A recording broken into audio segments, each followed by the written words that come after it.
Welcome back to the second week of the EML, where the action continues on the third week, or the third play day of our league. My name is Anne, I'll be your host for today, and joining me, Alfama and Fresh. And guys, it's been about a week without the EML.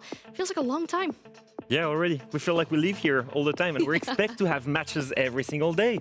And we have to wait a week to have the third play day, but you know what? It makes it even more exciting. We got home after Copenhagen last week, and we had to settle. We had to watch the North American League and everything that entailed. Now, but we're back finally. We're back with some EML. We've got the big players, the hard hitters today. I mean, if it's not for the studio, then I mean, even the gameplay is more exciting, I feel like, here in the EML than it might be over the NAL. I'm not trying to ditch at them, but hey, we've had 1 week. Yeah, we will. We will find any occasion where we can, but we've had 1 week of Siege action over in the EML. There was a lot of highlights. We like to talk about the positives here. We found 2 players that really stood out to us, specifically on Tuesday, just because we couldn't pick just one. Yeah, I think last play day, clearly Solotov stepping up to bring back a first victory for Falcons. They needed it heavily. He's been, you know, the entry fragger, making some waves for these teams. He's been the most consistent player in the last few months for these guys. He was also, I believe, one of the top-rated players on that roster at Reload when they were losing. He's really stepped up for them when collectively they were losing it. Both players were influential in their victory, and obviously both of these teams lost in Playday 1, so it was important that they rebounded into Playday 2. Yeah, great comeback we're seeing from both these players. But we've also, we're looking at some of their plays right now. It's not just the team skill, but also the mechanical skill that really stood out to us. Mechanical skill and utility usage. You see them doing that like on Azami for the first clip. You see that doing on a Blackbird. And in every key position, like that was Catwalk. For Fresh, it was also Catwalk on Garage, on Night Heaven Labs, you know, in key positions where they need to stay alive. And if they can bring down someone, it's super important they do it. Yep. And they consistently doing it on the front line as entry fraggers.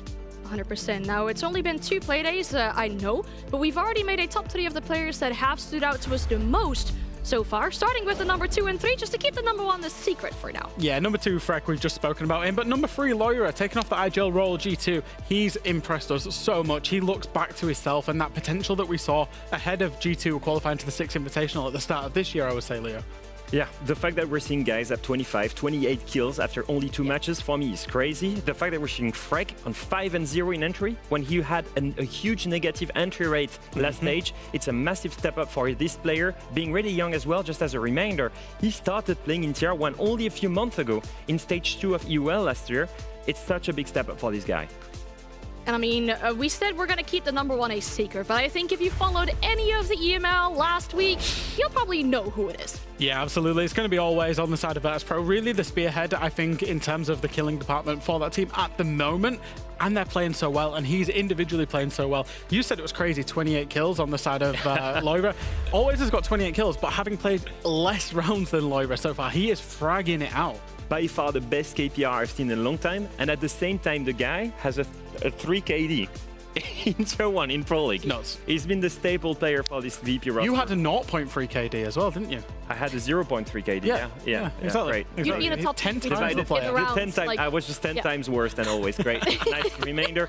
But for this guy, I will just say he was the consistent player even when this team was struggling. Yeah. It's amazing to see him just level up at the same time as his team is rising, right now looking like the most dominant team in this roster, in this league, sorry. Yeah, so impressive from them, and I think it's only a reasonable result that we find Virtus.Pro at the top of the league at the moment. After 2 play days, 6 points, they got the full out of what they could have gotten last week. And as we look at it here right now with all the teams in our league, the only team that has yet to get a point is Wild. Yeah, not a big surprise so far. Obviously, these guys have way less experience. It will take time for them to warm up. I'm just hoping for them they get a final win. I've been there. I've started at 18 years old and had a terrible run when I was for my first season of Pro League. So I'm just hoping to see them bounce back.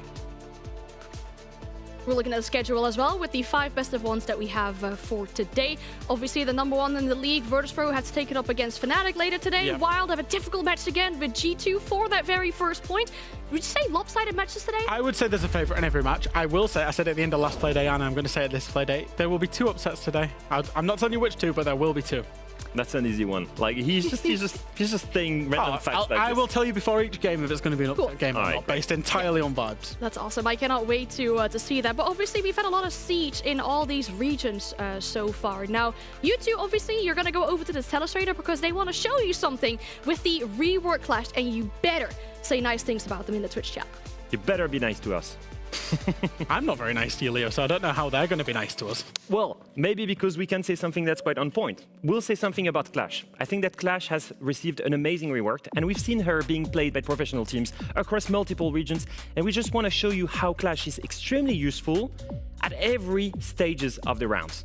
Let's go to the very first stage of the round, the prep phase, when the Clash is phenomenal at spawn peeking. You've all seen Fett's videos on Twitter of when he's jumping out and using it as a spawn peek, but you can use Clash inside of the building to spawn peek as well, as we saw so here, June on Secret using a spawn peek. Now, this spawn peek, it didn't actually come off, Leo, but I think we're going to see more and more of this as the days go on. We see teams experiment here. That's really early round. Another clip here to show you in the early round how you can use it to impact trick. Look at this player here. He's spotting that is in ACL, spotting the mirror window on the IT breach here on Night Heaven labs. Now you can see the Clash has placed down the shield. She's popped up that mirror window. She has 2 impacts left in her pocket. And in this scenario, it means you can now impact trick with the cover of the shield. Just lean outside and just send the impact trick. And at the same time, if you're playing a hard breach like Thermite, for example, or Ace, you can heavily deny a breach from the outside. And this can be applied, and you can try this in ranked server on Clubhouse, for example, Snowmobile Garage on Chalet, IT breach on Night Heaven labs. Many different examples here. You're going to be so scared to run up to any wall and breach that wall. But if we roll into the next clip, let's bring it back inside of Europe. You're going to see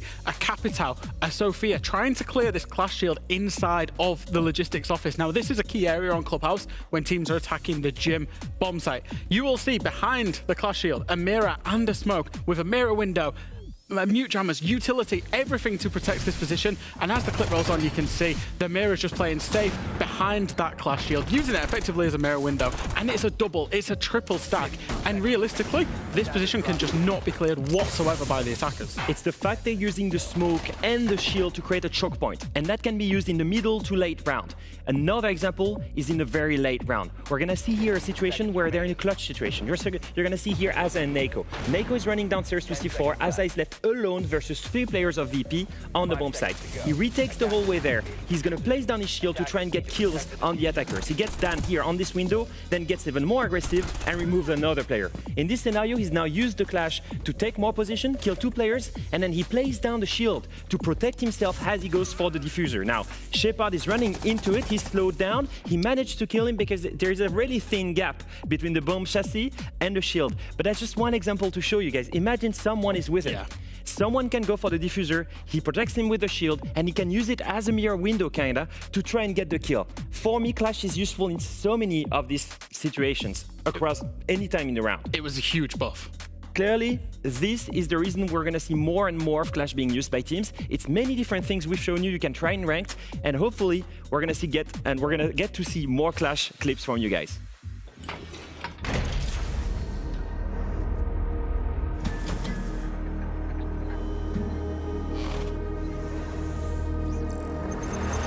It's a level 1v1, the close out for the ball, Wing saves the push! Holy, what is going on? He left that one out, 2-on-1, we're gonna see... Oh, yeah! Se difensivo, il 20 tempo, dai, salutiamo! Prioritization,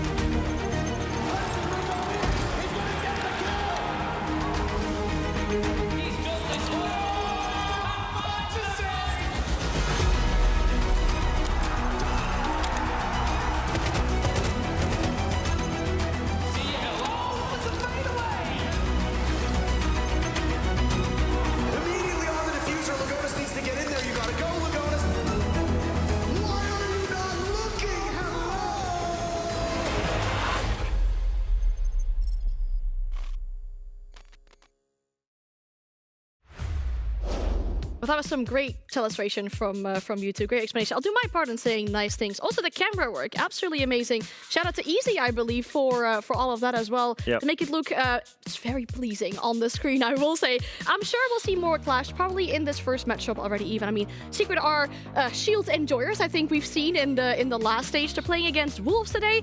I think Wolves found themselves a little bit on the struggle bus last week, starting off their very first game with a loss, but the improvement they made from day 1 to day 2, if that's what they can do in 24 hours, I cannot wait to see what they'll do for the stage. They found themselves on the struggle bus before they played around when Leo put them 9 in his power rankings. I will say I disagreed with it then, I still disagree with it now. This team's got a lot of substance, and I think it was just about unlocking some of that potential.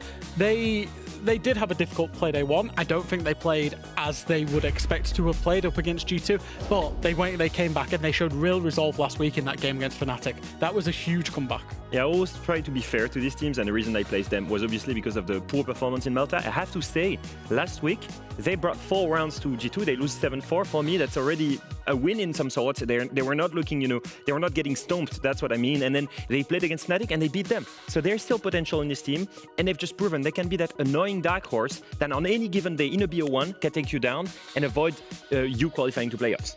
So a top dog like Secret might really struggle with a team like Wolves potentially. I mean, looking at Secret, they should be pretty content with their first week. I mean, a victory versus BDS, an overtime loss versus G2, it was looking pretty good. Yeah, I'm just looking how happy Noah looks in that lineup. He's looking very, very happy, and he should be, because Secret have played genuinely very well. It was a great play day 1. It was an excellent game between 2 Titans in play day 2 when they played against G2, and it was an unfortunate, I would say, overtime loss. They're not going to be too upset about that. I think Secret are playing some great Siege. They've brought in some great signings and increased their firepower. Realistically, one of the most consistent teams, as Noah is looking at it. Noah's like, is this a mouse? What do I do with this? What? Oh. Do I have to click? I click, I shoot people? Yes, yes, that's how you found it. Great. So now you can go and tweet that Jack is awesome. Perfect. Yeah, looking at these guys, they've been one of the most consistent teams out of Europe. If not for VP, these guys would be, in my opinion, like the first seed in Europe. Their unfortunate loss to G2, like you've said, they could have taken it. It was either way. One of these two needed to work with it. They still took a point. Yep. Today, they proved they're still very dominant against what should be, on paper, a weaker team. Honestly, that clip will be so funny if Noah drops like 20 kills today. It's going to go from like, oh, mouse, until like dropping 20 kills. But as you can see on the screens as well, he's no longer sitting next to his former teammate. The big storyline with this game, Noah and Azure, who had been on the same team for about a year, now play against each other in this matchup at the EML. They played again with each other at the Manchester Major, and this is how that went. Yeah, honestly, Manchester Major performance was like one of the spotlight moments for ITB. This roster that came out of nowhere. At this moment, Azure and Noah, remember, no one knew these guys. They were coming from, from tier 2 in the UK scene or everywhere in Europe. No one knew who they were, and they stepped up massively.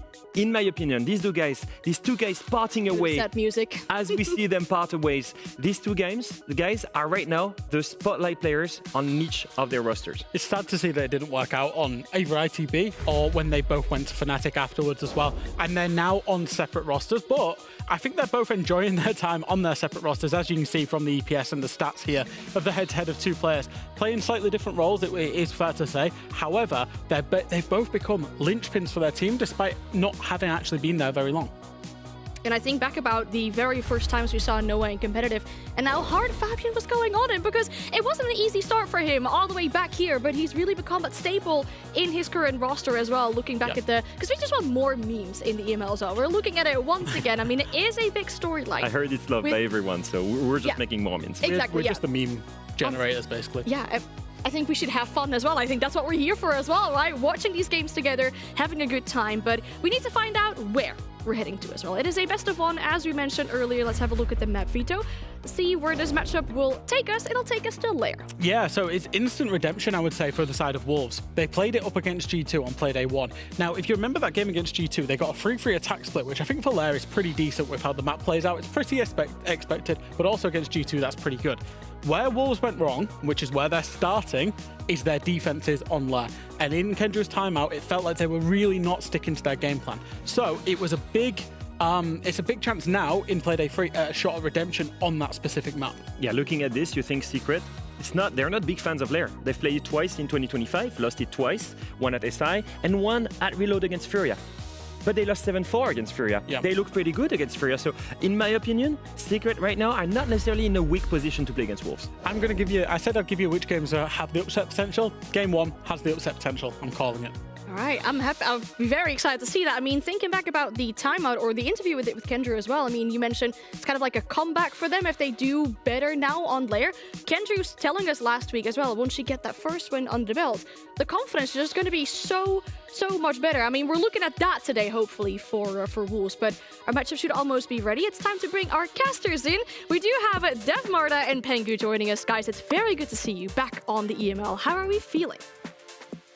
I'm great. I'm feeling a little bit excluded though, Anne. You guys are all in Denmark, and here I am all the way down under. Where was my invite to Copenhagen, guys? He looks like he's in the studio with this orange light. He does, yeah. Honestly, Yeah, it's a vibe. Nice work on the lighting. It's a vibe. You're just there. Yeah. You're with us. Thank you. I asked Dev this morning, like, hey, what's that color? He goes, it's EML orange. So yeah, he's got to figure out the colors for sure. EML orange. I need to go back to art class, I think, to find out what exactly the shade of EML orange is. Guys, Fresh mentioned this could be a potential upset. Do we feel the same way? Do we think there's a chance for Wolves to beat Secret here?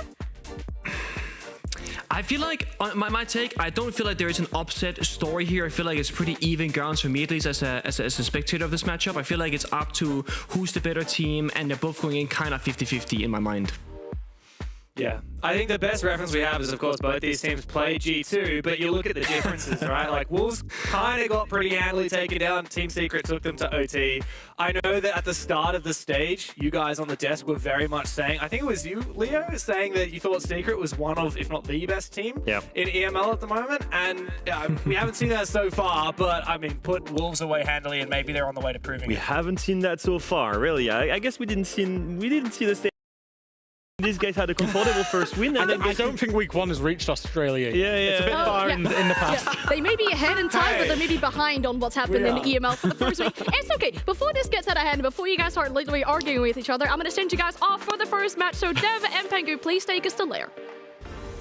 Thank you very much, and that's right, Pengu. Yeah, we're back on EML. It's been a while. It feels like it's actually been forever. It was last year, our last chance at casting, of course, Europe, but it's a brand spanking new league. We've got EML, we've got Team Secret and Wolves coming right up, and it looks like everyone back home, Pengu, is favoring this Team Secret roster. I'm not, massively surprised by this, and I'm gonna say here, just like, I think it's somewhat even, but if I had to pick a winner, I would also go with Secret. A little bit biased here, we got my boy Doom there, bottom left on your monitor. I play with this guy in a German tournament every single week. He's a gunner, he's crazy, he's talented. He was also playing with Fabian all the way back in Delta Project, so he's been around the block for quite some time. Operator bans though, nothing out of the ordinary so far. I'm expecting some shield bans, maybe a clash later on. The big thing is, with this new operator ban system, when you start off, you're gonna put down your 2 operator bans. That's gonna be your prep work, your expectations, sitting down. What do we not want to deal with? Then we're gonna see 3 rounds being played, and after that 3rd round, you're gonna make a reactionary 3rd operator ban, and try and target your opponents. So far, a lot of Walt and I being focused on the attackers, no big surprise. Yeah, absolutely. We've seen the way that the bans have shaped on out ever since we got brought into CGX. There's been a bit of an evolution of that meta. The game is becoming so much more adaptive. It's less about just having your strats going in there. The game is constantly becoming more and more about adaptations. We saw that years ago, Pengu, when we had attacker repick come in. Everyone was speculating how that would affect the game, and man, it is now just like a staple part of the identity, the DNA of Siege. That's the way the game has gone. It's all about adaptations. We say that with the operator bans as well. In terms of operator picks, we've seen Leader on this Maestro. He was actually trying to hide that operator pick at the start of the round by hiding inside of the site. Now he's revealed his position. He's prevented the ability for a Brava repick, which is the main counter. You really don't want to have a Brava on the opposing side when you're playing that Maestro. No, you don't. That's actually one of my big notes right now, is as these rounds kind of progress, will we see that Brava ban come out into action after the 3rd and stable round. With the current system, I think the best thing you can do as a team on either attack or defense is throw a lot of different problems at your opponent. Then they have to pick which one they want to deal with the least. What some teams will do, of course, on the flip side, is play the same kind of strong operator, let's say the Maestro in this case, every single round. Then it gets banned, then you no longer have it. So So kind of got two different sides of the coin there. For this first one though, for me, it's the Tashanka, right? We're talking about a lot of, plant deny, area, and time deny from the side of Wolves. Secret, they have to problem solve strategically in this round, more so than with their gun skill capabilities. They have to figure, okay, we gotta make quick pace here early on, take map space, get that first step done, get the hard breach if we can, and then approach the bomb site with enough time left in the round to actually go for a plant. But then when you play Tyrant in this kind of front forward position behind the mirror window, you can also start using those fires earlier on and therefore stopping them from getting the map control very quickly. Secret still on the roof outside. There goes the Selma charge. We know because of course there's a Kaid and the Bandit band, there is no way for Wolves to stop this wall from getting opened up. Yes, you can pick up a mute, but what's that gonna do really, right? One secondary EMP, one Doom Deimos downstairs gonna shoot the jammer, then that wall will get opened up regardless. So that's a very low value operator pick, and that's why Wolves are chosen most likely here to invest into a different playstyle. Doom is below, as mentioned before. Hasn't tracked anybody yet. You have Acer on soft floor, Doom right below him. If they get that red ping with the drone or the intel that he needs, this could be a free pick. So far, it's a very quiet round. Can Secret problem solve when Wolves don't give them an inch on this map? Acer falls down, double kill from Mowgli out of nowhere, walks in the main breach. Hello, is anybody home? Noodle with a quick trade back though, but they need to stabilize because the attackers, they got the bomb site control. This retake looks impossible, and it is. Secret with all 5 players working together, all of one individual of Mowgli finding that gap, secures them a very easy first round and a very pixelated and stuttery Mowgli there celebrating with a big roar. Oh man, the thing is when you're playing these bomb sites and you have all these different grounds to cover, right? The breach, the hallways, the staircases, the windows, the jump-ins, the gadgetry, the verticality, there will be a gap somewhere. And a lot of debate the last year or two have been going on, on Pro League about the current meta, the current generation of how you play Siege, and then the old one. In the old one, you kind of sit down, you play your defense, the attack comes from one direction, maybe they have a backstabber. This newer style of playing the game is a lot about putting out feelers all the way across the map on the attack and just figure out where's the weakest point of entry, where's the least path of resistance that we can just strike and then get the round as easy as possible. Mowgli found it, and with that came the round.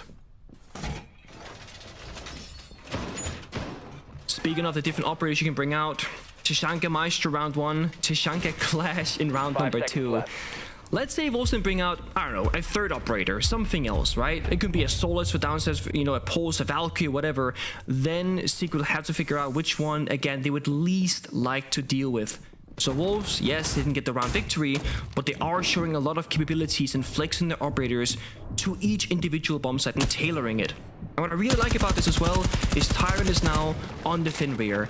What you can help to close those gaps and give you a bit of information is, sure, you can play Valkyrie or play Maestro, get some information, but that does require an active person to watch the cameras. That can be problematic because you want to have 5 guns up if possible.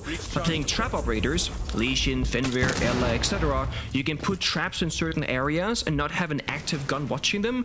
If the trap gets destroyed or triggered or creates a sound effect like an Ella or a Gumine, you then know there's an enemy in that position. Had there been something like that in the breach last round, that double kill might not have happened.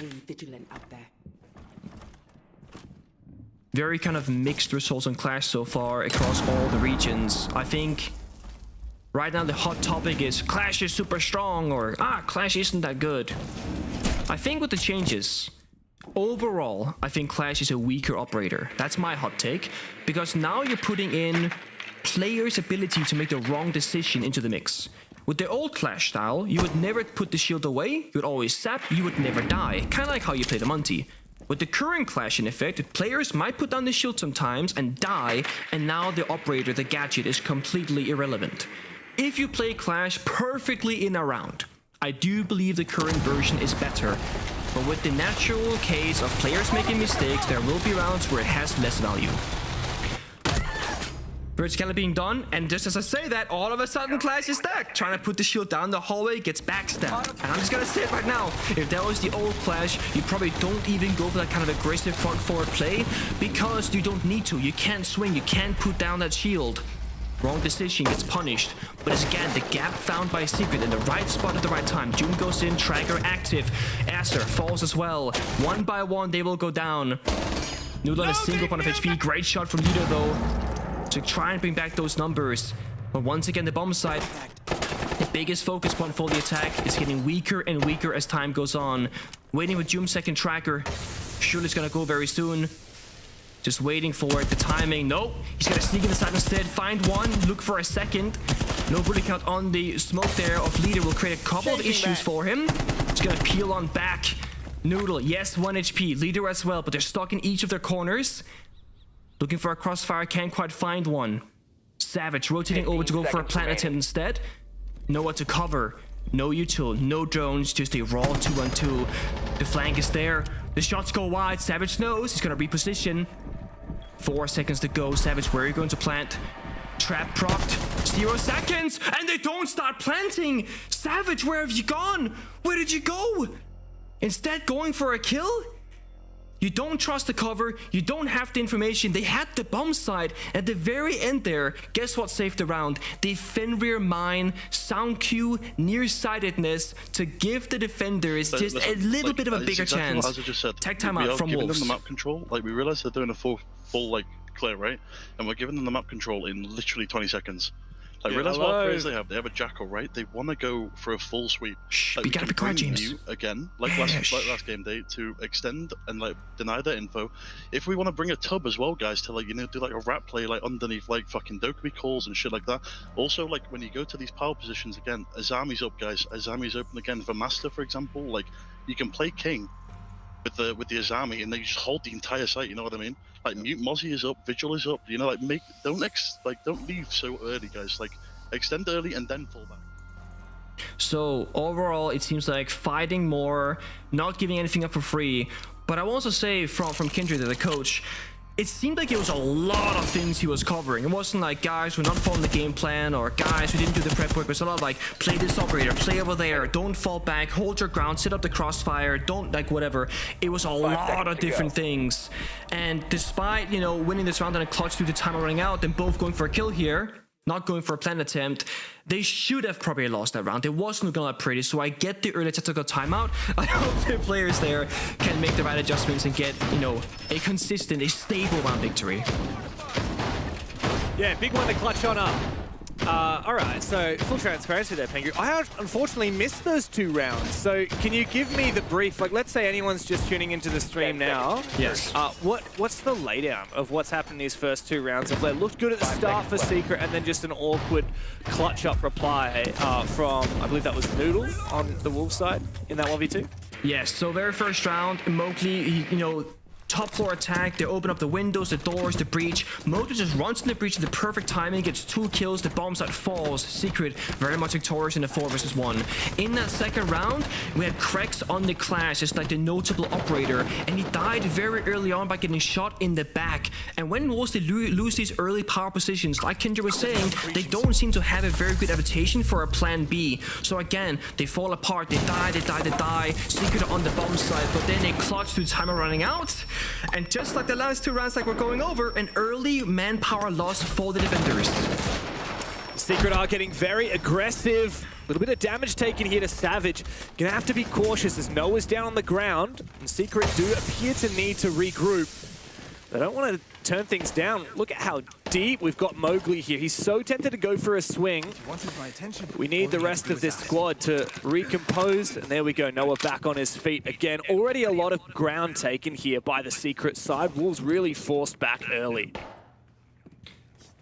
But is it going to be plan B here? Is it going to be a fallback? Stick around, C4 downstairs, Lion charge, C4 response goes completely wide, doesn't find anything. Snake James! Oh my god. Well, amidst the chaos, it seems like Wolves are being picked to pieces. Not even half the round is done. It's all up to Krex. In a 1 versus 5, out goes the E1D. I think Savage might have seen him just then. An easy swing, surely. Now his position is revealed. A drop shot unsuccessful. Bit of damage done there from Krex, but it's not to be. And another confident round from Secret puts them in pole position this game. Oh man, I mean, it's brutal. I really think right now for defenders, Wolves, you just like figure out your first 60 to 90 seconds of the round where either you don't die or you hold on to map control, because there's been two separate issues. Either they fall back really early and they don't take the fight, or they will take the fight but lose it or take an improper one, lack information, lack a crossfire, and again they lose the manpower and they lose the bomb site, or the map control as well. So it's just been really messy early on. Cracks, you know, big prospect, a lot of, you know, big praise in the CL or EML qualifiers, having a good time and good intentions, really struggling right now with these first couple of play days, but finding his footing. Yes, he gets a collateral 2k here, but it's a 1v5. Those are purely impactless, you know, exit frags. It doesn't matter. He's still 0-3 on my scoreboard. Yeah. Where do we kind of place Wolves at the moment? Because essentially they should be 0-3 down. We knew coming into this stage that this is obviously a very fresh Wolves roster, not the Wolves that kind of went to BDS, the BDS organization. It's a more or less fresh team. What are we expecting from them? Bottom of the standings, you know, bottom half of the standings perhaps. But I would have hoped that they put up a bit more of a fight. Yes, a clutch is a clutch, and that's why they have one round on the board, but especially that last round, like, that defense completely picked apart. We never even got close to the site. Secret looking in complete control for the whole round. A third ban, Clash and Ace. I don't know if it's gonna change too many things here. This is gonna be like, when you play certain maps, maybe not so much layer, we're gonna see double, maybe triple heart breacher bans. And right now it might be very strong and very effective, but as time goes on, I'm very curious to see what the evolution of these new operator ban systems will be as teams get better and better dealing with the issues, essentially. I don't think the Clash ban will do too much here towards the Wolves. They've had the Mirror, they had the Chashanga, and those are still up and available. Yeah, but Secret are looking very well poised. Taking a little bit of map control, playing things nice and safe. Claymore right in the middle of the room. As Noah's making his way forward, worried about this hatch. There's actually a roamer downstairs. Near the bottom of that staircase, another Claymore underneath this hatch just to make sure anyone going for a flank to try and contest downstairs is going to be slowed down. Speaking of, position revealed of Azza downstairs, who's trying to run away, does manage to just weave between the angles and get back towards the site. The fire's going to block him off for a minute. He managed to run around it. Takes a little bit more damage, but does get back upstairs and to site safely. We're in a great showcase on the Siege X sound propagation change right there for Noah with a sound wall bang. Hits the shoulder of the head. Astra lives. I really like how much verticality we're seeing out from Secret. I feel like my biggest critique when I watch, you know, competitive layer and I played myself in ranked, we don't see people do a lot of verticality. Noah goes down, however. That's Capital off the board. There's gonna be that utility when you get towards the bomb side. Secret, they're gonna really want that operator. Now it's gone. Hibana, not as quick, not as easy to use as Ace. We'll get the job done though. But these bomb side walls are gonna stay mostly intact. Only 2 Kairos being used on that internal one.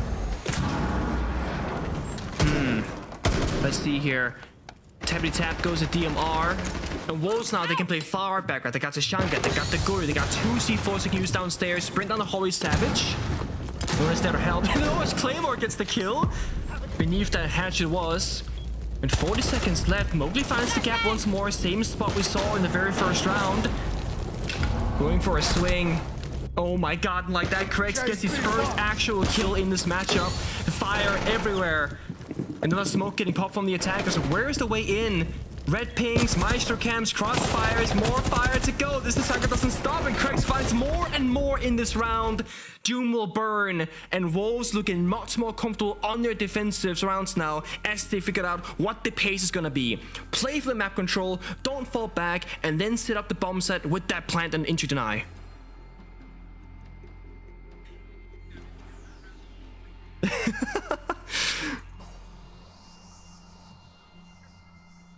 It was a Team Wolves win there at the end. Team Wolves, a little defense W there.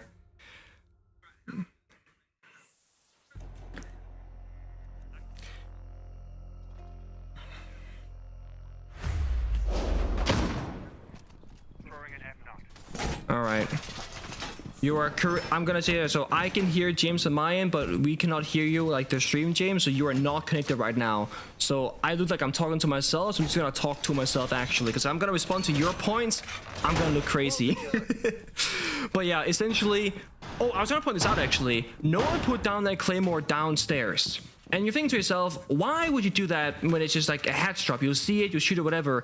With Siege X launch, when you're dropping down a hatch, jumping out a window, you're forced into a hip fire animation. You can't ADS on your way down. If you don't check for a claymore before you drop down that hatch, and you only see it Asher midair, you quite literally have to pray to the RNG gods that you hit the hip fire shot on the claymore. Otherwise, you will die. Odds are that happened. Alright, I'm actually back now. You're actually back now? I'm actually back for real. Welcome back. HLTV confirmed. Nice. Now 2-2 is a score, which is crazy to think, right? Because this has been a pretty one-sided game so far. I think Wolves are pretty happy with the 2-2 scoreline. So now they're down in the basement again. Now this was the one that they clutched up, but the rest of that round didn't look too hot for them. Exactly. And if Secret had played a little bit more carefully, then they likely would have won that round. They just needed to force down a plant. Now they've looked to have taken a lot of ground floor control, locking down these staircases, but we still have one roamer at large. The benefit of not having Cracks on the Clash like the previous time they were on this bomb says you get more proactivity on the map, the roaming, shooting drones, etc. And just buying time. Cracks' job right now is just to stay alive. Whether it means using 2 broad canisters like he just did very early on to slow things down, that's worth it. Aster in this corner, if he gets found out, should be a free kill. Don't give me call, it's gonna save him. The timing is perfect for Savage, he's gonna be alive. Good nade. A little bit of backup here. Good coverage from Noah. Over aggression. Az is going to fall as well.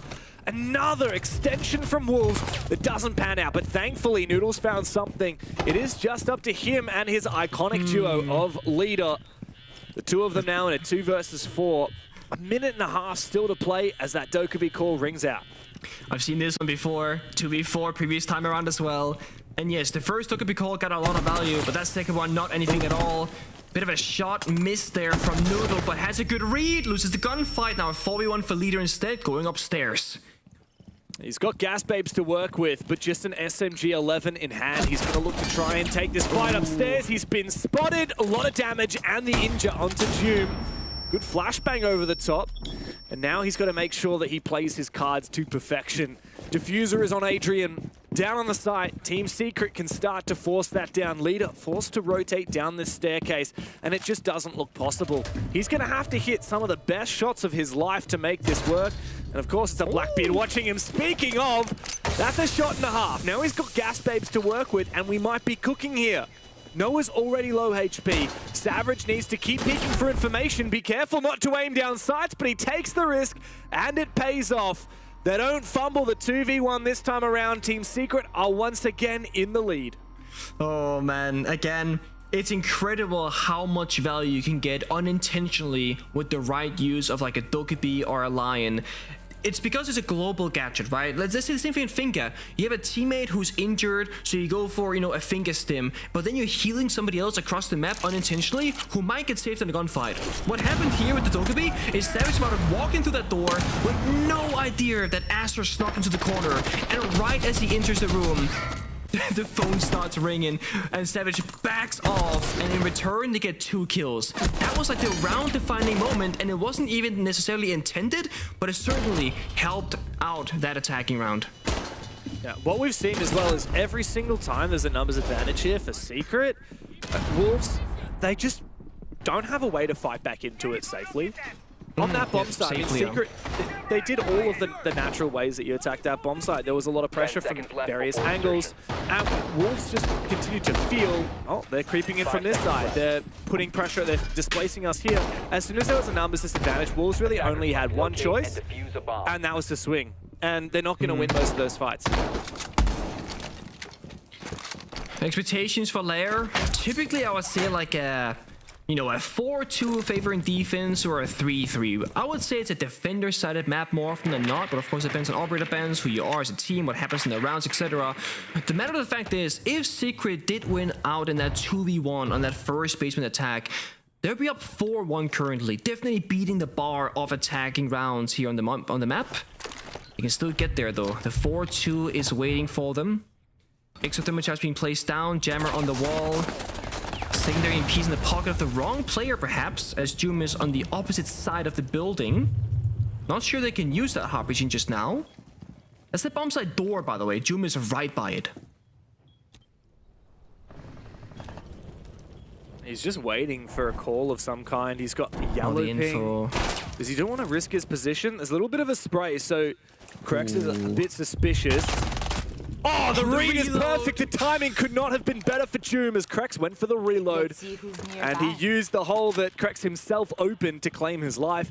And now immediately, it's just a chance to try and slow down and reset for Secret. But Doom overextends, as is watching the vert. And numbers are even once again. It's a hard decision to make for Doom there. Do you stay in that corner with, you know, a flank, a hatch, verticality, just try and get out? He went for the 50-50 gunfight. He's traded 1-for-1. He killed the player that was actually playing the anchor position, that was Krex. All the other defenders were upstairs. Now one drop below. The thing about this direct attack is that they're heavily relying on this sense to block off any vertical lines of sight to get any sort of chance for a bomb attempt. Just gonna run away. I thought so for a second there. Leader might die. They get the hard destruction done though. That's the thing, it's still set up so well for Secret. Even though Wolves did get the refrag that they were looking for, even though we no longer have that hard-to-handle lurker of Doom on the Dokkaebi, we have this set piece right here. That's right. The double Sens walls. No chance for Tyrant to look through that, of course, thanks to the buff to Sens. Water no longer effective. And it's just a straight plant. In an off position, there is a spray down, and the plant is denied. And with that, there might be a chance here for Wolves to bring it back. This forces Secret to go and retake a buff. That C4 destroyed the protector wall, gained the visibility for the player upstairs to shut down the plan with less than 1 second left, I think, by my count. Now, you gotta go for Bro. You're desperate. You gotta rush in and just pray it's gonna work. Oh. I mean, this isn't going to work out. There's no way. Somehow Adrian managed to dodge a little bit of this vert angle from Azza. The diffuser picked up again. This is where Azza has to land his shots through the vertical angles. Noodle as well trying to work it. There's not enough info on the side of C4 straight, but it actually misses completely. Tyrant and Noodle now to try and pick up the pieces as the plant is being forced down once again from Mowgli. And the cover is there for Secret. Savage and Adrian together out of nowhere. There's no way Secret should be planting there, and yet they make it work. Wolves are left floundering. That is ridiculous. There are so many small things that went really well or really poor for one team or the other. The C4 whiff that makes the attacker survive, the miss in the verticality, the running on in, the coverage with the guy planting the gridlock, 1 point of HP, by the way, 1 straight bullet, 1 hipfire shot, anything in the toes, you're done, you're dusted. That would be the round in favor of Wolves, but somehow the cover is so good from the vertical below to deny the angles, to kill all the defenders. They shouldn't have won that round, but they did. And again, I think the first one with the sense that probably should have worked, but with 1 second to spare, Wolves, they problem solved that first issue.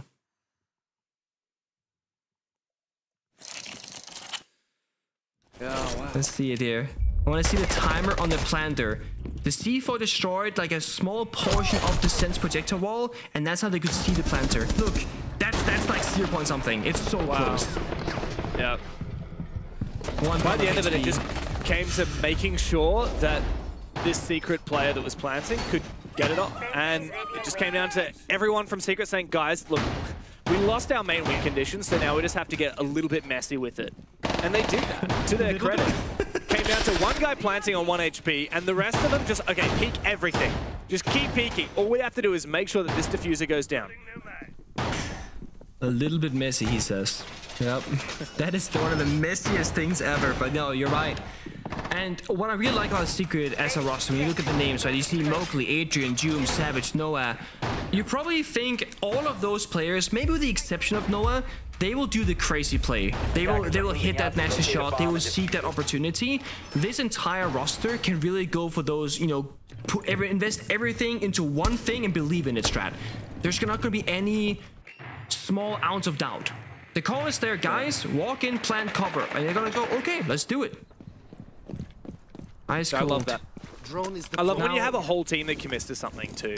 It can't just be you've got one guy on this roster that has grand plans and a big idea. No, everyone has to commit to it. And they did that, to be fair. And look, that Sens plant very nearly worked if it wasn't for that C4. This here, the Ace plus Maverick ban opens up the possibility for a bandit trick. That's what we're seeing right now. When Secret would attack him, they banned Bandit and Kaid, meaning you couldn't do any sort of wall denying, except with the mute, which again, Jammer or EMPs will deal with that.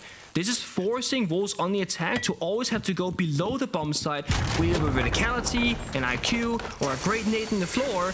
The 50-50 gets there on the wall, wrong for Mowgli. Of course, he was trying to play it safe because that nade created a gap in the floor itself. But that's the first step done. This little mini game between the wall denier and the Harpy's destruction. This buys Secret a lot of time. In the future, if that defender downstairs, maybe it goes better. Oh, this is very, very fast and aggressive plan attempt. Leader is forcing it down to the Montaigne. Krex is the one that has to cover. The gas comes out. It doesn't find its mark. Eventually, the kill comes through onto the planet, but it's far too late. And now Secret have to look to try and retake. Yes, they've got that clash for some added protection, but there are still all these players outside. Krex is still covering, eventually taken on down. And now with this bridge control, there might just be a way for it to happen for Team Secret. Wolves have taken a very aggressive gamble at the start of the round, and now they look to try and protect it from the roof. But this clash might be exactly what they need. Never mind! From down below, Az is going to save the plant, protect that diffuser, and make sure that that post plant is perfect for Wolves. Of course, in that round, it's a little bit risky. You know, if the plant doesn't go down, round is over. But I will say the post plant was absolutely perfect. They got IQ below, they had an innate spare on the roof, outside the breach. It was not a matter of, guys, just be on the roof, just bait the angles. No, they had 3 different ways to win out in the post plant. So it wasn't just a crazy pocket shot out of nowhere. Guys, let's just rush the breach. It was very well thought out from step 1 and all the way through. I wanted to see, you know, a clash in the breach, denying the angles and granting cover and seeing a counter defuse. We didn't see it, but even if they tried, again, the IQ downstairs probably would have stopped it. Yeah. Extra thing about the IQ as well from down below, of course, you can deny the counter defuse just by using that secondary. With your gadget up, you can actually see through the floor. Of course, there was an angle open, so not even necessary. But just a great placement of all those players, as you said. Redundancy, that's the name of the game, right? You can't expect that even if you've got someone in a favored angle that they're going to win it. So the key these days is to be flexible, be diverse. Have a player down below, have a player on the roof, have a player ready to swing horizontally as well. Wolves, with a round like that, starting to convince me that maybe they do deserve to really get into this game. The first half, despite them finding 2 rounds out of it, it felt like maybe they kind of only deserved one of them, Pengu. But now that they've come out of the gates flying with an attack like that, we could be on here. No, we certainly could. The shield player once more. From both sides, to be fair. Blackbeard also being showcased here. Clash is just one of those operators where, again, I feel like you're coin flipping it sometimes. If you swing out, get pre-fight, you die, Clash is done. I really want to see Noah try and focus up on Aster on the Blackbeard, because the biggest shield counter on defense is arguably Clash. When you're electrically sapping those shield operators, they're gonna get the guard break animation. You know, the shield's gonna go sideways, it can be vulnerable. You can't do anything if you are Blitz, Monty, Fuse Shield, or Blackbeard up against the Clash. So wherever Savage, or wherever Aster goes, rather, I want to see Noah follow. The moment Doom is the one that's being chased around downstairs by that Blackbeard. Noodle looking to support on the Rayora. The E1D rings on out. Wolves are going to continue lapping up this map. Control on the ground floor before they start poising to downstairs. And Tyron's actually going to find a big catch. If there's any player you want to take down, look, the Smoke is certainly one of them. That's late round util, dispatched with very early, and here comes the Ram, ringing on true, tearing up that floor, making things very awkward for these anchors to find safe positions to play on site for Secret. So many different ways to attack this, right? The Aurora Gaze are denied out of sight, the Blackbeard can plant with the shield, the Grim Beast for red pings, the Lion Scan, one left in pocket. They have so many different tools now on the attack. Secret's only reliable thing here is either Doom flanking upstairs on the Goyo as he's hiding inside a reception, or maybe Clash finding an angle somewhere or granting a line of sight, protection, and aggressive swing. It's not going to be a reliable way for Secret to win here. It's a big gamble. If Doom gets a flank and 2 kills, it's fine, but what if he doesn't? I mean, you said you played with Doom a lot before. You play with him every week. He needs to make a risky play like this work. What a grenade, though, from Azure. It finds the clash. That's the other big impact operator. You need to take down the attacking side, and it's going to enable a plan attempt here. This C4 could be massive, but it seemingly gets shot, disabled, and destroyed somehow, and that will enable this plan to go on down. Azure has essentially saved the round, and while Doom can flank, it's far too little, and it's far too late for Secret. Wolves will easily pick up the pieces and tie the scoreline. It's 4 rounds apiece here on Lair. That's a tough situation if you're Secret, because I see their train of thought right there. Doom, you might think, if you're watching that round back, why didn't he flank earlier? Well, from my point of view, they wanted to get the C4 kill first to deny the first planter. Then they're gonna rotate the second attacker over. He's gonna try and plant instead. That buys you, you know, 6 seconds or so, since planting takes 7 seconds. If that C4 did get the kill, Doom would have been right on schedule to get the second kill on the planter, and then you're playing 3 versus 3. That's perfect. Now you're in a great spot, and you got the vertical pressure. But because the C4 gets shot right as it lands on the ground and doesn't get to explode, Doom's flank is now late. He doesn't kill the guy planting, doesn't realize the guy watching him above either, and he dies too. So that was a, you know, person saying, guys, I got the C4, don't worry about it. Except he didn't quite have it. Yeah. Small things. Did you manage to see what happened to that C4? It just got shot. It looked like it disappeared into the ether, into the shadow realm. I don't know how that happened, but yeah, I mean, credit to... Was it a deliberate shot? Because I thought that it was... I assume so. So they had 2 guys on the verticality. One guy watching the player swing, one guy watching what looked like literally the ground. It felt very much like they were just watching for the C4. It's either that or they heard the rip and just went for a crazy flick. The crazy thing is the C4 threw a smoke grenade and landed just on the edge outside of it. The fact that it got shot is incredible. Amazing stuff. Wolves have got hands when it comes to this attacking side. Undefeated so far, 2 rounds in a row, looking solid. Both times a successful plant, both times a successful post as well. So as we continue cycling through bomb sites here, Pengu, Secret have gone to this infamous bomb site where it really comes down to the battle of the top floor, or whether you've got a cheeky execute directly onto the site. And at the moment, I'm seeing Wolves just try and suss out what is happening. Is there a chance for us to look for something on the site? The Rotero's sending on inside, taking down many potential units. Still not going to find those batteries. It's funny, this bomb site is one of the few ones where both Maestro will get played a ton, which means Bravik gets played a ton as a counter, but also Sense. That Sense wall execute that we saw Secret do just a few rounds ago when they were attacking is like the #1 way to deal with this bomb site.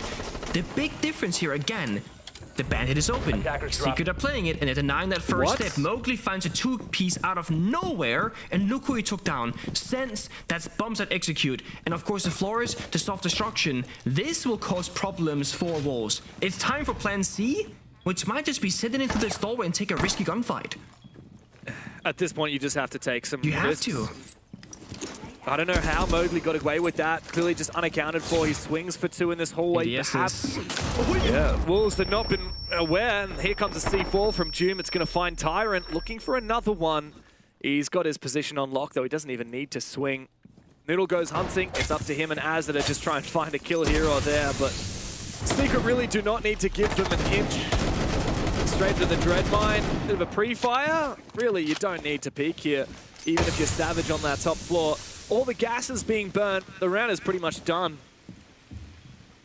It's a sad one. I mean, I hate to say it, but the second that 2-piece goes through for Mowgli, I mean, that is probably going to be around for the vast majority of teams out there. You lost your win condition. You lost your plant opportunity. You haven't gotten the first step of wall breach because there's a bandit trick happening. They're going to drop. They're going to give you top floor because guess what? They don't need it anymore. They got the bomb site below. Yeah, Noah is not in enough position though, so he might not get checked, and he will find the diffuser and Noodle's head along with it. Almost a second, but as a refrags, 1v4 now. 15 seconds to play. Might find a freebie through the floor. Here he does. Good yellow pink, good drone work. But this round is pretty much a done deal regardless. He'll drop straight down into the waiting arms of Mowgli, who really put that round to bed. His 3rd 3K of the game to put Secret once again ahead on the scoreboard. Sure, you see a bandit bank come out here now just to ease up the attack and lineup, because right now you have to deal with the verticality going below, trying to go for, you know, just enabling your thermite basically. If you don't ban the bandit, you really have to invest more things on the attack into countering that operator. They're gonna ban the clash instead. I don't hate this at all, but it does mean, as I said, they need to focus up on that first step before going towards the second. The wall has to get breached on every single bomb site. Is a massive priority. Yeah, and look, to their credit, Wolves were successful on breaching that wall in the very first round, going onto that top floor attack. It was actually pretty easy for them. The IQ below. But on the flip side, right, if they send IQ downstairs in that top floor defense, surely now Secret are expected to make a similar adaptation. Okay, hey guys, we can play a castle setup downstairs, play traps, whatever. Just having a single roamer downstairs, you know, buying time, will enable Modi to penetrate for much longer than previously. Yeah, very fair. Well, we are going straight back to that bomb site. Mowgli back on that bandit.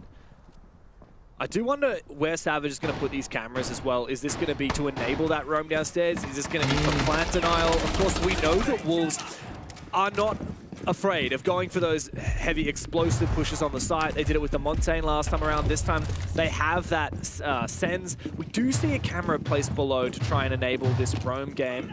Perhaps a second one coming through as well. So perhaps it's Savage who will be either roaming or assisting this roam game down below to prevent that IQ. I love the demos here.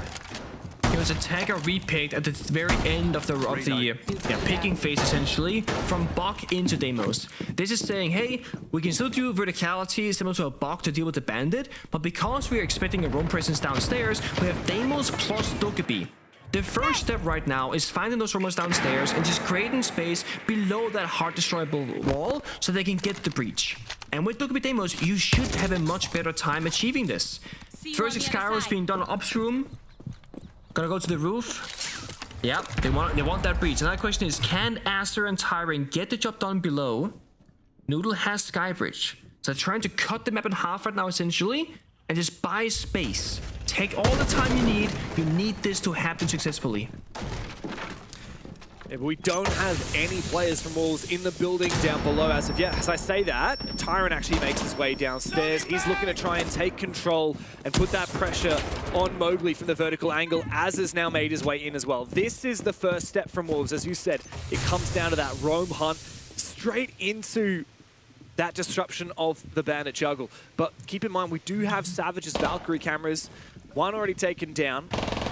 He looks to try and enable a roam or at least some kind of re-aggression, and it does find success. That's Doom, the vertical angle with the shotgun to finish off Azza. It's a huge kill. Now Mowgli should be able to penetrate pretty safely. And again, the defenders, they're contesting downstairs. They get the kill.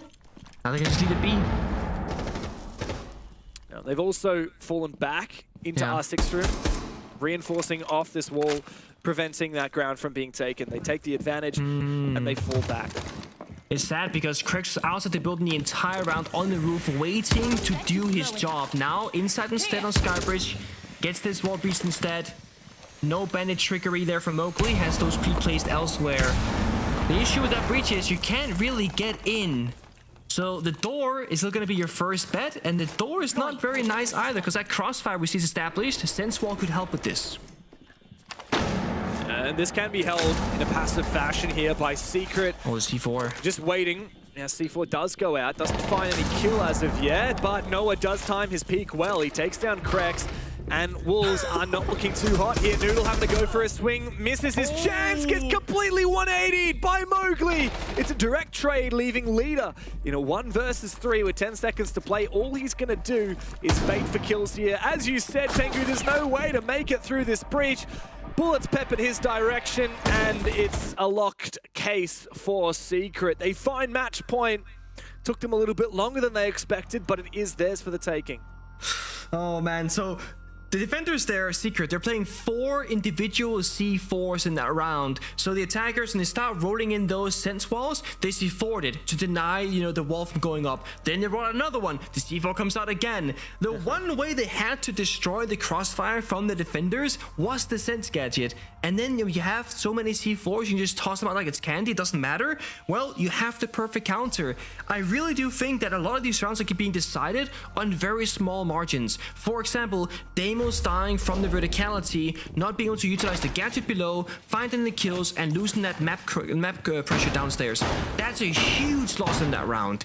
Just like when Krax was playing the Clash on the flip side when Wolves were defending, him dying to a backstab like we saw as well back in round number 2, also the round can just completely be broken apart. So these early stages of the round is defining so many things in those final 2 minutes.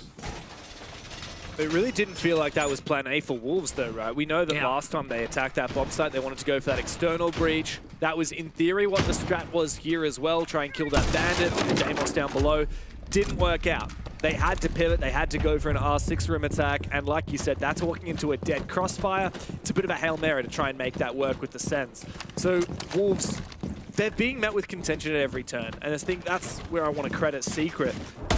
They're here ready to contest early in lots of different facets of this attack. They're not just preparing for, okay, well, they're going to execute here. No, let's not even let them have a safe entry into the room, into the ground floor. We're going to contest there as well. Yeah, this is again, speaking of adaptations, first time Secret play top floor, they don't really deal with the help the bandit trick. Last time they played basement, they didn't have much of a roam going on. Now they got soft hatches, mute jammers, like 3 people on the first floor, 1 guy on the top floor, like they're everywhere right now. They don't have like 1 guy on the bomb site basically. They want to fight for map control and try and choke out Wolves on the entries themselves. Blackbeard can get in right by the bomb site. This is the danger, isn't it? You go for a heavy roam strat, you're vulnerable to a rush, and I think Wolves have identified the lack of presence on the side. The goo mine from Legion might slow things down. A Vulcan fire can be popped as well. Here comes a big entry, the E1D, and a big kill from Azza. And now we can see Adrian feeling a lot of pressure. It's actually a rotate. They found their kills, now they're looking to take things slow. A 2-player advantage, and now they go for the re-roam, forcing all these Secret players back towards the site. This is genius. Yeah, this is genius. You take the bomb site, the defenders fall back downstairs, so you say, hey, we don't want the bomb site. We go upstairs now. It's completely free for the taking. It's just no upstairs. Don't get called. He's so far away though. No action here for him. Wolves can slow this down. Do the vertical destruction.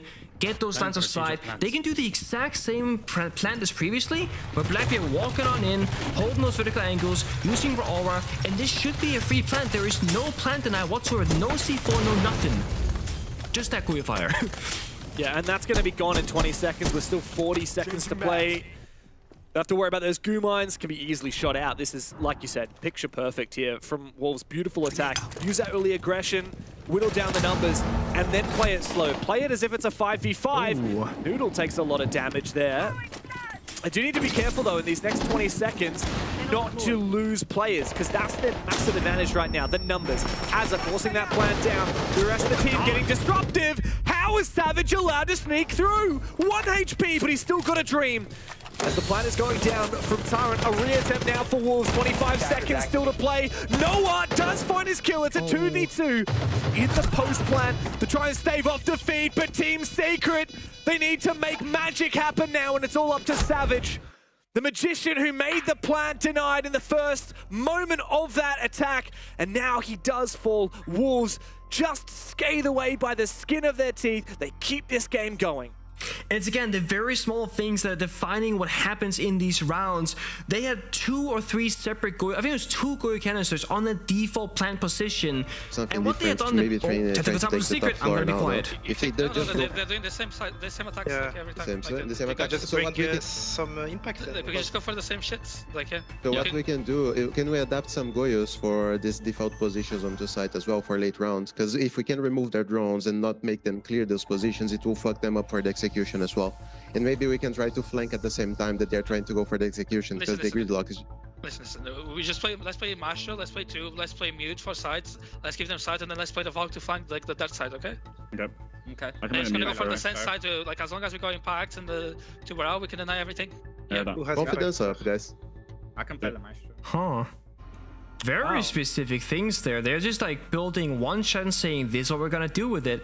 It's gonna be a, you know, the time deny information with Valchem flanking. Like, that's the whole strat that they're calling right now. But if I'm not wrong, they completely changed the strat. So one player was calling, let's do this, I need more Goyos over here.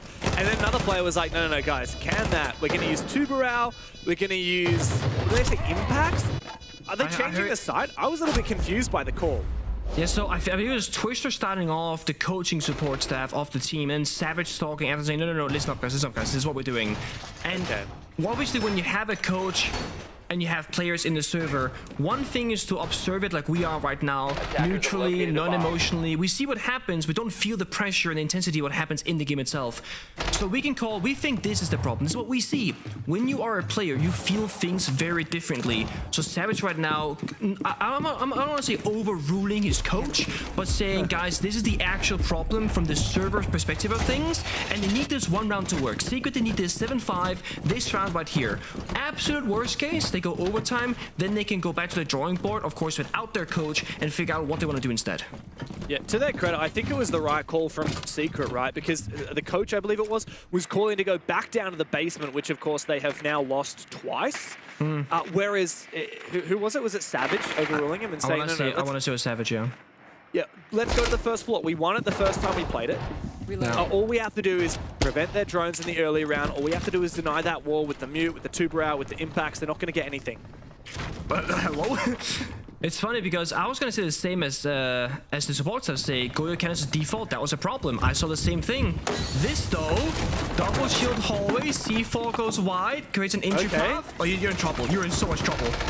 Unfortunately, it does enable an aggressive play. What is that? Leader! His team killed Azza by accident, and Wolves have been completely decimated. It was a quick attack onto the top floor, but they might get to pick up the pieces. They do need this next kill, though. Tomb is hiding. Is he going to be able to survive? Oh, they all fall!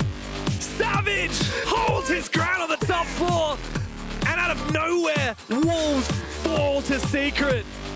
A big game and a very explosive round to end it, but the deed is done. It's an absolute Cloud Fiesta top floor. I mean, that should be a 1 kill, no attackers die. We're so happy with that. But no, the nade, the running around, I mean, getting a 2-for-1 trade, plus you get all the information, complete disaster.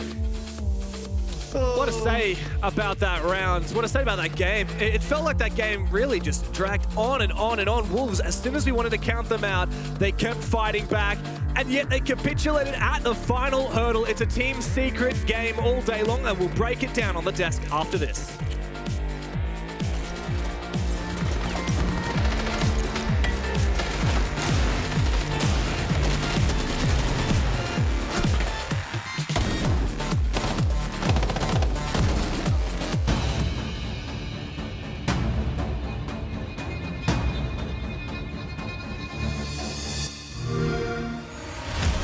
You know how they say, it's not the destination, it's the journey? And the journey of 1,000 miles begins with a single step. And you know what? They're right.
thank goodness for that little break there. I think we needed it after what we saw, what went down in that final round. The utter chaos, the finger rush, it had everything. The team kill, it had us on the edge of our seats. But at the end of the game, we see Secret walk away with 3 very welcome points. As we're seeing right now, the first rounds were highly explosive and driven mostly by Mowgli. I think Mowgli was doing amazing in this entry department. He was amazing at opening the door for the Team Secret. And if you look at this, it was a heavy domination, but also Wolves fought back.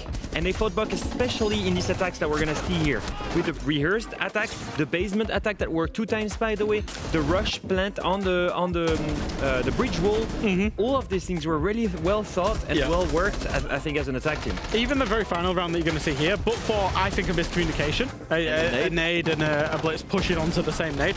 That I thought it was genuinely a good idea for their attacks, and you know, I'm becoming a big Team Secret fan. We'll talk about Secret, I absolutely love them, but I think for Wolves again, it was poor defenses that let them down again, and then they just didn't quite get over the line on their attacks, but they looked okay. I would say it's another result where they've gone very, very close with a top team in this league. Yeah, I was about to say, again, it's one more result that proves these guys have what it takes to perform at tier 1 level. It proves they have what it takes to bring down some of the Titans in Europe. Yeah. There's just that small ceiling that's preventing them at least to take some overtime points. So now I'm going to talk about why I love Team Secret. It's so much fun watching this team, isn't it? It's genuinely so much fun watching this team. And like you said, it's spearheaded by Mowgli, by him being aggressive, explosive, just popping up, big double kill. He's opened up the round. And then the reason that I like Team Secret, they play off the back of that. They match the pace that Mowgli brings. We didn't always see that on his previous team. It used to just be Mowgli and then the rest of Wolves executing their plan. When Mowgli does this on Team Secret, they follow it up. He's unmatched with the pacing consistently. It's so much fun. Yeah, I'm so glad we got to speak to him earlier as well, and talking to him about how much this new team fits him and how that fits so well with his own playstyle as well, how he gets that freedom within this roster. It's really showing once again in the numbers, as we can see. But then also talking in regards to Secret, again, 3 points. You already put them in the top 2 for your power ranking. This is looking really good if you're a Secret fan. Absolutely. I think it's the kind of matches that they can't afford to lose, right? Yeah. They need to be dominating these teams that should be weaker on paper. And even then, that was too close for comfort. I feel like Wolves, had some great insights and some great attacks. You should realistically not lose twice to the same attack, I feel like. I think like losing that second basement defense to the exact same execute and losing 2 players early, that for me is the kind of moment where they need to step up. If only somebody had shown that attack on the telestrator and then on social media afterwards so that they could have seen what was to come, Leo. It's a beautiful execute, what can I say? I mean, it was very well executed indeed on the telestrator, as well as what we saw in game. Now, Lair as well, we talked about it earlier. I mean, it was a map that we were really looking forward to in regards of seeing these two teams on it. Do you think it played out the way we were thinking? Yeah, 2 entirely different ways of playing that map, by the way. Like, you look at Secret, they're super explosive. They rely on heavy entries. They're splitting up all over on the map. Everyone is working some area to try and crack the first layer, and then they work the bomb site together. Completely different way from Wolves. Most of the time, actually, quite stacked together to get the initial control, then they split up to prepare the execute, and some really well thought rehearsed execute. It just reminds me, it's weird, Jack, of ITB's execute. Right, okay. In that playstyle, you see? Kendra is the coach, Kendra was the AGL. I see. Do you see the relationship? The one thing that was interesting for me, actually, was in the Secret Tactical Timeout. When Twister was talking, he was saying, him and Savage were both saying, these guys are doing the same attack, the same thing. How can we adapt? How can we get better to stop them? And ultimately, that probably small adaptation was the difference between us being in overtime right now and a 7-5 victory. And it shows the level that Wolves are at because they're able to compete, but it also shows what their growth potential is. When they're coming into, longer term, looking at this for a team, when they're coming into the rest of the stage, maybe even to stage 2, you want to see them pulling out multiple attacks. You look at your Secrets, your Falcons, your G2s of the world, they've got an absolute bag of tricks. They just open it up and they go, we're doing this one. Whereas it seems like Wolves have only got that one layer so far. So I would say that's the growth that they need to show. Yeah, well, with all these old ITV players, I guess we can only wonder where these attacks are coming from in this game specifically. But we get to speak to one of them as well. We have Noah on the line, joining us for the interview. Good to speak to you. 3 points for you against your old teammate. You must be happy with that. Yeah, I feel happy. I think the game was a bit closer than we expected. We knew what they were going to do on some attacks, but I think we kind of let it happen. Maybe it was just like these small mistakes that we let through, but it was a good game. No, I think so far you guys have looked so dominant and consistent throughout this stage, but also at reload. I'm wondering, what was it against G2 that made it you lost in that overtime? What did you guys need to take that win against G2 last week? I think against G2, obviously the G2 game was a really good game for us. I think it was like those, again, there was like those small like little mistakes that kind of got in there, and they really hit the cracks really well. I think if we were just a little bit more composed in that game, I think we would have gone a different way. I think our attacks as well in the beginning were phenomenal, but there were some points where like, you know, we gave away 2 attacks and then it kind of spaced out the game. I've got a couple of questions. So the first one is going to be about the map of Lair. Obviously, you chose to go there against Wolves. Was the fact that you'd already seen Wolves play this map against G2 an influencing factor as to why you chose this map? And then the second question, which is a little bit easy to answer, is what are you feeding Mowgli? Because this guy is going crazy right now. Well, first about the map. We looked at obviously the G2 game, and we looked at their other game as well against Fnatic, and I think we were all really comfortable on almost any map that we would have gone against them. We kind of had an idea of how they played on layer, and we saw the mistakes they made on against G2, so we kind of knew that they were going to come with something different. But we just felt confident in our own layer and making sure that, you know, we can play against their playstyle. And for Mowgli, I mean, he's just insane, you know, like the energy he brings and like everything into scrims, into game days is so fun to play against, or play with, I mean, sorry. And yeah, I mean, I feel sorry for any team that has to go against Mowgli on a good day. Well, we're seeing that here in action once again. Just one more quick thing. I mean, you played against an old teammate today. You're playing against more old teammates tomorrow and your old org. How are you feeling about that? I mean, I think honestly that the old teammates and everything like that, I think it just gives me more energy and more fun. I think it's always more fun playing against people that you know, and especially the people like you considered your brothers before. So this game today was a lot of fun for me, especially winning it. You know, now I can go brag a little bit on Twitter and on WhatsApp. So I'm feeling good. That's awesome. Tomorrow, I'm confident. Yeah, I mean, let's hope you can repeat that for tomorrow. Thanks so much for joining us, and best of luck for tomorrow. Thank you. Have a good one. Thank you so much. Of course, that was our very first game of the day, but we still have 4 more to go. So we're going to send it to a break very quickly. And then when we're back, we'll have Fnatic and Virtus.Pro.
Welcome back for our second game of the day here at the EML. But before we dive into that, you know that we've been showing some content with some of the stars of this league. We've had some talks with them, but now we're going to zoom in on some of the lesser-known players in our league. That could be changing, though, because these players could be the stars of tomorrow. And we're starting off that series with Wizard.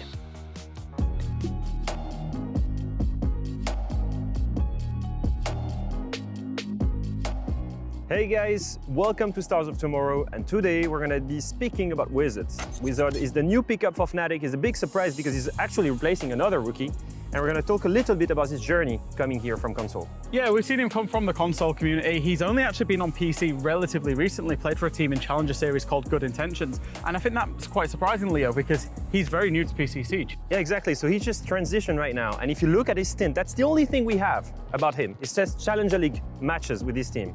He was the best rated player of the Challenger Series, despite his team having struggles collectively. And that's a big thing for me, is that he already dropped massive statistics and he was a really looked up on prospect for EML. And that team, Good Intentions, that he played for through the Challenger Series qualifiers, they genuinely took everybody by surprise. It was a full collective of players that had come across from the console scene onto the PC. They qualified for Challenger Series. It didn't go too well in Challenger Series playoffs, but actually they put their names on the map. And now he's joining Fnatic. Huge name, huge organization, and he has big shoes to fill. And I feel like talking with their coach, Tristan Scythus, he was giving us really good insight about his work ethic. The guy is watching every scream, every stream, every facet he can watch to gather information on drone spots, to gather information on utility usage from other pro players, also using the replay system. He seems to have an incredible work ethic that should play in his favor for his beginning in EML. And that's the thing, it's the work ethic. That's what we're hearing from the teams, from the players themselves, and that is the reason that we think he's going to be a star of tomorrow.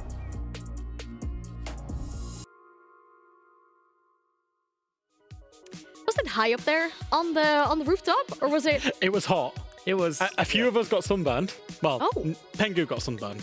We were good.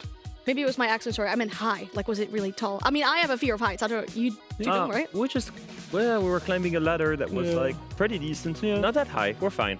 Yeah. In that case, I'm glad you two got to do it. I got to stay here on the couch and not have to worry about things like that. But yeah, good content piece. We're talking about Wizard, him potentially being a star of tomorrow. I think we've already highlighted him in his game that he's already played. He's put up massive numbers. It's so important for these players, but also for everyone sitting at home, because if you want to be a pro player as well, of course, we've got, with the new introduction of how everything works again this year, with that promotion to Tier 1, we've got all these leagues, like the Combine you're seeing on your screen, with such an importance for players that want to join the competitive circuit. If you do compete with a team in the Combine qualifiers, which you can still sign up for right now, we've had the first two qualifiers, but the third and the fourth qualifier are still to happen.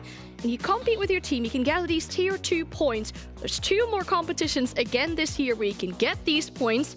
You could then become like Matcho did, play at the Tier 2 finals, gather enough points. Sorry if I'm taking all your points away from you. But then you can find yourself playing the Challenger Series and having that shot at getting Tier 1. It's so important for people to get into the Tier 2 competition. It's the first step on the pathway. Obviously, the 3 Tier 2 competitions all combined together to create the finals. Combine's got its own LAN finals going on in August as well, over in Germany as well. It is Germany, right? Yeah. Incredible stuff. And I will say, like, we saw, it was Tharks who played in the Combine finals last year. He got picked up not too long after that by Fnatic. So these top pro teams, these Tier 1 teams, they are looking at these events and looking for talent. These tournaments, therefore the guys in the chat are saying, oh, I could have done better. We could sign up.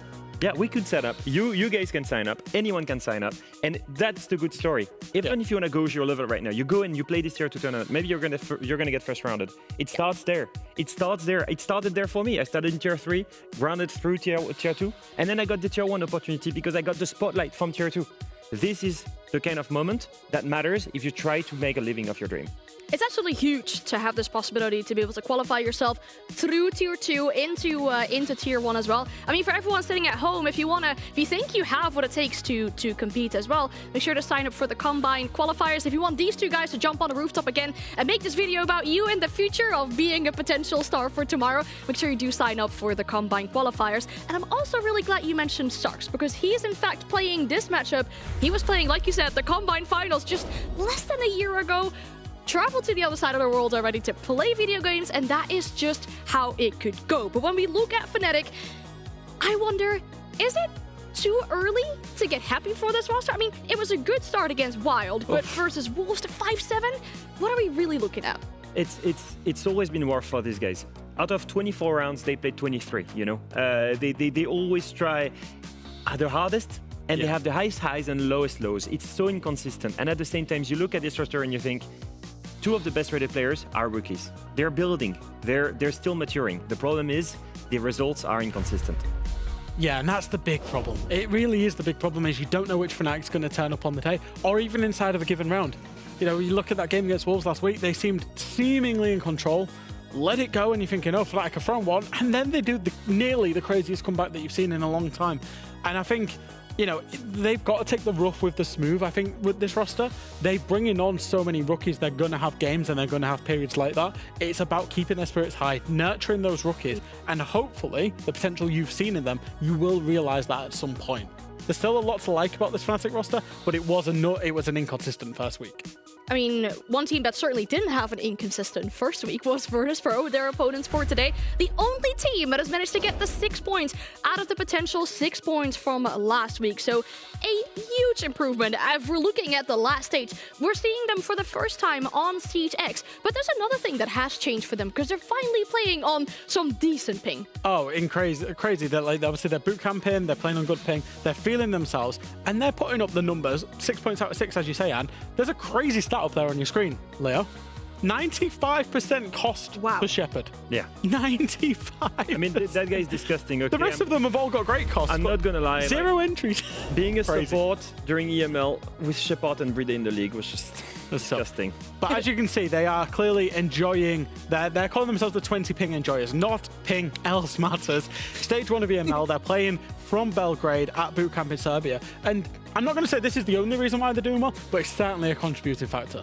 Yeah, we asked production to make a beautiful graphic to put this into perspective of what it means when you look at Virtus.Pro and their different kind of performances on the different pings that they've been struggling with in these past years.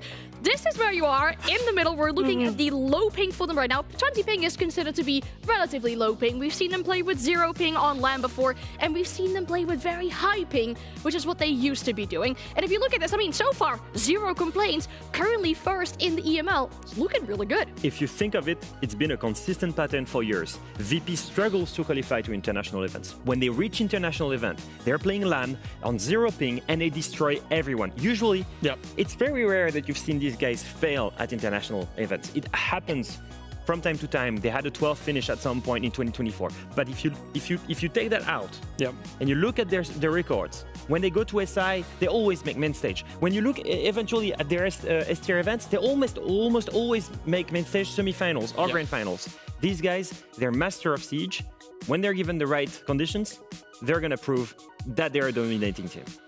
And we're looking at Joystick right now, and one thing that really stands out to us, if you look back in the years, they love to complain about the ping that they've had. I mean, we've heard them talk about it so many times. Look at that first post dating back all the way to 2018. That's when they already started talking about, oh, you know, I'm struggling with the ping that I'm playing with. It makes it so difficult. We've all been there before. If you play with friends on a different region, you feel like you're shooting someone, but you're not actually shooting them. And you feel like you're being swung without someone actually looking at you. It's so frustrating. And that affects your confidence. That affects how you play. It affects what you do inside of the server. I know, Leo, you experienced this on a team that was playing on high ping when you was over in APAC as well. It definitely affects things. It affects your mental state. With Fnatic obviously having to play on 110 ping when they were stuck in Australia in APAC North, that was a struggle for us. You have to somehow take it into account. You have to play in a certain way. You have to swing a lot. You cannot be holding angles. It means that you have way less variety of ways of playing the game. And it's a handicap. It's a clear handicap. And I think with the way Virtus.Pro plays, it compounds that as well, because they play in such a style that playing slower is definitely a detriment to them. So when they're on low ping and they can play faster, it looks so good. When they're on high ping and it takes an extra 20, 30, 40 seconds, that's when it can start looking quite bad. Yeah, all right. Well, let's start talking map pool then. I think that's Virtus.Pro's favorite subject as well. I mean, we talked to them a lot about that. But let's see where we'll be heading to for this best of one. Border, how are we feeling about this map for this matchup? Well, I can tell you one thing, Anne.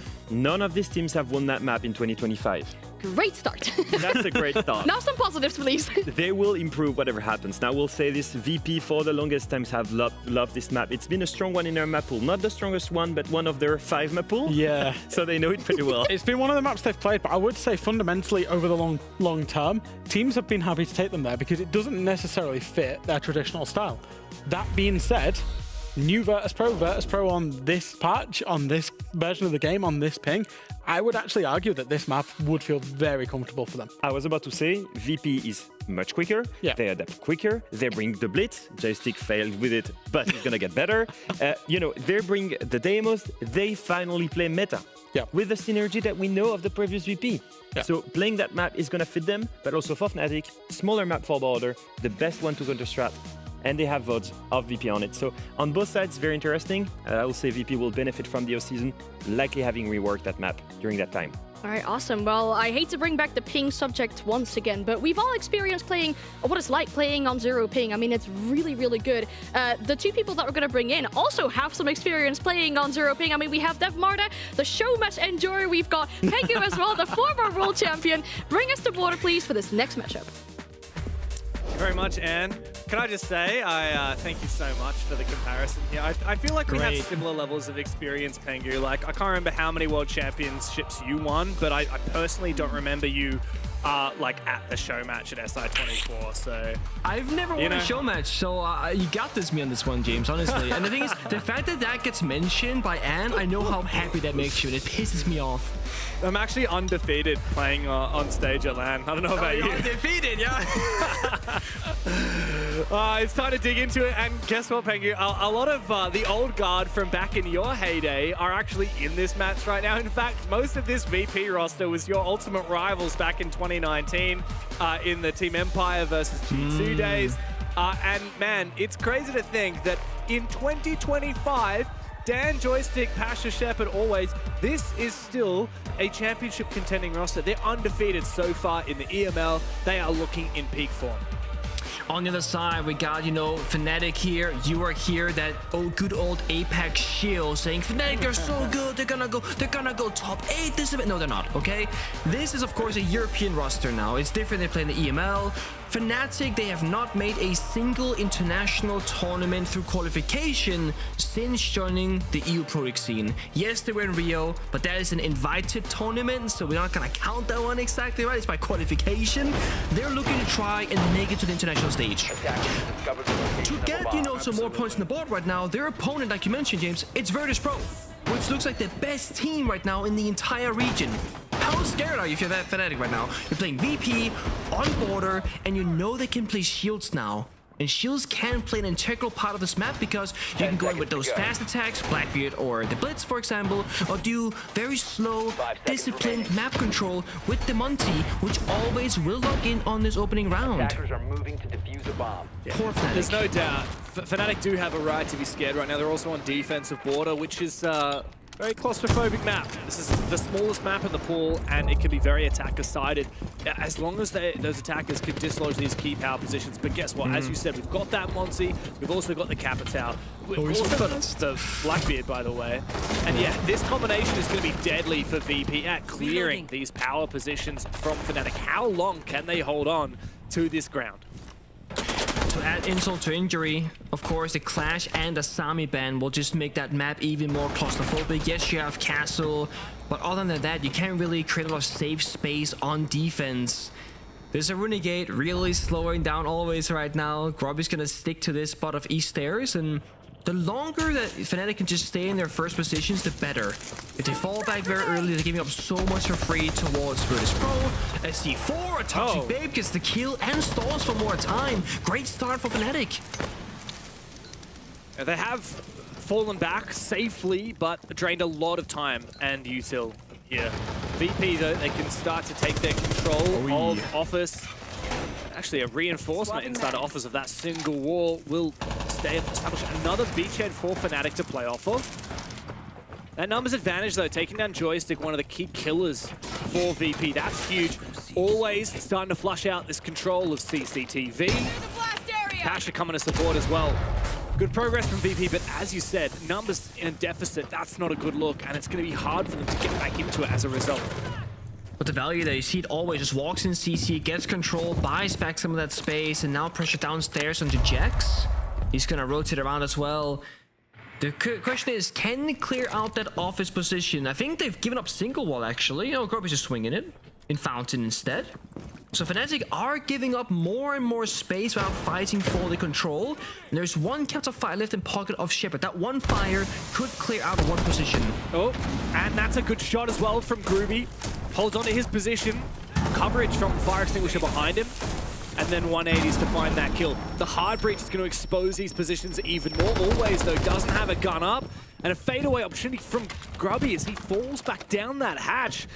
VP inching closer towards the side, but guess what? Deep inside, it's Wizard, the newest addition to this roster. He's dancing around, he's exposed to 2 angles, and Dan will take him down. Now there's a plant opportunity available for VP, and if they can continue fragging out, they might make it possible. Low HP on Always, middling HP on Shepard, but Sarks to go for a swing. It's up to Always to force this plant down. Sarks, come on, mate.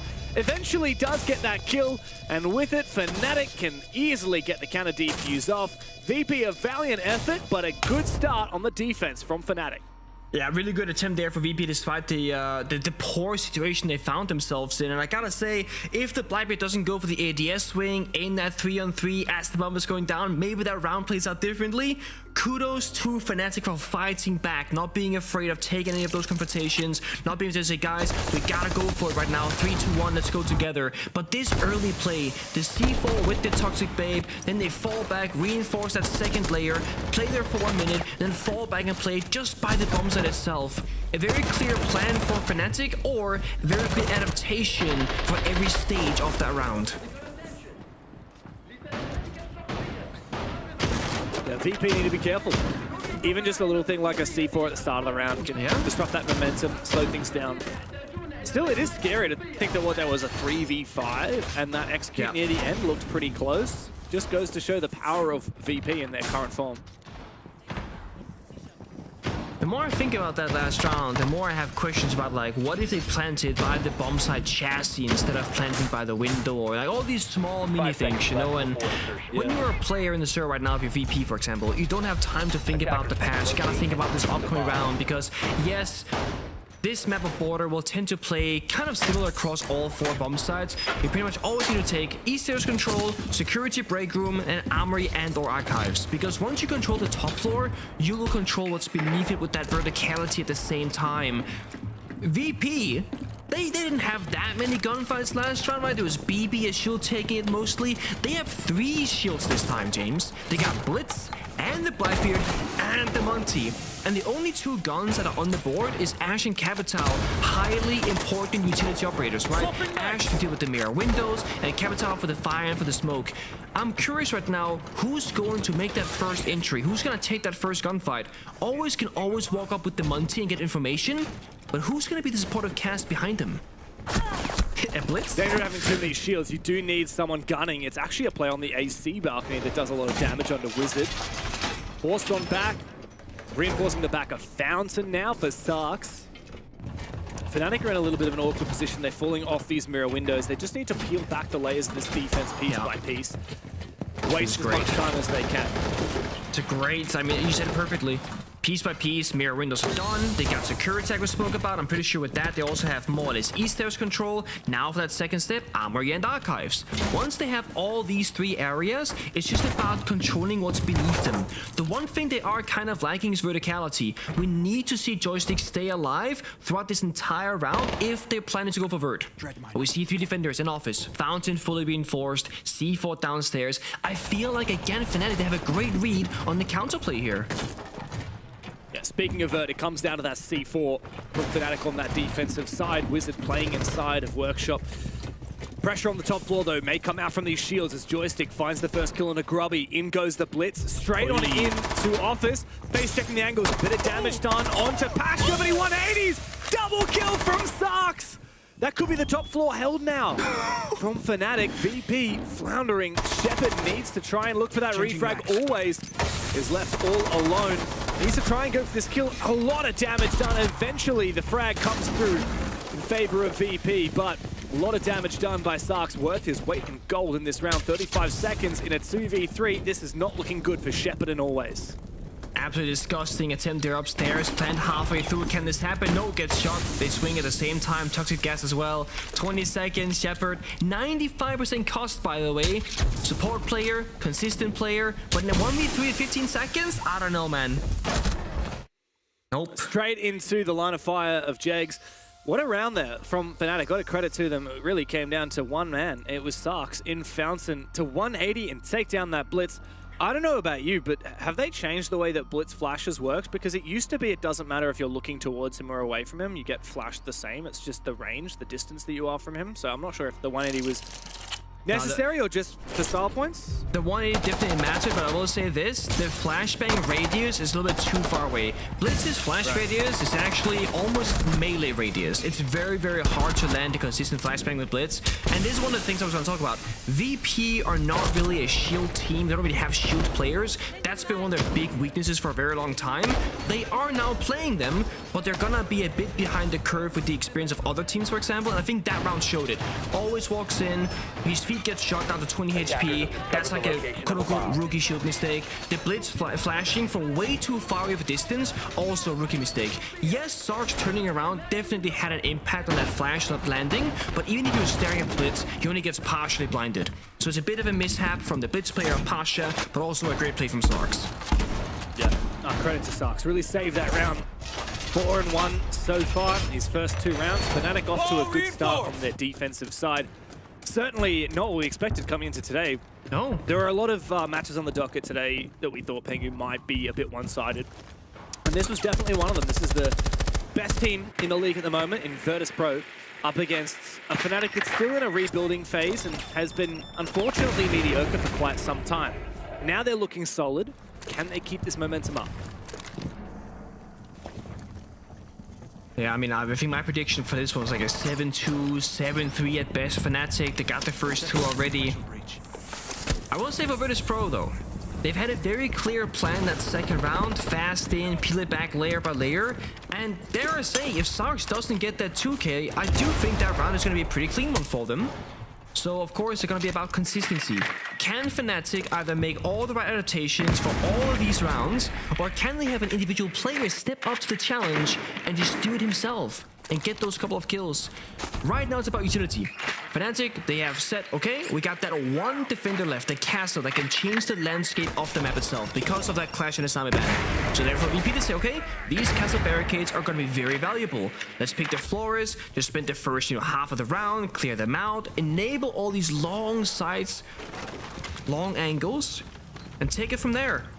The only downside right now is they're not really inside the building. VP members are outside, but Pasha finds Grubby, the one guy that was downstairs. Great early pick.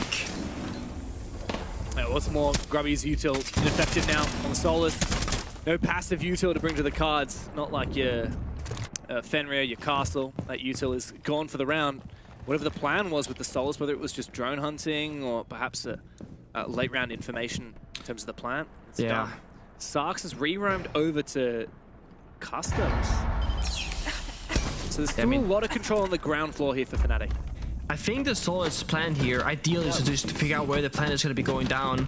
Without that Solus, unless you have a ton of verticality, this plan attempt might just be doable. Libya breaking the wall, Dex taking a lot of damage. Fnatic, again, they need to have the perfect counter, or they can just go for a plant here. VP, they're disciplined. They're going to take their time. Yeah, there is a good setup here for VP. They just need to make sure that they don't get caught off guard. And that's good from Fnatic. Start putting that pressure back on VP, removing that backstab. We still have the plant potential, though, with the shield to cover here from Dan. But Shepard's on the diffuser. He's going to go in on the Flores. Sneaks inside into Workshop, but he's taken down from Wizard. The deep angle from down in Harry Potter. A refrag attempted, and now Pasha on the top floor has to drop down this hatch. His teammates are dropping like flies around him. Always needs to find an impact, but Deepek on the ground leaves it all up to Wizard now in a 1v2. He kicked things off for Fnatic, but now he's got to make this retake work. Always you have to stick that diffuser now. It's all up to Pasha to cover as the plan is being forced down. A good pre-fire through the wall. Finally, the Bears are on the board. finally, but with 0 seconds left, a clutch and a half, and I mean, dare I say it, it's one of those really ugly 50-50 decisions. The Warden holding the active angle on the hatch drop finds himself injured by the pre-fire. If you don't hold that angle and you let the ass drop in the air, you get a free kill because they're forcing that hip-fire animation. With that being said, if you don't hold the angle and you lose the gunfight after, the result's all the same. So it comes down to those small details once more. But I gotta say again, praise to Fnatic, having the counterplay, locking down the bomb site, and most importantly, they swung 2 or 3 people together on the one attacker outside main door. They were stuck window, they were bottom main staircase, and they were on the A bombs door by that server rack. They said 3, 2, 1, let's kill this player so that we can focus all of our guns in the same direction for that actual bombs that execute from bathroom. Beautiful mini play. And there goes the kills from Pasha as well. Yeah, 4 kills from Pasha. As you said, the Castle Band coming out from VP. But the Blackbeard on the other side, I think, has its merit as well. Dan has played that every single round. Yeah. It's justified, definitely.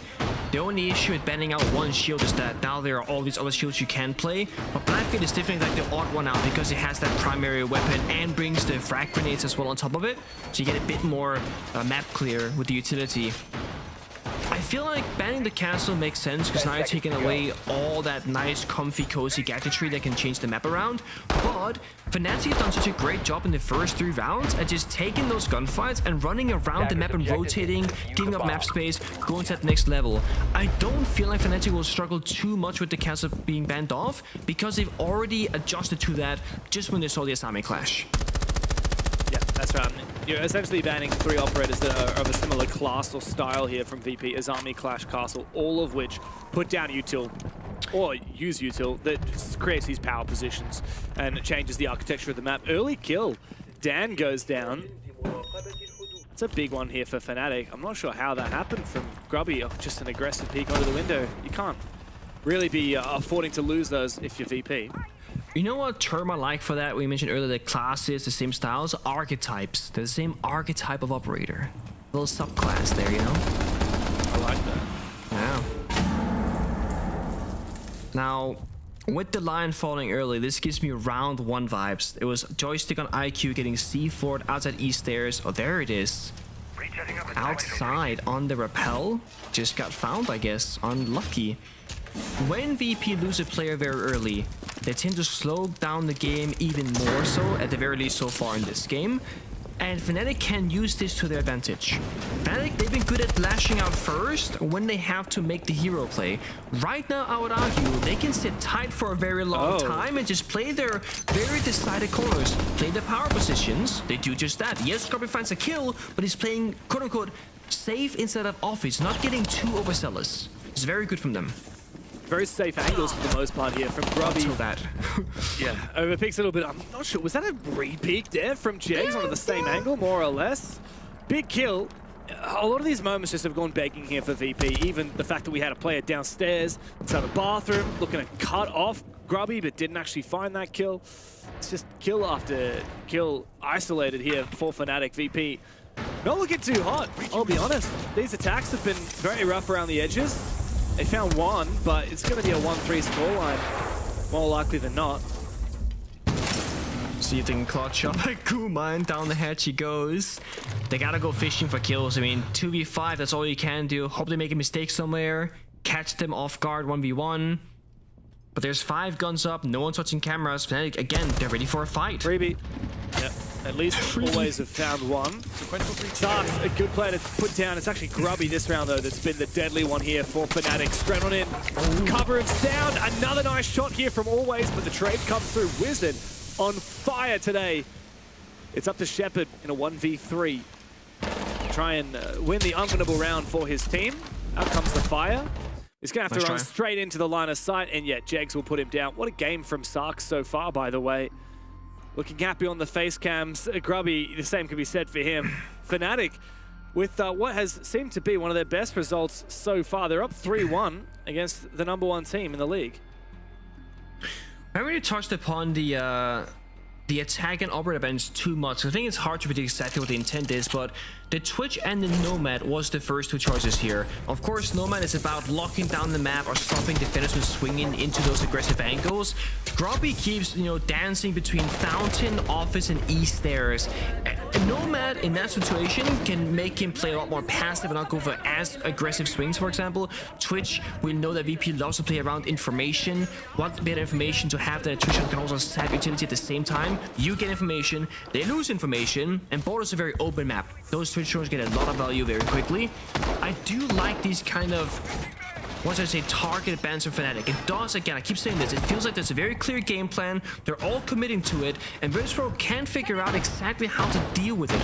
Whether it's a player dying early, them being too slow in the round, them just not finding the right problem solving, or then, of course, when they finally find all of those things, Sarks clutches it out in the round, getting that 2k against the Blitz, for example.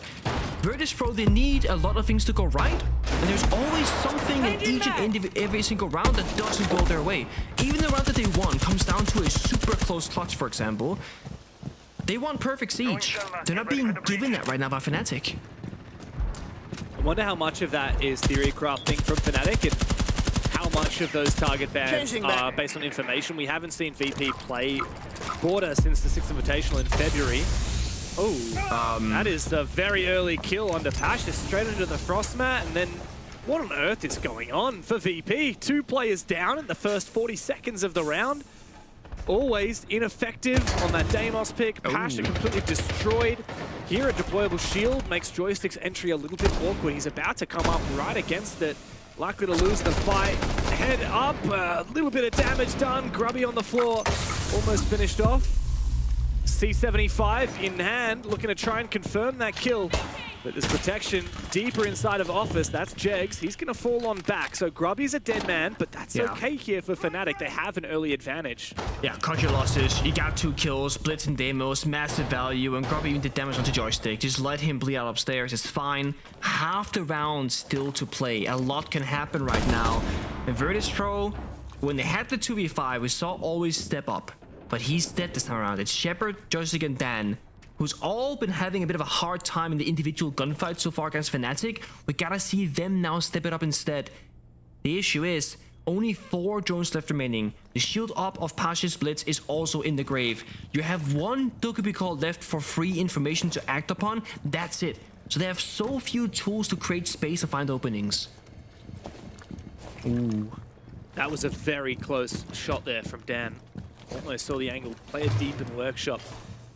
Still an advantage for Fnatic in terms of the numbers, but these players are very separated. It wouldn't take much. It would not take much at all for VP to find it. And with this vertical game starting to come through, it's going to force these Fnatic players into more awkward positions. Make a little bit of space here for VP. This might be plantable. The question is, do you sprint across and plant by the bathroom stall or right by the hatch on the soft wall? That's the question, because they're both risky in each of their own ways. With only 2 people covering, they can't cover everything, but they can cover most. Good flash. Here comes the entry as well. Joystick opening up this hatch with the DMR. That's going to open the angle as well onto Wizard. There's a player flanking back upstairs. I don't think Joystick's dodging it enough, but it might not matter because Jegs is the last one left remaining. They get stuck in his rotate hole as well. VP, I'm not sure if they're aware of the position, but what we do know for sure is they have the side. They have control. And, well, with down on the floor, information as well on the Jegs' position. 2 versus 1 here for VP. A player above and a player on the rappel. Jegs has to get up nice and close and look for this counter diffuse. But they know exactly where he is, and this vertical domination is going to be untouchable here.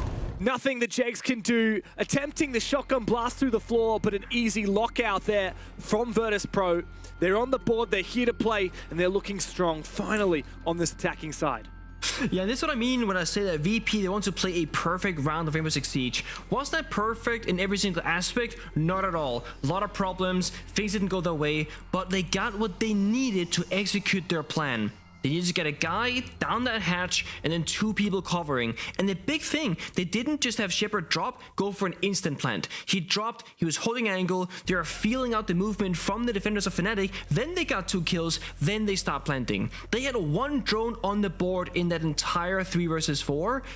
and it was in bathroom. So the only thing they had actual information on, besides the Dokkaebi call during the execute, was bathroom itself. They knew that was clear, and off of that single piece of information, they could establish a quote-unquote perfect execute for their situation. Yeah, Fnatic been pretty good in this game so far, but that lead could very quickly slip away from them. One final attack round here for Virtus.Pro, and a chance to end the half even. Is it likely?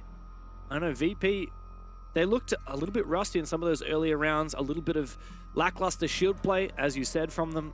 But that last round just gone by, that looked nigh perfect. Fnatic were locked out. But a lot of the time it comes down to these early kills as well. How many times have we seen an early frag and then the opposition just simply unable to fight back, unable to get back into this game? It's funny because Border is always spoken of as a map that's hard for defenders, hard to, you know, to have anywhere to play. You feel very claustrophobic, and with the Clash, Asami, Cancel Ban, this should be more true than ever. But it hasn't really felt like that in the game so far. And I don't know if it's because there are so many shields in play from VP most of these rounds that we don't see a lot of like long-range gunfights, or the fact that Garby gets like an opening kill half those rounds himself in E-stairs. But often we see Border being played in other matchups, attackers are quick, you know, get towards the building, open up windows, doors, long onto side, and defenders seem like they have one corner to play in, and that's it.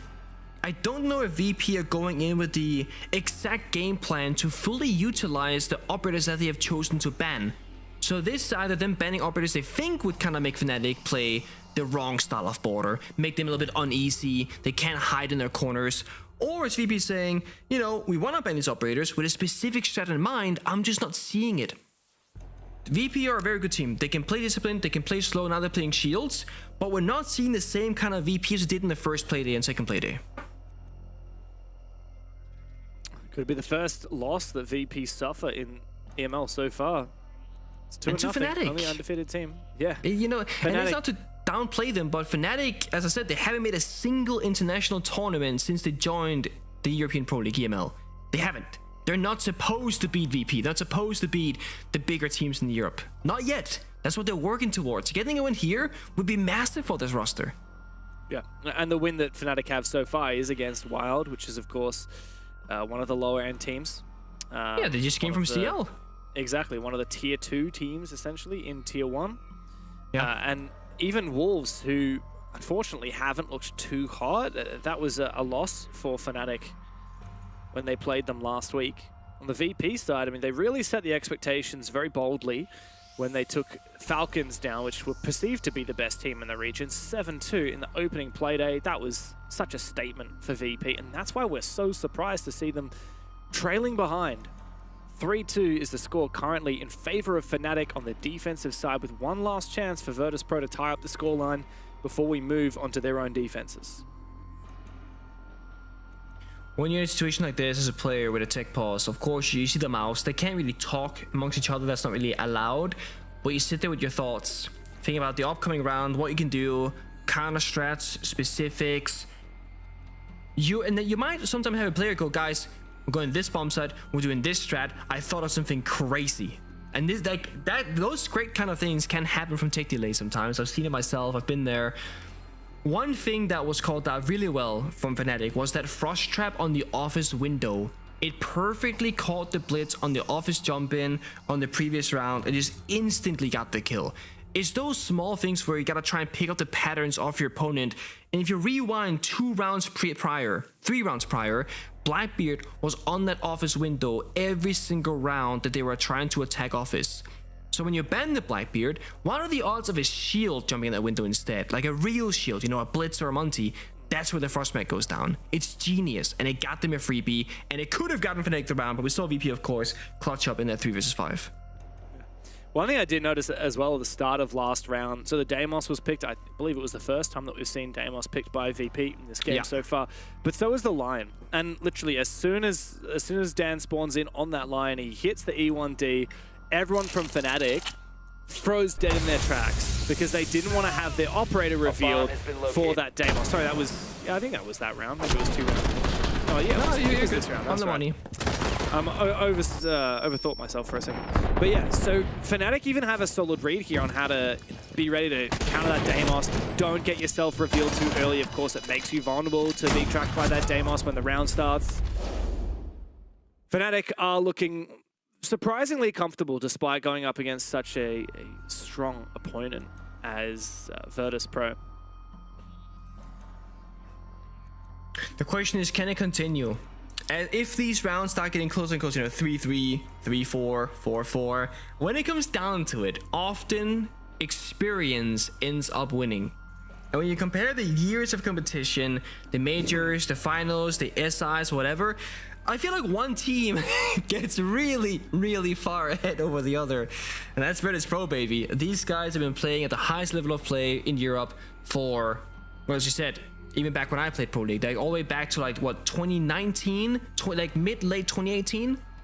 Yeah, I've got the career debut I've noted for Joystick and Shepard being back in 2018, which is 6.5 years ago for Joystick and Shepard. And of course, the rest of this roster has been playing for a very long time as well. It's crazy to think that this team, VP, have been a full roster for 2.5 years, even with this exact 5-stack. I mean, you compare that to what Fnatic have. I mean, Wizard has been on this roster for 18 days, at least his official debut onto the roster. And even before that, you know, Grubby has only been on the team for 3 months. Sarks for 9 months. Deepak, obviously, he's been on the team for over 3 years. But Fnatic is a much newer roster. We've had a lot more turbulent roster changes. VP infamously never makes player changes. Of course, they speak Russian while they play. There are fewer players in that region to pick up, but also, for some reason, VP never really seems to be lacking for talent. You still have 5 of the best players in Europe on the same roster. Yeah, and that's pretty much always been the story. I mean, VP's current playstyle is very different from how they played back in 2018-19, of course. Every team's playstyle is different. It's been so much time. But they were literally known to play the same attacking strat every single round for the same bomb sites. So when you play on them on border, you know how they're gonna attack Armory Archives. You know exactly which player is gonna play which operator in which exact position, and yet you can still not beat them. That's how they started the first 2 or 3, maybe 4 years of their Pro League debut as a team. Nowadays they're a bit more fluid, of course, but they've had the same style with the same players with the same core principles and philosophies for such a long time. I can imagine it would be hard to make a change because it's such an integral part of how they play as a team. Slotting in a new player into that kind of design might be much more trouble than you actually think it is. VP really used to play, especially when they were Team Empire. Used to play the game like chess, right? You memorize all of the openings, you learn the book moves, and then you just play them to perfection. You don't make a single mistake, you never make a blunder. Of course, these days you have to really keep up with the meta. You have to play much more dynamically, especially as we see that 3rd operator ban come out in the 3rd round of each half. But as we've said, you know, Fnatic banned out that Blackbeard, which we saw plenty of from VP, and they've actually had more success after it got banned out. Since VP have been flexing their muscles on a couple of different options. For this final round of their attacking half, though, it's just the one shield, and it is that Montaigne. I like this more. 4 guns and solid information. Always can call from the front, make good pace in the map, and just again, get that map control. What we haven't seen too much of is a very lethal gun behind him. Yes, they've done it once, but you gotta do it every single time you play the Monty. Monty, as an individual operator, is very non-lethal. You're not supposed to get any kills. It should all be near impossible. It's all about what happens behind and around the Monty operator. That's what creates that magic that you need. VP now, outside office, in E staircase, they've gotten that first step, they got the eyes inside a fountain office next, and there are soft walls this time. Now we're gonna see those long lines of sights being enabled, which should favor VP if they choose to go for it. Well, good control already, and always can continue marching on forward. No pressure on the CCTV as of yet. The detonation of that fire extinguisher opens things up, enables a little bit more of an aggressive play in the hallway, but it'll be gone by now. Here comes the breach C4 on the Archives wall. C4, very nicely placed. It doesn't find anything, but I think that if there was someone outside that window, they definitely would have fallen. Love the way Pasha's here on the AC balcony, ready to cut off as well.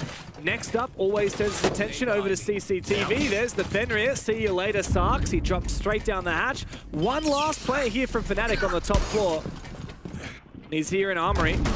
Careful. Oh! Not accounted for. Deepek finds a freebie. Meanwhile, Wizard C4 connects. That puts us into a 5 versus 3 in favor of Fnatic. VP have not found anything back for their trouble other than the ground they've taken on the top floor. They're doing so well. They got the map control, forcing back the roamers. They had full top floor at their disposal, and always makes a small mistake, jumping into the barricades and just taking 2 seconds and punching it down. Dan gets a kill back onto Deepek the Warden. High value target. There's no plant deny. There is no C4s. But with that also being said, you only have 3 attackers. You need 1 guy to be planting, 1 guy to cover the main door position, and 1 to cover the entire rest of the bomb site. Do that while having no smokes and no real plant cover, but then Dan finds another. Yeah, and Shepard's dropped straight on in. He's planning in server, and the cover vertically is from Pasha. Whips out that pistol, but Shepard can cover himself. And suddenly, the tide has turned. The round is flipped. It's VP in control, forcing that diffuser down. Dan from outside finds 1. His 3rd kill of the round. And Grobby is trapped. He can't contest. He's being watched from outside. There's a player above as well. Should he even get close to the diffuser, he's no doubt going to be found. Yellow pings onto the player on site. Shepard already low HP. A few warning shots from Grubby. But still, he's being watched from up above as well. 3 players from VP just waiting, playing separately, playing tag team. Grubby has to watch every single angle. Pasha from upstairs puts him in the dirt, and a beautiful recomposition from VP. They were down 3-1. They finished the half even. They literally cannot play, like, they cannot allow VP into 3v4 situations. They are so good at 3v5 for that matter. They find those openings every single time. I mean, again, they need 1 guy to plant, 2 guys to cover. They do that, and somehow we didn't quite see it, but Dan found kill after kill after kill, seemingly out of nowhere. I assume because Fnatic are over-rotating. They're moving around so much, being like, okay, we don't really have any playable positions right now. So they're playing bottom main by the main door, they're playing by the main staircase, and Dan outside the building just picks up those freebies. Shepard had to win an individual gunfight before he could plant. He wins out as well. High value kill into a plant. And just like that, they win yet another clutch of a round. There's the first one. Poor Deepek, man. That's where it all started. The thing is, like, even a player or 2 down, VP just had such incredible map control. They had drones to prevent any kind of a flank. They had the entire top floor, and they had the vertical to make it work. All it took was the guns pointed in the right directions and the confidence to go for a plant. Great finish off to the half for VP. Now we flip things. It's defense time. And Fnatic have banned away the Fenrir and the Warden, both of which they used quite excessively. VP, on the other hand, it's a multi-ban for them. Blackbeard is left in, as is the Blitz. Neither of which have been picked, by the way. No. This does a lot of aggression for Fnatic, right? The Fenrir, of course, is gonna stop you from entering, taking those gunfights because of nearsightedness. The Warden just opens up a lot of both planting, but also what we call cheese strats, right? The Ying, that's been out by VP, really great read there, but also the glass. Smokes in general can be so effective. So I'm curious to see what the plan is. Fnatic in the opening round, very kind of standard lineup, nothing too, like, out of the ordinary. But it very much can pack a punch. The Lion, of course, combined with the Deimos is very great. Either stand still, because Lion charge and move, but Deimos can still see you. Wizard self-destruction, also passively in case of a clash. Yeah, I love the Zoph. Zoph doesn't get a ton of love. Not a lot of people like to play the 1-speed operators, but man, does she pack a lot of good util. The hard breacher tin can openers, the 2 concussions, as you said, especially for that clash. The explosives also to deal with the clash. The castle, if picked. Oh, here's an aggressive jump out. What are you doing, always? He still finds a kill! He finds a double! Grubby's on the floor! Eventually trained on back by Wizard, but what a hell of a run out from always. Into the air jab, found the injure mid-air so he doesn't die. I mean, that is so worth. Deepek 20 HP, Grubby 20 HP. They've spent 2 toxic waves, but I'm gonna say it again, it's worth it. Fnatic now feeling so much pressure from the beginning of the round. despite having no one, despite having the perfect counter operator, that play still happens. Pasha finds another on these staircase, and Fnatic, they are not being let inside this building. Already low HP. Grubby almost killed by the gas babe. Thrown long range from Shepard. He can't move. He's so trapped right now. Can't afford to walk into a goo mine either. Always has been so valuable. Big swing from Dan. The round is over. Surely Deepek desperate inside of Office. He finds Dan attempting to dash on out of there. It's just him and Jegs now. The 2v3 may be possible. But after such a strong start from VP, I'd be very surprised if they let this one slip between their fingers. VP known for their discipline. We see it in post plans. They never go for ego swings. And right now, in numbers advantage as well, they will only swing when they have to. Shepard finds a freebie. Deepek now left all alone in 1v3. Pasha holds the angle. Easy round for Virtus.Pro. Playing aggressive from start to finish. Understanding, hey, right now we're even. We can go for a play. When that play then works out, let's just fall back, hold our angles, play our numbers. Nobody has to do much work in this round. I can't wait to see that replay from Always. That was unbelievable. I don't think I've ever seen someone get an injure mid-jump out like this. That was an injury, by the way. Finishes it off, and then he goes for the second play. You also can barely see anything when you're in the Toxic Babe. Grubby, unfortunately, I don't know whether... Was he reloading or something? But he didn't manage to get that shot. I think he hopped on drones, I'm not gonna lie to you. I think he was droning at the worst possible time. No, I don't think he was. He had his gadget active. He had a death mark going. Oh, maybe it was caught in the timing because there's an animation at first. He could like literally not shoot back. I'm not sure. But jumping out through a Toxic Babe is crazy to me. Like, he tanked half his health bar just to get out the window. I mean, this is Always we're talking about who, across the first two play days, is by far and away the best player in the league. Unreal. Absolutely untouchable. Yeah, 6-1 on his entry, by the way. 162 EPS. Absolute demon. Less than 10 deaths, almost 30 kills. So if you're playing like that, yeah, you'll have a little bit of confidence. You'll go for a little bit of those crazy plays. Does that make it? Oh, main door, I guess. Okay, I was gonna say it doesn't make the roof. I'm not sure how I feel about Brava in rounds like these. I'm not saying it's a bad operator. Look at what he's getting right now. I'm seeing this. But like, these are Runegates are such bait value. They don't actually give you much in the round, in my personal opinion. Maybe they will, we'll see. I just feel like it's one of those... Is it actually valuable to hack these or not? The bulletproof camera I fully get, but there's two of those at most in this round. Even by hacking both of those, you could just clear them out with other operators, but whatever. He did find some value there, that's for sure. Well, perhaps those internal Runegates are more valuable as well, preventing defensive retakes in the late rounds. Pasha does find a kill though. Did Sarks poke his head on into sight? If so, I'm not sure why. Perhaps it was the vent's window he died from. Good start from VP. Numbers. Ground very slowly being taken from Fnatic. Wizard the only player with boots in the building so far. Yeah, we haven't even seen the effect of Deimos just yet. The Grubby outside. Just peeling back the layers of those keybas, denying them one by one. Nate's being used as a first track. What will he do with it? Does 36 stick around? He tries to front back, but Wizard with a great angle there denies the retreat. I'll tell you what, Wizard has been in peak form. New player on the roster with a lot to prove. Joining a team like Fnatic, who frequently take chances on younger talent. And Wizard's been looking solid. Fragging out in this game, that's for sure. A lot of ground now for Fnatic on that top floor as Grubby continues to take more of it, opening up the vertical angles as well with the Vendetta. There's a player watching his angle as well. Just to be careful to be caught reloading. A lot of bullets to work with here in the Vendetta. 6 in that revolver. As the player is right below him. Please, somebody open this floor. Please, you say, as Sledge is dead on the board. You got that second shocker from Brava. Jegs finding more and more value as time goes on, but these vertical holes are just lines of sight. They're not finding any real players right now. The plan attempt could very well be real, though. But every single one of these defenders, as you say, has retreated from the site to escape that vertical game.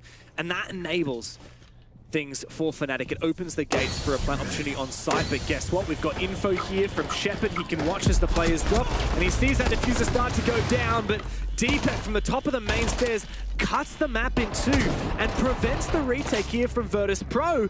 Pasha to find his, but that bomb site has been locked on down. Wizard as well, covering in the post play onto Dan. Pasha gets in deep. He's got the DMR to work with. Pasha might be able to bait for Shepard, but he doesn't win his fight. And at the top of the stairs, Wizard locks it down for Fnatic. And a great attacking round. Another great round from Fnatic, where they've had so many moments in this matchup where, despite everything, they've looked like the better team, despite expectation, despite pressure on their shoulders going up against the bans, a behemoth. Fenrir is gone. There's like areas VP. around the map. If they're playing super Aggie at the start, remember, we can come in behind them, yeah? Fenrir is literally gone. Also, like I said before the game, Warden ban, first of all, that's a C4 gun. Bomb like tellers they could take here. They usually like to play the C4 on that from the Warden, yeah? One less C4. Guys, that round, did they even take a C4? They had nothing. No. Just try and get a head count on the operators. Try and see, importantly, where they're not playing as well. Yeah? If they want to play really aggro at the start, boys, but they don't have the Fenrir to hold all the backstabs, as we know they do, let's drone around the map. Let's see where they're not playing, boys. Yeah? Jags that round, he hacked everything by Vent instantly. All of it. There was nobody playing there. Yeah? Start thinking about the operators. They got to start thinking about how we're playing. But good fucking job, boys. Come on, keep it up. Don't play glass, guys. No. Okay.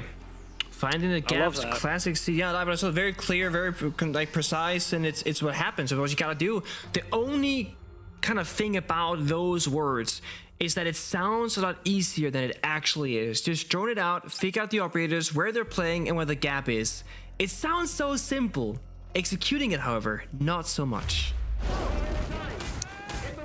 But you could hear what Sathis was saying there, the coach of Fnatic. He got in immediately. He was saying, guys, we know they're not bringing C4s. Fnatic have a read on VP, and you know that was true last round, and it's true again this round. I was thinking it when we saw that Deimos opening up the floor with the Vendetta. This guy is so vulnerable to a C4 right now. Not a single one was tossed his direction, and it's the correct read again this round. Of course, a bit of a different situation when we change bomb sites, but again, there's vertical potential here. VP could be going for these C4s. There's so many operators in abundance that they could be bringing. Fnatic banned out that Warden, which is probably one of their comfort operators that happens to have a C4. Pasha could be bringing it right now on the Sentry, but he's not. He's the only one in this lineup that even has the option of bringing a Nitro cell. Yeah.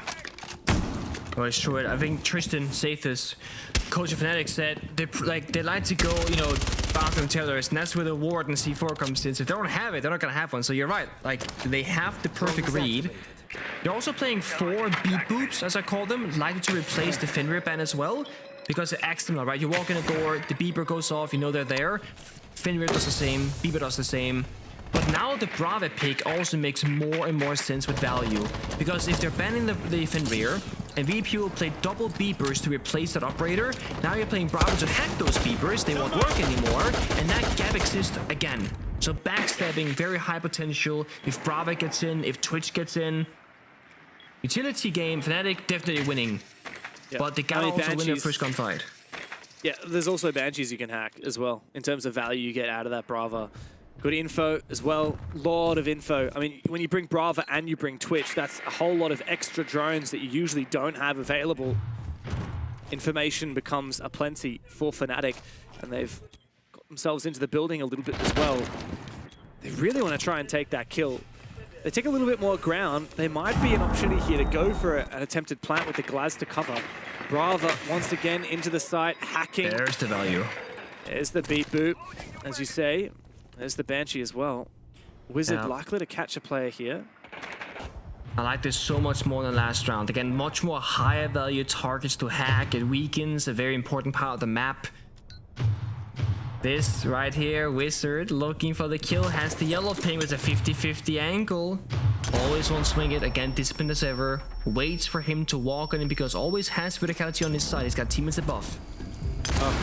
It's not going to work out though, unfortunately. Always managed to sneak around. There's the reinforced wall next to him as well, and this exchange is not really going to happen. But elsewhere, there's been a hell of a lot of chaos. Straight into sight here for Wizard. Sarks also trying to support. Oh, Sarks, you just need to land those. Wizard coming in from the other side is the last one left. That round, absolutely pitiful from Fnatic. A few attempts, but VP were ready for everything, despite it feeling like Fnatic were in control of that. Excellent utility usage, everything that you'd think that they would want. But as soon as the kills came out, it was all VP all day long. It's hard to say exactly what happened because you didn't really have the full picture. They were watching the backstabber happen, right? The Always versus Wizard fight. But it did look like to me that Fnatic didn't have a lot of like phantom pressure around the map, which I assume VP read into a direct bomb set attack because of it. It was just Wizard backstabbing by main stairs and ventilation. That was really it. So it's a 4v4 on side essentially, which typically favors defenders. The Bravo ban came out. I was gonna say this makes a lot of sense. No surprise there at all. Again, the value that we're gaining from it with the Famer ban especially makes so much sense to me. A smoke ban. Now, if you're not gonna play C4s and you're not gonna have a smoke available, do you have any real plan deny? Not really. But now with the Bravo ban, you can play Maestro to a 100% effect rate because you can't hack those Maestro Evil Eyes, or you can bring out Tashanka from Shepard. That's like your two options to deal with that smoke ban. Yeah, I do wonder what Fnatic intend to do to play into it. Last round, like you said, they went for a... First we prep with util, with the Bravo, and then we go for some kind of an execute. And when the smoke is banned, when you know your opponents aren't running many C4s, that, like you said, is when that execute heavy strat comes even more powerful. Especially the glass, right? You don't have a warden, you don't have a smoke, you're not running C4s. How the hell are you planning on countering this glass? Which has now been brought out. You mentioned the Tashanka. Shepard does bring it in this round, but it's still Maestro, it's man, not a guarantee. I would love to see it. Yeah, I mean, we've got two bulletproof cameras at least. Yeah, it's true. I mean, that's like a mini Maestro, if you will, but Borders, the bomb site itself, very close to each other, especially Armory Archives. Those Evil Eyes, they grant you like every single thing in vision. Through smokes. And you've banned Brava anyway, right? Like that Maestro is not very vulnerable.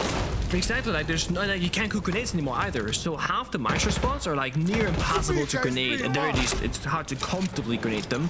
So Maestro's value right now is Giga Stonks. The only weakness of Maestro, you need a person to be actively on the cameras, and on Border, you don't have a lot of safety as a defending player. So you might not have a person for that job. Sark's fine always, he goes down early, can watch the cameras now, but his teammates also falling apart. Great pre-fire from Sark's once more, 2 in the round. Yeah, this is huge here from Fnatic. Doesn't matter that VP in some ways have a good read onto the setup. These air jabs and these angles here from Sarks have locked down the defense. Dashing back, Dan looking for safety, but it's not a good look here for VP. Fnatic are surfing the bomb site. They're setting up nicely. They still have smokes in pocket here to enable that glass when the execute eventually comes on through. And Dan does not have the util to speak of. Unfortunately for Deepak, he does have the shots. And out of nowhere, the VP have flipped it. 2 big kills. Jegs will refrag, bring this back for Fnatic. But Dan and Shepard are in decent positions. Shepard almost finds one, aggressive with that bearing 9 on the Tashanka. He's now getting into a bit of a make or break position inside of Archives. Fnatic have a chance to flip things. They can go for Armory here. Gotta see Grubby and Blackbeard lead the way, get the information. There is one player. Where is the second? Once they find out them both, they can kind of look at that from the gadget usage, right? There's gotta be deep archives most likely. So now they can cut the bombs in half by playing beepers. Cut the bombs in half and hit one of them. The Tashanka needs to have an impact here, slowing down this push. Oh, they're not cutting it. Grubby has snuck on inside. Info now. The E1D rings on out. They know where both of these players are. This should be Fnatic's round for the taking, and Jegs will claim both kills. Big round from Fnatic. It has been back and forth all match long, but Fnatic are looking like they are here to play. They're fighting tooth and nail, and VP are being pushed to their limits. This is looking incredibly good. I mean, the read, the operators, the counters, the opening kills from Sarks in that round. And I'm looking at Virtus.Pro and I'm going, they're playing Oryx and Monty's banned. He's just kind of running around them. Yeah, sure, Dan is getting kills. He's getting value from like the gun perspective. But it does feel like to me that VP might be a bit blindsided by the operator bans that have happened towards them. They might not have the perfect counter for the situation, because they find themselves on like quote-unquote lower value operators in my mind. 5-5. As I said earlier, when it gets very close, we gotta speak about experience. That's where VP they pull ahead tenfold. But Fnatic are so well prepared on both the defense and the attack, they find themselves in a 5-5 scoreline. And that alone, regardless of what happens from here on out, is a massive success for Fnatic as a team and as a roster. But of course, when you're here, you can taste the victory. You want to go all the way. So now, what did Tristan say? Figure out the 5 defending operators, or as many as possible. Count the bodies. Figure out what they really care about or what they're missing, and then find the gap, find the counter. Fnatic have 2 ways to win this. One, get those early kills by winning a good gunfight or a good pre-fire, like last round from Sarks. That's the easy way if you can do that. The second option is picking apart VP and saying, hey, we want to attack this bomb site. To do that, we gotta clear these positions and keep it very simple. I think for Fnatic right now, less is more. Don't try and spread yourselves too thin. Have a duo system where you always have a player nearby to help you achieve your goal. And it is such an important round for Fnatic too. What a big scalp to take. Virtus.Pro sitting at the top of the standings, undefeated. Haven't even been pushed deep so far. Fnatic have a chance to give them a run for their money to steal the first points off of the Russians so far, but they jump straight into their death. Shepard waiting from below, finds the player on the jump in. Sarks, the deadly one, he's down. So's Grubby on that shield. Fnatic are left with more questions than answers. A good shutdown of the aggressive play from Always. Wizard on the board. They'll need a hell of a lot more than that. And again, elsewhere, another run out from VP. They're looking to turn off this aggression and keep Fnatic on the back foot. They got the Val camps, they got the Solis, plenty of information, but they can't get caught watching cameras or being too passive. If Fnatic get top floor control, they can go for that same kind of plan like before. VP should know this. They need to hold on to the ground that is going to be armory for as long as possible. In that 3v4, VP know it themselves. Planting is definitely a real possibility. They're going to drop with a full minute to go. This could be disastrous. And they get the kill as well. All of a sudden, Fnatic, they're right back in the driver's seat, and they know they dropped. Big chance now. They seemingly don't because of this angle being held by Deepak, but VP have completely forfeited the top floor. They've fallen back to site. Now there's info for Jegs. He knows that Joystick is down near the bottom of main stairs and near customs. He's trying to bait for Pasha.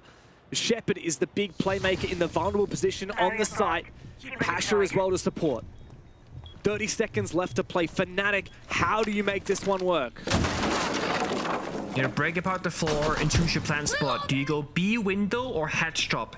You gotta cover the 2 other angles while you go for a plant. There's no demo strike, we got 4 grenades. If they get the first pick in a 3v2, then they're gonna be flying. Look at that timer, it's dwindling down, and Shepard is the first to fall. Pasha for a double! It's a massive round from him! Joystick to claim the final kill. Virtus.Pro, they claim match point just ahead of Fnatic, who have given them a massive run for their money, and this is not done yet. One last chance now for Fnatic to push overtime. Way too close for comfort. The one thing that I didn't really have was verticality, and this is where a change to Sophia really comes into effect. Sophia lost the soft breaching charge secondary gadget and got the can openers, the hard destruction gadget instead. If you have a bit more soft destruction there, you can do full verticality on the A or the B bomb side, or if they had a bit more time, Deimos with the pistol could perhaps deny Pasha that position by the B bomb side door because he found the 2 kills. That's the big difference. When VP was in the attack, they cleared the full bomb side vertically, forced Fnatic away from it. And likewise, last time Fnatic attacked that bomb site, they did the same thing. But they didn't have the vert this time, they didn't have all the ring conditions, and they lost the round because of it. And with that, they might have lost their chance here. Fnatic attacking onto that Teller's bomb site. VP are looking primed and ready to have a 3rd regulation victory here. A 3rd full 3-pointer. VP the only ones to be undefeated so far in the league, at least in terms of perfect matches. G2, of course, also undefeated, but they won one of their matches in OT. Not quite the same as a clean record that VP can boast and will continue if they can win right here. Fnatic, though, they need every point they can get.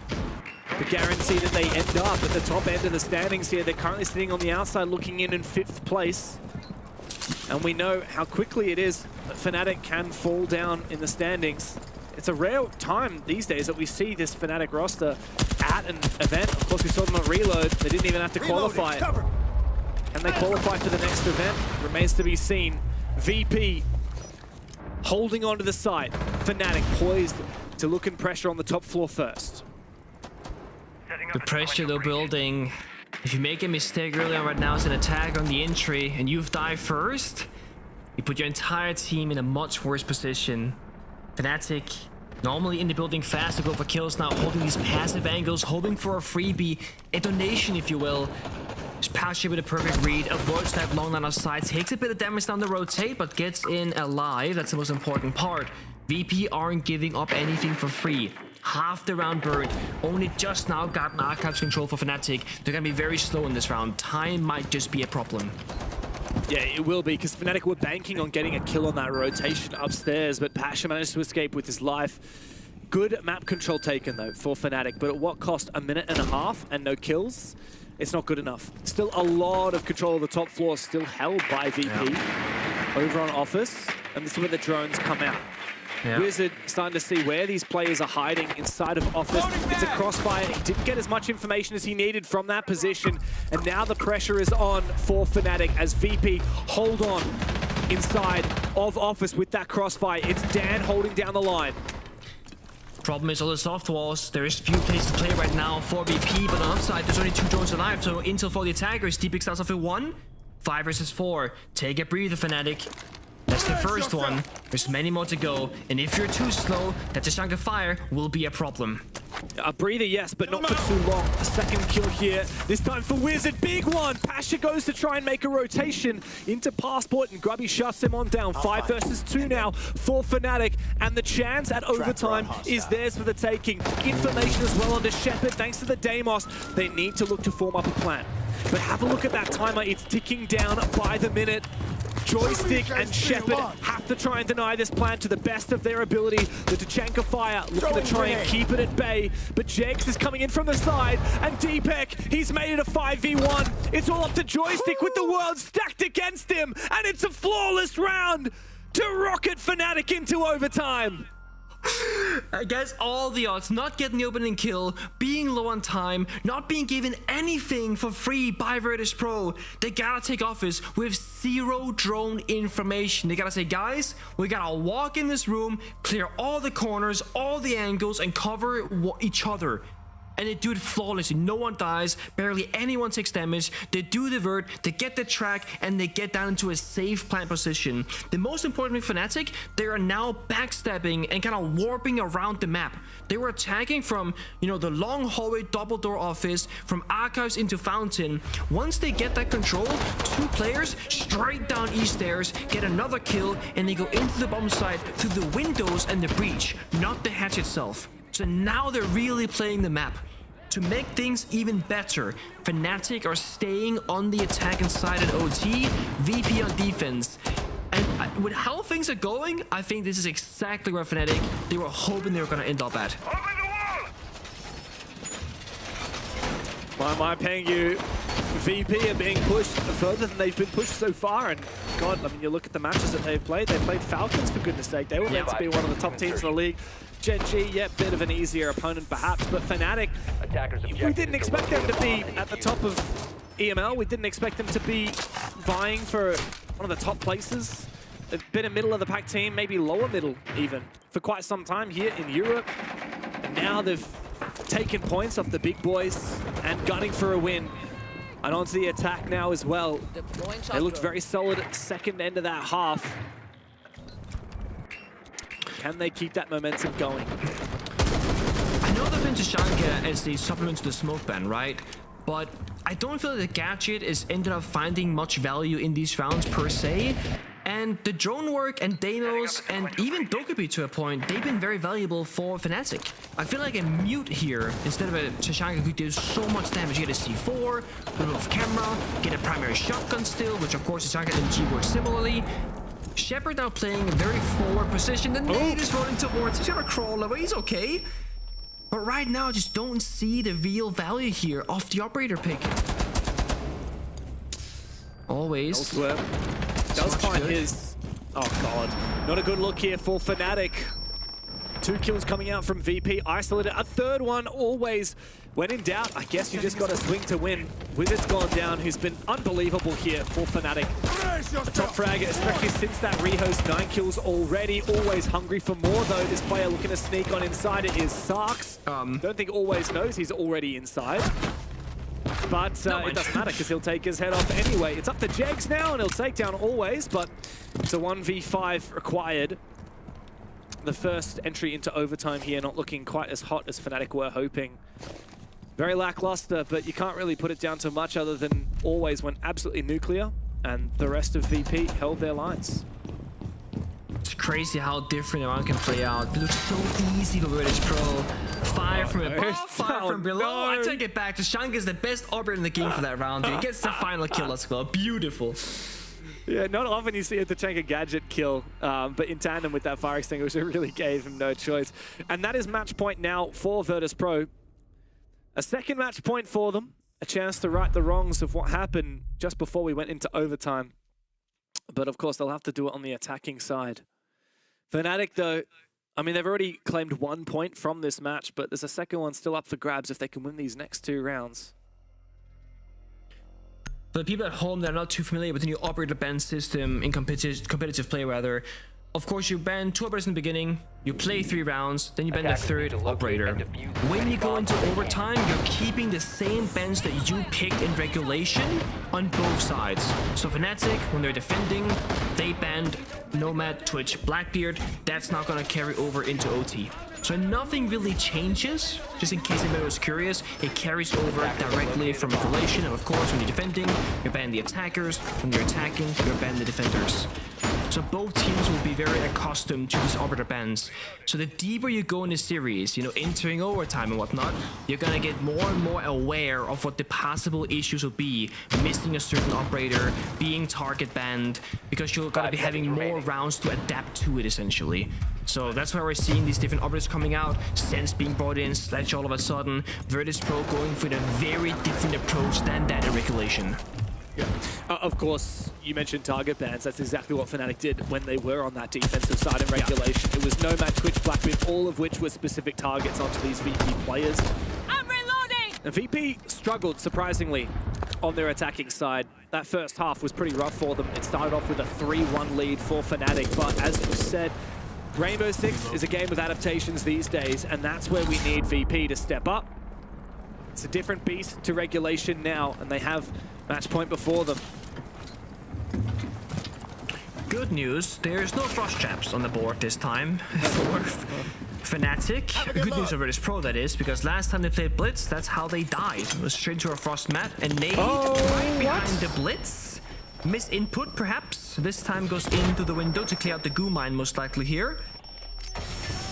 Gotta take down Sarks. The first foe in their path, second goo mine goes through. Pasha dead. What is going on?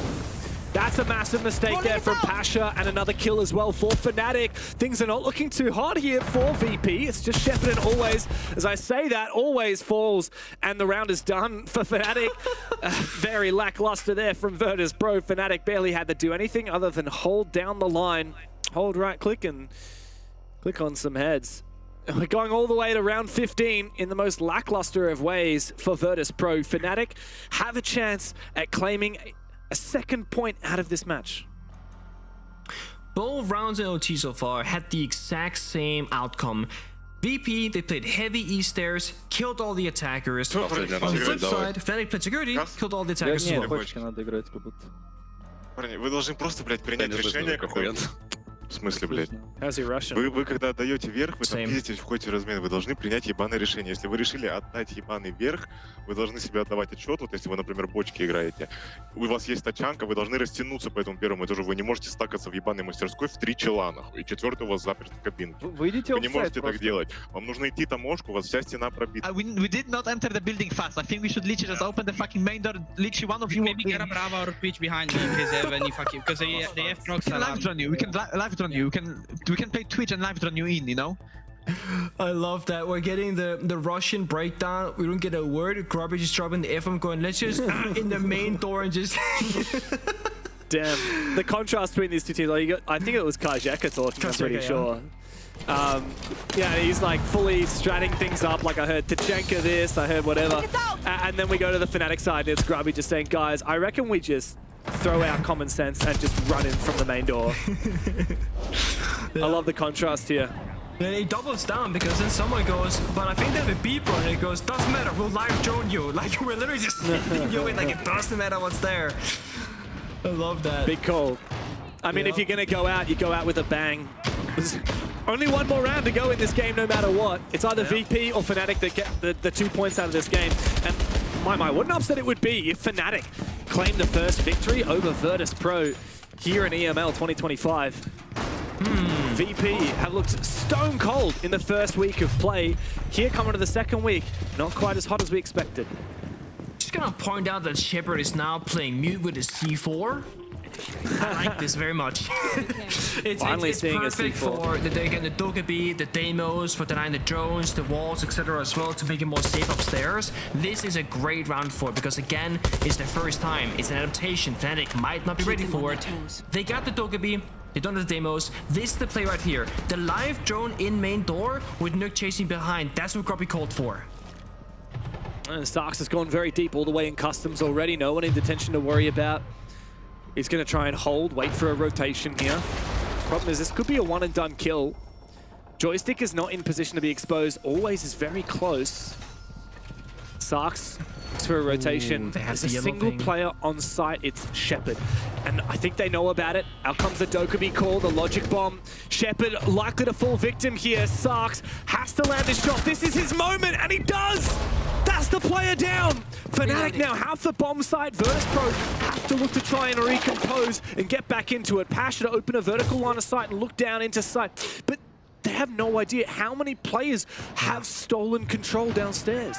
It's all phantom pressure. Sax gets the kill, gets up, but VP have to respect it. They can assume he left the area, but they won't know for sure as the group of cameras can't see him.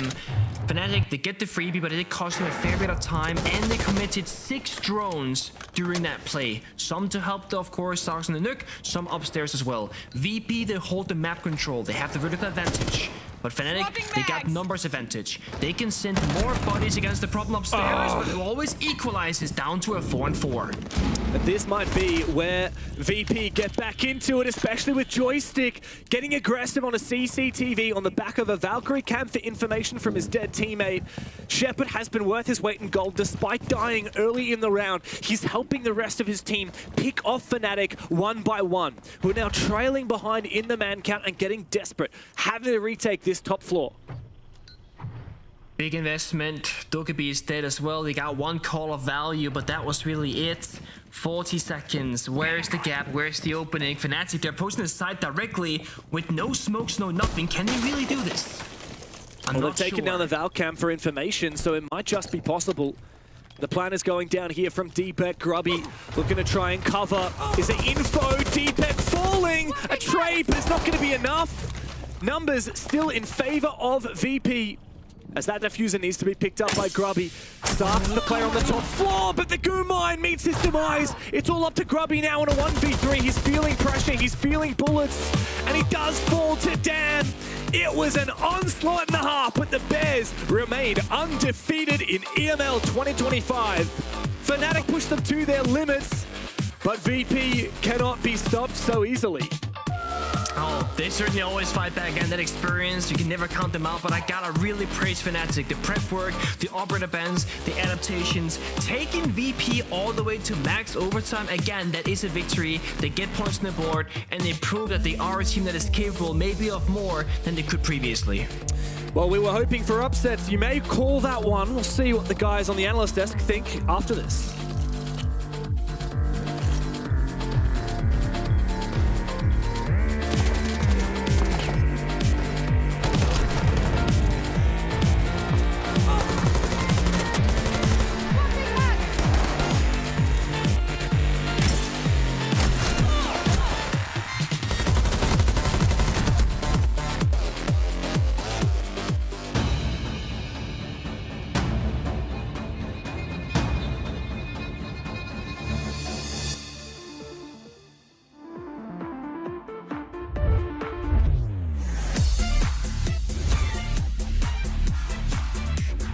Smugglers and Dash together. Unbelievable. Can he get there in time? Cameraman's going to complete. Big ET finds a huge 4K and Gitbo. There's only 4 seconds left. There's no way. Whilst not easy, is potentially winnable. No. Give him a 1v1. And they've given him both down. They find the down as well. Yesterday they took the crown from LA. Today they take their kingdom from Blackout.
Welcome back to the EML desk. My name is Anne. I'm joined by Alfama in Fresh, and we see yet again another victory for Virtus.Pro. However, they're no longer flawless in regards of points because Fnatic are the first team to take some points away from Virtus.Pro due to bringing us into overtime. Do we start off praising Fnatic or do we carry on praising Virtus.Pro? Should we start with Fnatic? Yeah, let's start with Fnatic. Fnatic were great until they threw 2 5v3s. They were genuinely excellent. I thought they came into this with a good game plan. Sorry. I think on their defense, they wanted to get aggressive. They wanted to get in the face of Virtus.Pro. They were playing border, obviously. That round. I know. I don't. Yeah, nah, I don't. Whatever. Whatever. Even this kill. Just get me out. But I will say they had a great game plan on their defense. When they let Virtus.Pro get to execute, that was when they found issues. And then they showed some good character to bring that back, get it to overtime. And then this round, they couldn't quite capitalize on it. They got the entry, they listened to Grubby in the timeout, and then it all fell apart. It's actually really impressive how Fnatic keeps showing us they have what it takes, and they keep falling short. They're getting punished somehow every single time, losing in overtime, or losing very close, 7-5 or 8-7 like this. And you think they deserve more points. And they always get the short hand of the stick. They're able to go blow for blow with probably the best team in the competition right now. You know, look at that. After halftime, trading around every single time, trading around. And then I think for Virtus.Pro, I think it showed great character. This isn't a map that traditionally would fit their playstyle. And they started off a little bit rockily. They managed to win those 3 versus 5s that they were in. It gave them a lot of confidence to kick on. It's not often we see the most valuable player on the losing team. I mean, Wizard having the highest EPS. You two talked about him in regards of being a star of tomorrow. Well, he's done a really good job. It was just not enough to drag it over the line with his team. Once again, you know, they have a consistent history, Fnatic, to pick up the best rookies that they are. And some of the time, rookies that we don't know. You know, I would say Wizard 6 months ago playing for good intentions, we weren't aware of them. You know, like he showed his potential today. We've praised him already. He was with Starks and Jegs, one of the main characters of Fnatic. Look at this once again, dropping double digits against players that have been around for 5, 6, 7 years. He was not afraid. In fact, in most of the rounds where he gets a double or triple kill, he's saving the entire round in a key position.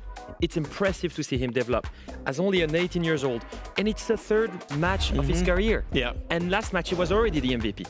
2 MVPs in 3 professional matches. It's really exciting for Fnatic fans that, yes, your team is inconsistent right now. We said this at the start. You're going to have to take the rough with the smooth. That should have been a clean victory today. It wasn't. But Wizard is exciting. Sarks is exciting. You know, Jegs was a rookie not that long ago. Very exciting players on the side of this Fnatic roster. When they find that consistency and depth, they will be a better roster inside of this league, challenging for the top. It's not quite there yet. I think the consistency was a big thing in this game as well. If you think back about the big turning point that really led to Virtus.Pro picking up some rounds in this first half. Literally, the only reason why Virtus.Pro won in this matchup is because they were able to win in 5v3 situations. That's it. And it has to happen in some rounds that the experience is there for it. And we're going to take a look at the Teller's bomb site here right now. They're attacking the Teller's bomb site. And they're in a 3v4 situation. Only 4 players are defending it.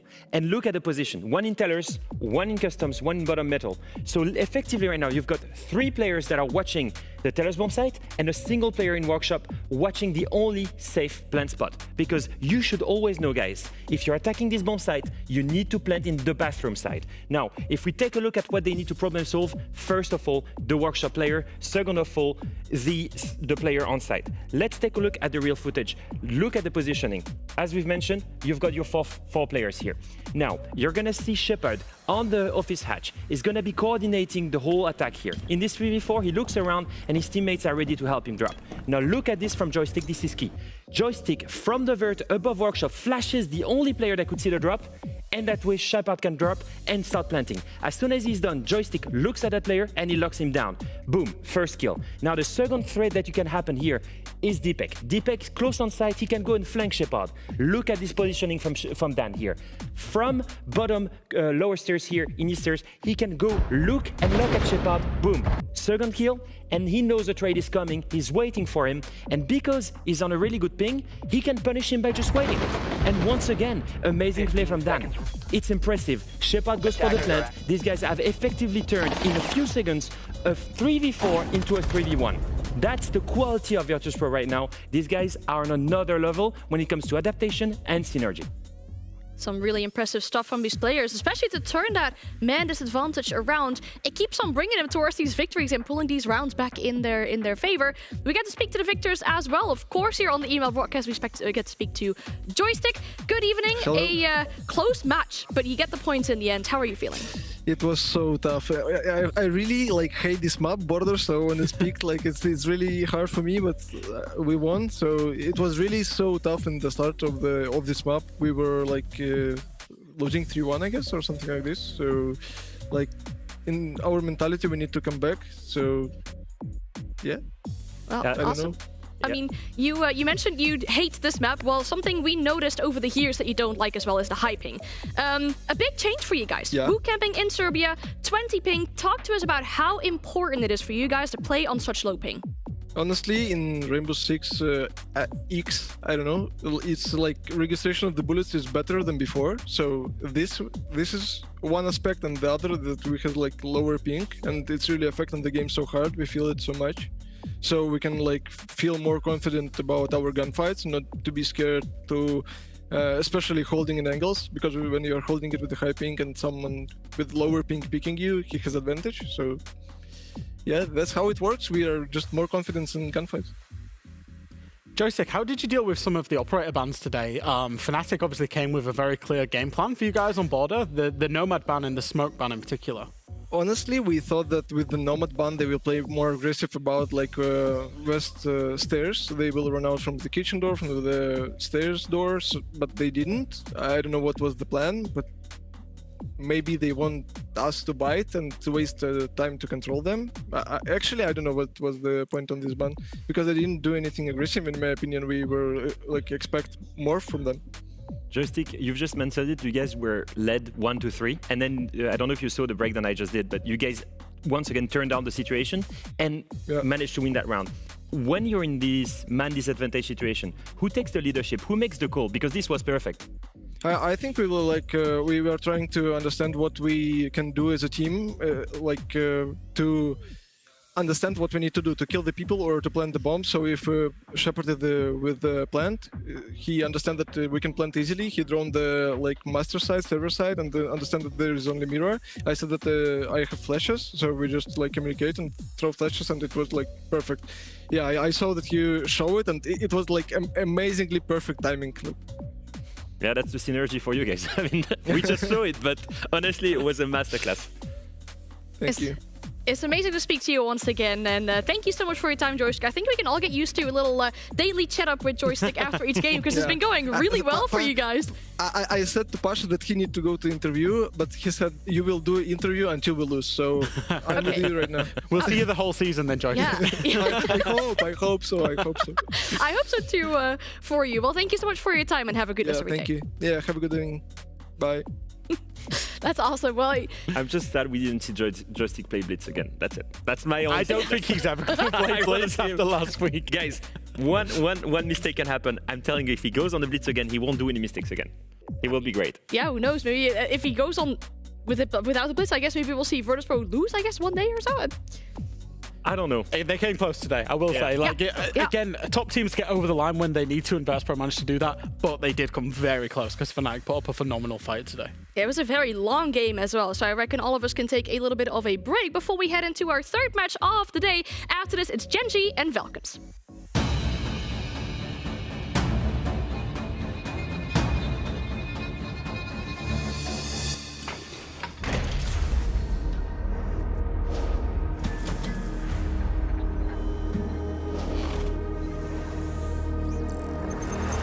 It's a level 1v1, the close angle, the ball wins, saves the product. What is going on?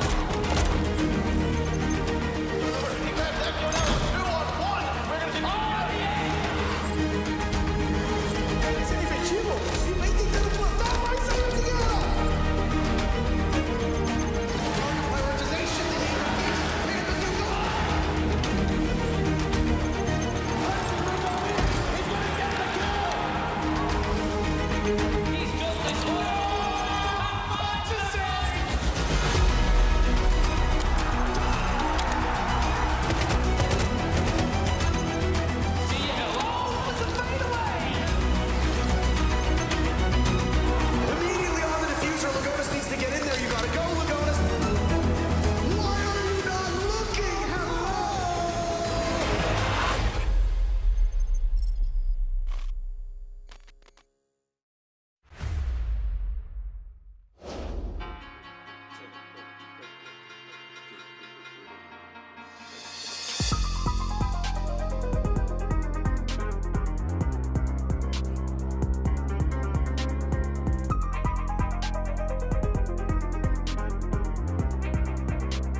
Welcome back to the EML, where in a moment we'll set you up for our third game of the day. But before that, we love to talk about EML in general. It's our region, we're very proud of it. But honestly, in general, what a time it is to be alive as a Siege enjoyer with all the regions that we've got going on in the world at the moment. And, you know, we're all watching them. You two are watching and work in some of these regions as well. There's so much entertainment in some of these as well.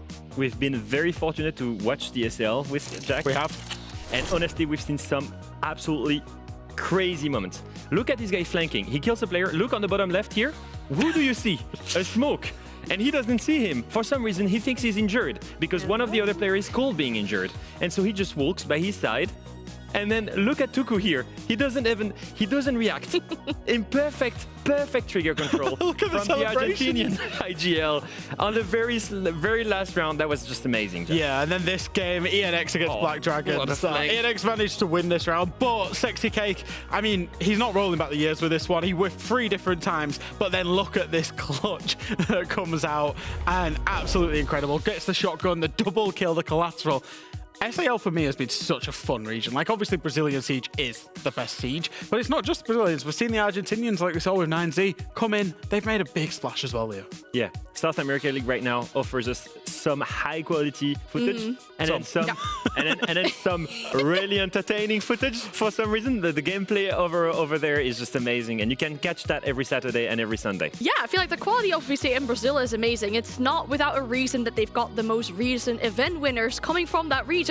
Obviously, if you're looking for the more entertaining gameplay, I reckon you watch the APL as well. I mean, last week, or was it on the co-streams, I saw a clash in a 1v3, winning out a post-plant by just ninja-ing the diffuser. Absolutely insane what we're seeing in all these regions at the moment. So they're up everywhere. It feels like every time you turn on Twitch or YouTube streams, there is something Siege related going on at the time. So I highly recommend you go check out the other regions that we have here as well. Yes, we love EML, but yes, we do also enjoy watching all these other regions and what they have to offer. But back to the EML for us here, though, because we have a game between Gen.G and Falcons, and we like to call this one our big proving grounds for both these teams. For Falcons to prove that they are, in fact, the #1 team of the EML, and for Gen.G to prove that they can repeat what they did in Stage 1 last year when they took down Falcons. That was such a huge upset, by the way, 1 year ago. Imagine this team, look at these players. Most of them were there. 3/5 of these players were just joining Tier 1 for the first stage, and they upset the big ones, BDS at the time, the real dominating team. And they're looking to prove they can do this again. Now in Stage 2 last year, in the most recent head-to-head, they got absolutely destroyed, 7-3. Now is the moment to prove they can beat these guys and make it to the playoffs. There's a lot of growth to be had on this team, I think it would be fair to say. I think they've started last week. They haven't looked particularly hot. You know, losing their games last week did pick up an overtime against Matcho. But I think realistically, this is a team that we expected growth from. We expected to be talking about them right now as how they've grown, not they've still got growing to do. There's substance there. They've beaten this team. They've beaten Falcons before when they were BDS. They've caused big games. They've caused big upsets, but we've not seen them string it together consistently. It feels like another Fnatic story for me. We need to see that consistency out of them. And let's be honest, I mean, it's something we saw similar from these players in the last stage, where they had a rougher start and they managed to pick up pace as soon as the stage ended. They did really well in the LCQ, but we don't have those this time around. No.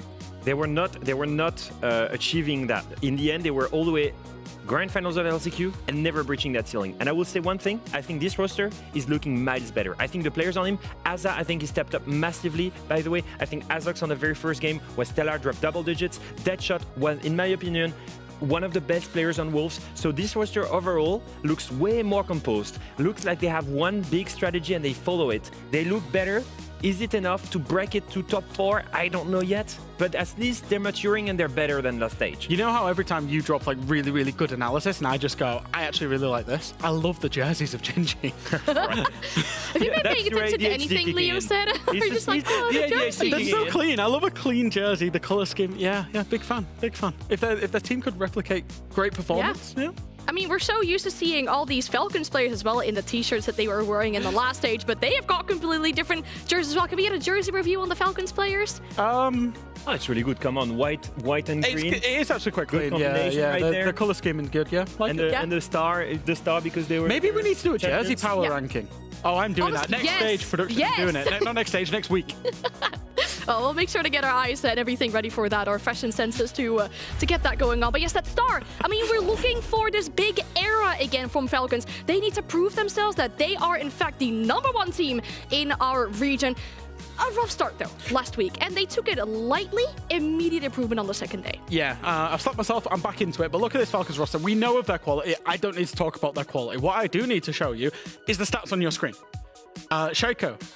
Not positive. Leaky Fact, 64 EPS. This is not stuff that we're used to seeing. Sure, you know, we're used to see it all 7 users do well. But realistically, I think it's still a rough week. Even last week, they managed to get over the line, but they got over the line on big individual performances. So we're still looking for growth from this Falcons roster, which again isn't something that I thought I'd be saying. They've got the quality, they've got the fraggers, they've got the IGL to put it all together, but something hasn't quite clicked in week 1. What I like to see is the composure. Straight as of the victory in the interview of Yuzus after they win, what did he say? The loss versus VP, they were better than us that day. It's okay. We kept our cool. We're gonna bounce back. And we expect these guys to not drop a single match. That's just not gonna happen. They've never had an undefeated stage. And it's the champion's mentality to just go, okay, that's fine, move on. Today is the moment they confirm. If they start losing against a team that is supposedly much weaker on paper, then we're gonna start to ring the alarm bells. I would expect them to come into this confident, know that they're better than Gen.G, and then just carry on and put in a real statement. That's what I want to see from Falcons today. It isn't just a victory, it's a statement victory. Yeah, and some teams also really like to have that setback loss at the beginning of the stage or at the beginning of a tournament, so they realize, oh, you know, we're not invincible. We need to bounce ourselves back from this. Looking at the map veto as well for this best of 1, we'll be heading to another Lair. The second time we're seeing Lair this evening. I see you're looking a bit puzzled, Leo. Yeah, it's a little bit surprising to me because I don't think it's a good map for both of these teams. At least that's not a map that they like to play. It's a map that is heavily banned, at least in the worst 4 that they play usually. We've seen Falcons play it recently. They lost it against FaZe 8-6, I think, in overtime. So not a bad map by any means, right? But just not a map they play very often. You're going to get in these situations in a BO1 veto where you're banning all the best maps of every team. Obviously, Gen.G banning Bank. Yeah. The one undefeated map for Falcons. We land in there. Overall, I would not like to start attacking against Falcons on that map. Neither would I, but I will say is when you're an underdog, and especially when you're going to be starting on the disadvantageous side, as Gen.G were doing, they got to choose the map, but they weren't choosing the starting side. The one thing they can control in the map ban veto is being a little bit unpredictable and maybe trying to throw Falcons off. So yes, you're taking a weaker map maybe for yourself than what Clubhouse is, but also you're putting your opponent on a weaker map and trying to throw them off a little bit. I assume that's what Gen.G are trying to do. Well, all about the mind games that we might be having in this upcoming matchup. Did you think, was this one of the upsets that you potentially had? That sounds like a very rough game, I guess, then. I was hanging my hat on Wolves and they've let me down. I mean, obviously, if they do actually turn around and beat Falcons, we need to clip this. Yeah. Let's put it all over social media and just be like, oh, you know, sometimes. Great analysis, by the way. Thank you, Leo. So far, it happens. Great jerseys might be an upset. That's me. We're all up here for these potential upsets, but it seems like it's going to be a really difficult match for Gen.G ahead, though. It's time to bring our casters back in. We're joined once again by Dev Marta and Pengu. The guys on the desk say it's going to be a relatively easy game for Falcons. We need a statement win from them as well. How are you two feeling about this matchup? Well, I tell you what, if we want to get back on schedule, we're certainly going to need to see that from Falcons, but I don't want to count out Gen.G. Yeah, they haven't had a win yet, but if there's any time to do it, yeah, it's against one of the best teams in the world. Sure, let's give it a show. I want to see what Gen.G are capable, because Falcons, they do bleed, right? They got absolutely walloped on day 1. And like I think everyone here has said, the pressure is really on them. Falcons need a statement win. I'm counting on Gen.G to have a bit of an upset. Really? I mean, okay, if I'm looking at this game like 3 months ago, 4 months ago, maybe 2 months ago, I'm going 7-0 for Falcons, 7-1 for Falcons, whatever. But they're looking like the weakest state they've been in maybe since this roster, like this core joined BDS with Digifac. I think this could be like a 7-4 for Falcons, but there's no way they lose. There's no way they go OT. Feel like we might be at the start of a, pictures before disaster happened or anything if we keep on talking like this. So before we put ourselves in any danger of being exposed on social media, I'm just going to hand over to you guys for Gen.G and Falcons. Thank you very much. And yeah, look, Pengu, it's quite a contrast here. We've got the team that was winning pretty much everything in Europe and just could not find a major, could not find a Six Invitational trophy. That's Falcons. Then they got picked up by one of the biggest organizations in the world. 81% of you guys at home are banking on Falcons to take the win here. In contrast, we've got Gen.G. Of course, formerly ENTs, 3 of the 5 players, the other 2 from the old Wolves roster. They've come through, They've got a huge organization behind them. Gen.G finally entering Rainbow Six. It's a lot of excitement, but there's no doubt a lot of these players are still very green. Falcons are the clear favorites here, but with their current form, maybe not as much as we would have said a couple of months ago. Yeah, I really want to see more from two players in particular, and it's going to be Leaky-Fact and it's going to be Shaiko. Shaiko is dead, even I think 12-12 or something like that. Leaky-Fact was 6-14. This guy, sure, he's the IGL, he does stratting, he does the calling, but one of the big things about this player of Leaky-Fact is that he will do all of these things while being an entry, while being a flex player, while getting kills, and he is like, in my mind, probably like one of the most perfect players all around the board. He has just not really woken up this stage so far. Yes, it's only been 2 play days, but it's so unlike him as an individual to have this big of a slump. So I'm gonna just really lock in here. Leaky-Fact Shaiko, they gotta go positive this game, because if you can't do it against Gen.G, I don't know who you can do it against. Yeah, very much the case. Falcons, we can afford them to have a little slip up on Playday 1 against VP, especially after, let's be real, I think Reload, which was their first tournament under the new banner of Team Falcons, I don't think it went quite how they were hoping. A couple of losses in the Reload to Survive phase, and then an early exit in the quarterfinals, losing to W7M. Yeah, it's a very big opponent. Of course, Falcons have previously lost to W7M back when they were BDS at the Montreal Major, but Falcons expected that was a revenge opportunity for them. They came off pretty poor form at Reload, here into stage 1 of the EML, and they did not have a flying start. They won against Matcho, sure, but those guys are essentially still a Tier 2 team. They've only just broken into Tier 1.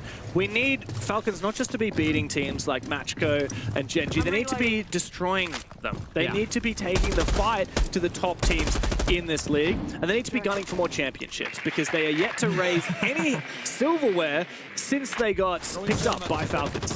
Sure, but I also can't argue and say making every single grand final of last year is better than almost any other team in the world achieved them, you know? Okay, winning aside, big deal. Making every single final is almost equally good in my mind. I don't know, like, bro. Like, I mean, you've stood there on the stage, you've raised trophies before. Would you rather win a trophy, win one trophy, or just get so close and miss your chance time and time again? I think I know what most players would prefer. With SI, you want the hammer, no doubt about it, but I would rather make every single grand final than win one event, and that's all I achieved that year. Maybe I don't qualify for half the events, because consistency, in my own mind, is the biggest way to measure performance and skill level. It's not hard to win one major, or to have one good stage, or have one good match, to cause one upset. It's hard to do that consistently for a year across the board. That's what W7M did back in Falcon Furia. It's what G2 did, what Empire did back in the day. It's what they're known for. It's longevity, it's consistency. Well, let's see if Falcons can continue that consistency here when it comes to a regular old league play day. Already on the defense, looking for a bit of aggression, but Azox does find the kill on a Solotov, the highest rated player from Falcons, to go down early. But thankfully, Shaiko, the man himself, finds his. Gen.G, bloodied, but at least they've done a little bit of damage to the Falcons lineup. The health bars, though, not looking so good. C4, Impact Grenade, one more Toxic Babe. Aster on the Monty could very easily go down, and they're gonna have to rotate and go elsewhere. Right now, a very one-dimensional push. They're gonna get that backstab going as well. Falcons, of course, sitting by the bomb side, just holding down those crossfires. Oh, that's a long line of sight as well. The SMG 11, Nako goes down. It's not looking too hot here for Gen.G. Every single player seemingly falling. And the Yokai drone is going to make things very awkward now for Asa on this Monsi. Gas as well. A lot of tick damage done. He's low on HP, as is his teammate Azox, but an easy swing from Leaky-Fact will end the Monsane and leave it all up to the striker, who falls swiftly after. Big round from Shaiko, I tell you what, and Falcons get their much-needed flying start to the game. Yeah, and again, this is Lair. They're playing defense. I mean, they have every single thing going in their way to make this a one-sided matchup. And I would love to make this a, oh, but Gen.G, they're good, and they can win, and they can all these things. But the matter of the fact is, this should be just a Falcons in full control. I like how it started off. You know, Gen.G get the opening kill, they make their way in. But then this right here from NQ, just missing that pixel of a shot. really it just means Falcons took the aggression, they go 2 against 1, the Monty's left alone, and their round completely falls apart. Gen.G, they need opening kill, then they gotta slow down, then they gotta keep progressing step by step. I think if they go too fast, they'll just simply lose an individual gun skill, because one of the things about Falcons, every single player is so capable on their own. Even Brede, who is a quote-unquote support player, one of the most clutch players in the game to have ever played this game, period. When he has to step up, he will. In this round, Brede has impact grenaded himself down to 75% HP just to give Gen.G more of a winning chance in this one. What a good sport. What a nice guy. I respect that. He's just a good lad, isn't he? He is such a good lad. I mean, classic Brede, 0-0-0, you know that was a good round from Falcons. Yeah, absolutely. It's funny, I just realized this is kind of like the most French game of Rainbow Six that we kind of get at the tier 1 level, isn't it? Falcons used to be an all-French roster, and now Gen.G are the all-French roster. Poor Solotov and Users are sitting here like, hang on guys, can we keep speaking English, please? I don't want to get too left out. No, the funny thing is, I think you could honestly put Users and Solotov into this roster and have French communication, and it would still be a really good team. That's the craziest part of it all.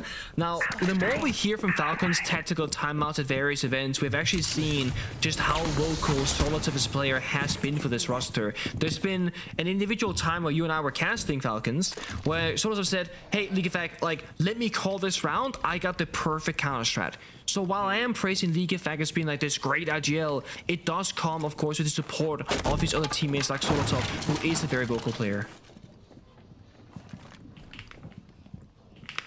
Well, it's Gen.G making their move into the building, Deadshot clearing this top floor. The IQ, of course, bomb site down all the way in the basement.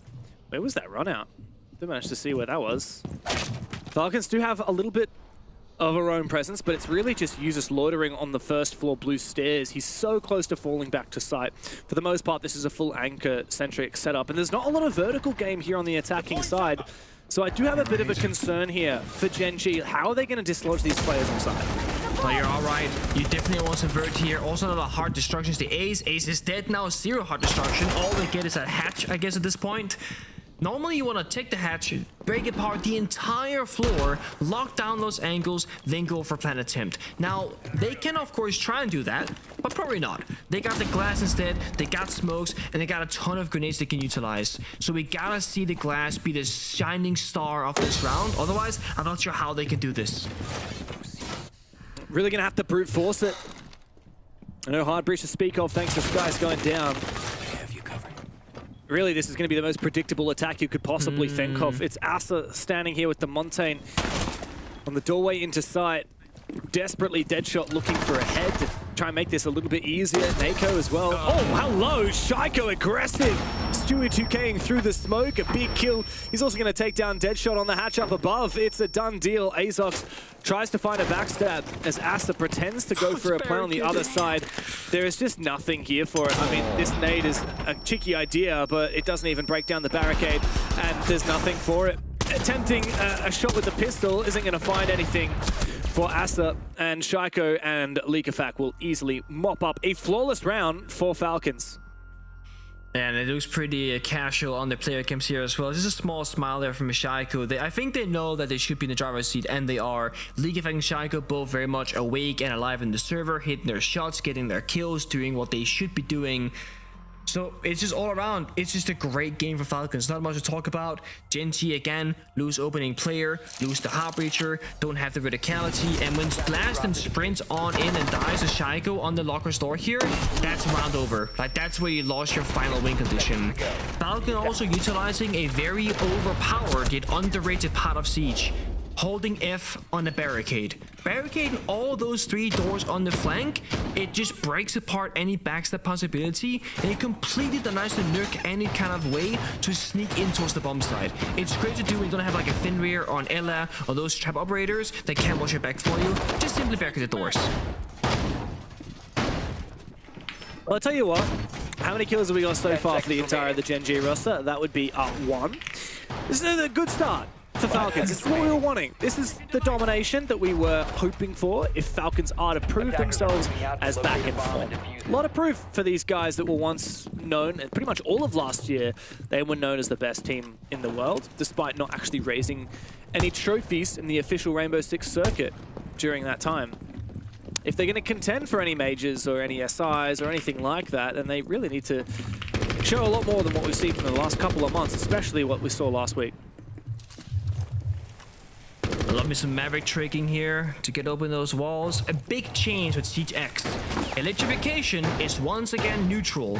What I mean by that is the electricity will, both destroy attacker gadgets and defender gadgets. When you're trying to Maverick open the wall right now, if a defender were to throw a C4 try and kill the Maverick, it would get zapped by the electrification. That's a Siege exchange. It hasn't been like that for many, many years, but it is like that once more. So if you're gonna try and do it to a Maverick, you gotta do like a mini play now. One defender has to shoot the bandit battery right when the other defender throws the C4. It's a bit more tricky, has a few more steps to counter that Maverick. Yeah, we're seeing a lot of gridlock these days as well, especially on this map. Locking down those hallways here for Nako.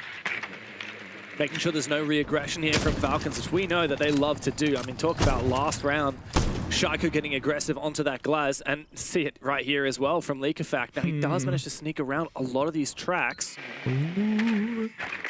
This is the difficulty of trusting AI to watch the flank for you, right? Nomads, gridlock stingers, claymores.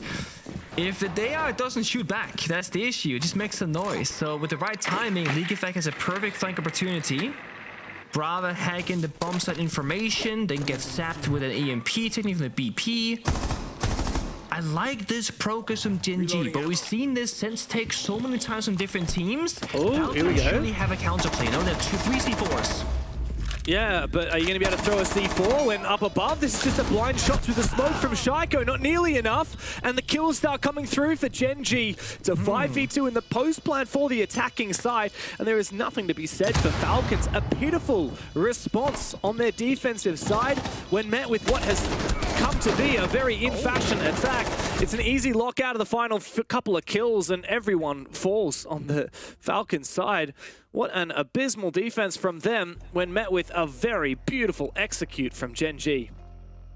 So the thing about the C4s is that you can obviously not necessarily C4 the planter from up above because that's kind of complicated, but you can throw a C4 down through the beams to destroy the sense projectile wall. Those like small trackers in the ground itself, they can be destroyed by impact grenades, C4s, any self-destruction, and by destroying that, you can then see where the planter is planting at and then kill him vertically. So it's one of those things, you have 3 C4s in pocket, all 3 are upstairs, or at the very least 2 of them were, and they don't even try and do it. Instead, they just kind of blindly shoot through the sense wall, and if you guess incorrectly, which there are a ton of different locations, right, the plant will go down. So it felt like Falcons had more tools available to solve the problem, and it's a very default take. Just today, over the course of this and the previous lair matchup, that is the 4th time by my count, 3rd or 4th time we've seen that execute. And the reason why I'm saying that is that Falcons, one of the best teams in the world, they should know one of the simplest ways to deal with that, being that C4 impact grenade. Yeah. We literally saw that exact thing happen earlier today in the Wolves versus Secret map. I can't remember which team was it that actually used the C4 to do that. Well, there you go, C4 was one team, but both teams did the strat, yeah. Yeah, right. Yeah. I mean, you should definitely be a little bit prepared for that. It's become on meta. 10 seconds to go. Falcons, if anyone, should be prepared for it. Regardless, that's just one small mistake. It gets Gen.G on the board. But with how dominating Falcons were in the first 2 rounds, winning almost every single gunfight, only losing a single body across those 2 rounds, surely they can get a spring back in their step and make up for the losses of last round. Gotta praise Gen.G though. They did the right thing. They had everything covered that they needed, and the post-up was clean. Now that's a tertiary attack, however. That is quote-unquote statistically the easiest to attack. It's the one that defenders have the least priority on. Operator bans, Echo Maverick, makes sense. Both teams brought them, depends on both playstyles. Maverick makes the wall breaching easier. Echo gives you intel on plant deny. Gen.G, I will say this. they have very much played heavily for trying to plan. This Monty is not a kill Monty. It's not necessarily even a map control kind of Monty. This is a give me the bomb site, I want to plant with my teammates covering me, and that's it. So Gen.G playing kind of linear siege. I don't mean that negatively. They have a very clear plan. They're going for it, but this death right here, that's gonna hurt. Down through the little gap on the green stairs, little hatch drop. That's a bad early death, and you lose Buck. That's their entire downstairs vertical operator that was gonna deal with maybe some of the Goyo canisters, if you can like create line of sight for it, or bandit batteries in the wall, the valve cams from below. That's a lot of value lost. Yeah, and it's a known one-way angle as well. That's not like good team play from Falcons that got them a kill. That's just Skies being a little bit unaware. And unfortunately, he wasn't quick enough to realize where those shots were coming from, stayed in the angle. Falcons are playing quite aggressively. I mean, you even look at what just happened there. Leakafak in an aggressive position inside a lobby, just waiting to be droned on out. And if he's not droned, then he might make a cheeky play, take a stab. Shaiko himself is 6-1, by the way. Yeah. Leakafak 4-1. The two guys that we mentioned, they're showing up in big time right now. It's not even that Brede and Soltov and Yus haven't really shown up. They just haven't been needed yet. They'll have their moment. We saw a C4 primed and ready downstairs with a Valcam Knighter to give that information as well. Gen.G's timer right now getting a little bit dangerously low. 45 seconds. Band is still triggered inside the bomb site. That's Brede. And there's, again, Goya Fire. 3 Toxic Babes. There's a C4. I don't know how they're going to problem solve this one, just because time is against them.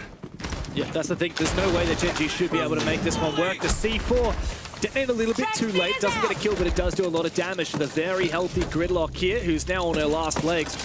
Aggression from Shaiko. One shot from this Deagle will get that kill, but worried about the track stingers. He's exposed. Meanwhile, Deadshot trying to push in from R6 room meets his demise, and Falcons, all they need to do is hold on to their very safe positions. Gen.G are just baiting for kills outside of the map. You've got to get in, son. You've got to get in sooner or later. Brede, his C4 does connect. So do his bullets. It's all up to Azox, who's barely even in the building yet. And there's nothing to be said for Gen.G. Falcons, an open and shut case. The timer wins it for them as they sit back and relax, waiting, wondering when on earth are Gen.G looking to get into the building. And it really goes all the way back to what happened when Buck died. You lose your step one. Buck's job in that round is solely to clear the bandit batteries, to enable the heart breaching, to enable the Mungie, to enable the plant potential. That's gone. They're walking down the hallway into crossfires, utility, plant deny, and also a numbers disadvantage. And because Buck died downstairs, it's not like they sent Gridlock instead. When Buck died below, they never retook it. That also gave Leakafak free reign for that C4 play, to run around, come back up a staircase, and it just means that Falcons have so much control all across the map. Vertically, horizontally, and when it comes to information.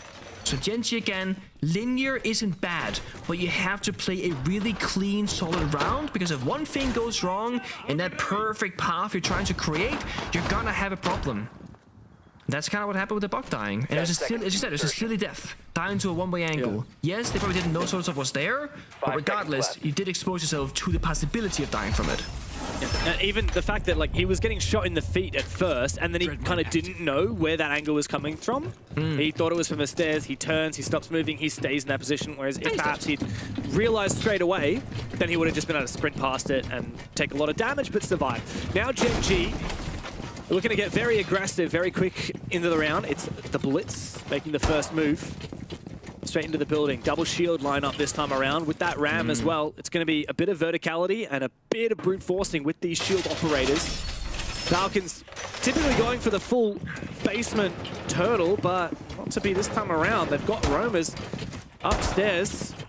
Both Leakafak and Users. Leakafak, of course, able to retreat back using that Scopos, should he decide to. I do like this though. The Blitz much more fast, aggressive, can take the roam clear, skip the droning stage, just ran in, kill the jammers. Now they got that in control. They got the ramp for verticality. They got Aura to close off lines of sight once they reach the bomb site. They got Monty for the plant. Twitch can kill the Goya canisters. This seems like to me, Gen.G finally have all the tools they could possibly want to get to that final destination of going for a plant attempt. But one thing that could really be a problem is Leakafak on the scope post. He can team back to side and help. He can go for a backstep. Right now, it's him versus Twitch watching the flanks. It's all down to timing on the drones. You see right there, there's drone being flicked on, to the left is his crosshair, and Twitch to his right, watching the angle.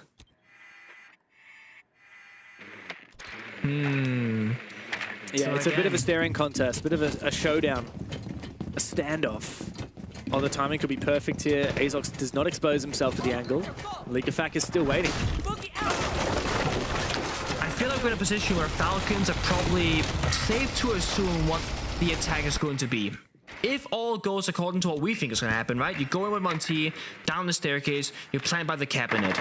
The question for me is, where does Blitz go? Are you going to backstep with the Blitz, cause a distraction, run in that locker's door, for example, because Glass tried that previously, got shot in the head. It's a lot tougher to shoot a shield upper in the face because you got that protection.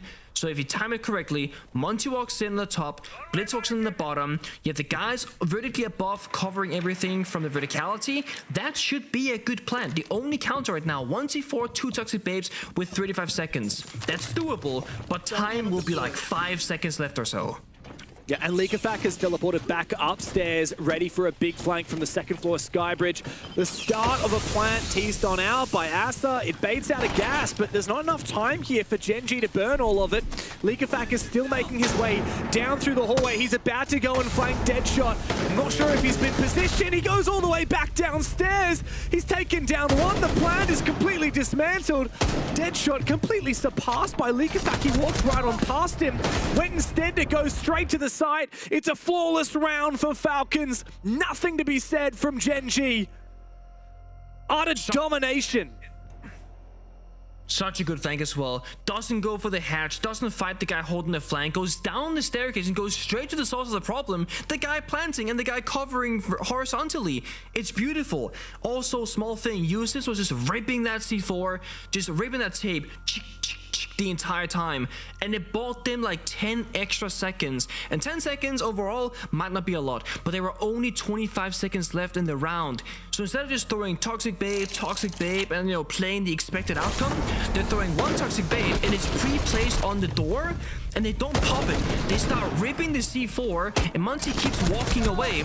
Then they pop the pre-placed toxic babe, plus they have a spare in pocket. So they pretty much bought themselves artificial time out of nowhere by just playing the mind game. They're saying, hey, here's a threat, and then Gen.G are respecting it because you're up against Falcons. You have to respect them, right? And I think that's the problem. I think Gen.G needs to disrespect Falcons a little bit more. They're playing very, again, sheltered positions. They're not taking risks. No one's making a hero play. They're saying, hey, we want to plant, we want to cover, and just, play it perfectly. But you're up against such a good team. You can't just play these very predictable rounds. Hit them with a curveball somewhere. That's what I'm missing from Gen.G. RED scanning. Yeah, exactly. Gen.G have been repeatedly very slow and predictable. You mentioned it earlier, but Asa, pretty much every single round, he's playing this Monty, he's just playing a plant Monty. It's the same case. The one round that he played Sens, it was the exact same story. He was just playing a plant Sens. Basically what you've got here is a team that has everything planned out before they even start, and there's just no flexibility. As soon as we said previously, the buck dies early, there's no vertical play. The plan falls apart. There's nothing for it. And as soon as the plant doesn't go off, in Asa's case, that's his only purpose. It doesn't work. Now, there is no sense to speak of, but the Monty is still being shown, as is another C4 prime downstairs. I love this use of verticality. Does it hit the Monty? Valcam is shot by the IQ, but Monty goes down. That is a perfect C4. And now, you just said it. What happens with plan B? Monty's dead. Skies falls after. That's gridlock. Is this just round over? We see that rotation. Will it even matter? 5v3, and Falcons are giving up top floor control because they got what they came for. They got the advantage. Now they can play sheltered rolls downstairs, and if they know the attacker lineup, IQ, Ace, Lion, there's no real vert to speak of. They can still charge the hatch, they can grenade the floor, or use the Lion team out on the floor. That's all they can really do. So these bomb site positions that normally are under a lot of pressure from above are going to be very safe this round. Drone comes out into sight. Will it find Brito, who's just waiting with this C4 pre-ripped? Don't think it will. Not sure he'll be able to land this C4 though. as Jeff said, it's going to be hard for Gen.G to shape up, find these kills, and look for an execute. They don't have much vertical game. Now they've rotated everybody off the vertical angle, and that's a loss for Deadshot. Users shuts him down. 5 versus 2 now. Make that a 5v1. It's going to be another flawless round, is it not? Azox has nothing to show for it, and Falcons a 5th, or rather a 3rd, flawless round where they do not lose a single player. And the half is over. What a pitiful showing from Gen.G. 1 round to speak of, and this could be a very swift finish. The irony of Monty down to a pre-play C4 and a Valcam when you literally have IQ 5 feet behind him is also one of those. It's tough, right? Because let's say IQ had just checked with the scanner. Hey, Asa, there's no C4, but there is a Valcam. 2 seconds later, now there is a C4. Like, we don't know the exact timings, but seeing that happen when you literally have the perfect counter always hurts me a little bit. Because Asa didn't do anything wrong necessarily, because you're going to assume that you can't die to a vertical C4 and a Valcam because you have IQ. But we all know from our rank sessions, sometimes it doesn't work out that way. That C4 was literally perfect. Also, siege timing. Oh my days. Yeah, and then just a micro overcorrection there from Deadshot. Missing his angle. Oh, Gen.G, mate. It's 5-1 with Falcons leading. Not a single player on Falcons has died more than twice. You look back on Gen.G's runs so far. Week 1 for them, it was a very tight 7-8 that they lost to Matcho, and then their second game was a very rough 3-7 against Virtus.Pro. It's only getting worse now. They've only found a single round on their attacking side. Now, thankfully, they can move on to defense, which might bear a little bit more success, but I just have to admit, I don't have a lot of confidence for them, Pengu. I think this is going to be likely their worst result yet, and for Falcons, likely their best result yet. It's a bit awkward, right? Because on attack, you can choose to go for plants and play like a passive round. When you're defending, if the attackers come to you, you can't run away from the bomb site, right? You gotta fight somewhere. But Gen.G's players, I'm not sure they've even been able to fully warm up their aim just yet. We're talking 1 kill, 2 kills max on the players, as they're playing shields every single round. We see them making these like micro misadjustments on the tight angles and gunfights. I fear that Falcons could just kind of run over them mechanically because of how one-sided it's been so far. As Sam is that's an example. A single bullet and dies. Again, that's an quote-unquote easy pre-fire, right? He knew he was gonna repel, whiffs every single bullet. At the very least, if you're going to contest an angle like that, don't expose that much of yourself. He wide swung. He didn't die to a headshot. That had to be 3 bullets landed by Solotov to get that down and then confirm the kill. That is Azox swinging far too wide, far too aggressively, far too early in the rounds. The Falcons, they barely had to work for their first pick. Now they can just convert their advantage. It also means if, unless there's any keeper barriers pre-placed on the bomb site itself, I don't think there is, because there was like 2 or 3 inside the ops room, you don't have any kind of fortification on the bomb site, which means once Falcons stay close in, you're only gonna have like the reinforced or the soft walls by the side itself. You have no, keeper barriers, castle barricades, deployable shields. You got what you got. You can't really change that. And again, with numbers advantage, you can now just apply pressure on many different points of the map. And there will be a gap somewhere. We see a window by the bomb site door. 1 guy backstepping, coming up rocket stairs. They can't cover everything if you're Gen.G. You don't have the manpower. So what are Falcons going to do to convert their advantage? They haven't actually breached that external role, if I'm not wrong. And that does allow Deadshot a lot more flexibility. But like you said, no keeper barrier to protect him hiding behind this desk. Asa taken extremely low from a nade of some kind as well. Flashes go into sight as well. That was very close to a team kill. If they have another nade, they could finish off this player behind the desk. But Shaiko is all out. Deadshot also sends out an explosive of his own. But Bride with the Maverick, that's finally the way to cut open the site. An angle deep through. Skies is an awkward position, but the time is ticking away for Falcons. They have numbers, but they're going to have to convert it to some kind of a plant. A flash is perfect. It dismantles Skies' position, and now they have to send it on through, but they do land their shots. It's all up to Asta now. In a 1v3, Users on the ground. League of Fact forcing that diffuser. Brede is the one to cover, and he does so quite handily. It's match point here for Falcons. It feels like we've barely even started. Yeah, and I really think that round a lot of it comes down to, again, mechanical skill. Like, it's just gunfight difference right now from Falcons. They get the opening kill, which you point out very well, was a bit of a sell from Gen.G, over-swinging unnecessarily, had keepers in pocket, like all these different things. And later on, Falcons just walk down a hallway with two players, they trade each other positively, and because they already had the man advantage, the round just kind of ends. This right here was kind of funny to watch. The Bandit got that C4 kill and then swung the exterior breach, thinking that he heard a Maverick. And he would be correct, but the Maverick was in the internal wall. So he turned his back to the hallway and got shot, I think, from Shaiko or somebody else. So it's a bit of an unfortunate situation there for the Bandit player. Great C4. I didn't realize that was what happens. That's, yeah. Good insight from you there, Pengo. I hadn't actually made that connection. How much do you think these players have been affected by the improvements to how audio works in Siege? Obviously, it's so much more realistic now with the audio overhaul coming into Siege X. But I've no doubt that for some players especially, it would have been quite an adjustment period. Yeah, I think the biggest kind of public feedback that I see is that if people are not used to it, and people often just say, oh, I don't like this because I don't understand it, when in fact, I would say from my experience, it's a much better system. I'm having a great time with the audio system, but I also understand if you've been playing the game for up towards 9 years, which is like the length of the game, right? It's gonna be a massive change for your ears to adapt to, and you're not gonna like it, you're not gonna understand it, and therefore you're gonna think it's worse, you're gonna just have a hate for it, for example. You've got to work with it though, rather than work against it. You have to. I mean, the thing is, you can cry a lot. They're not gonna change it back to audio 1.0, right? Like, this is the future, this is the present, that's what we're gonna be doing. And I hope most people have the same experience as mine. I hear more sound cues, I hear more things, rappels, etc. I'm a happy camper.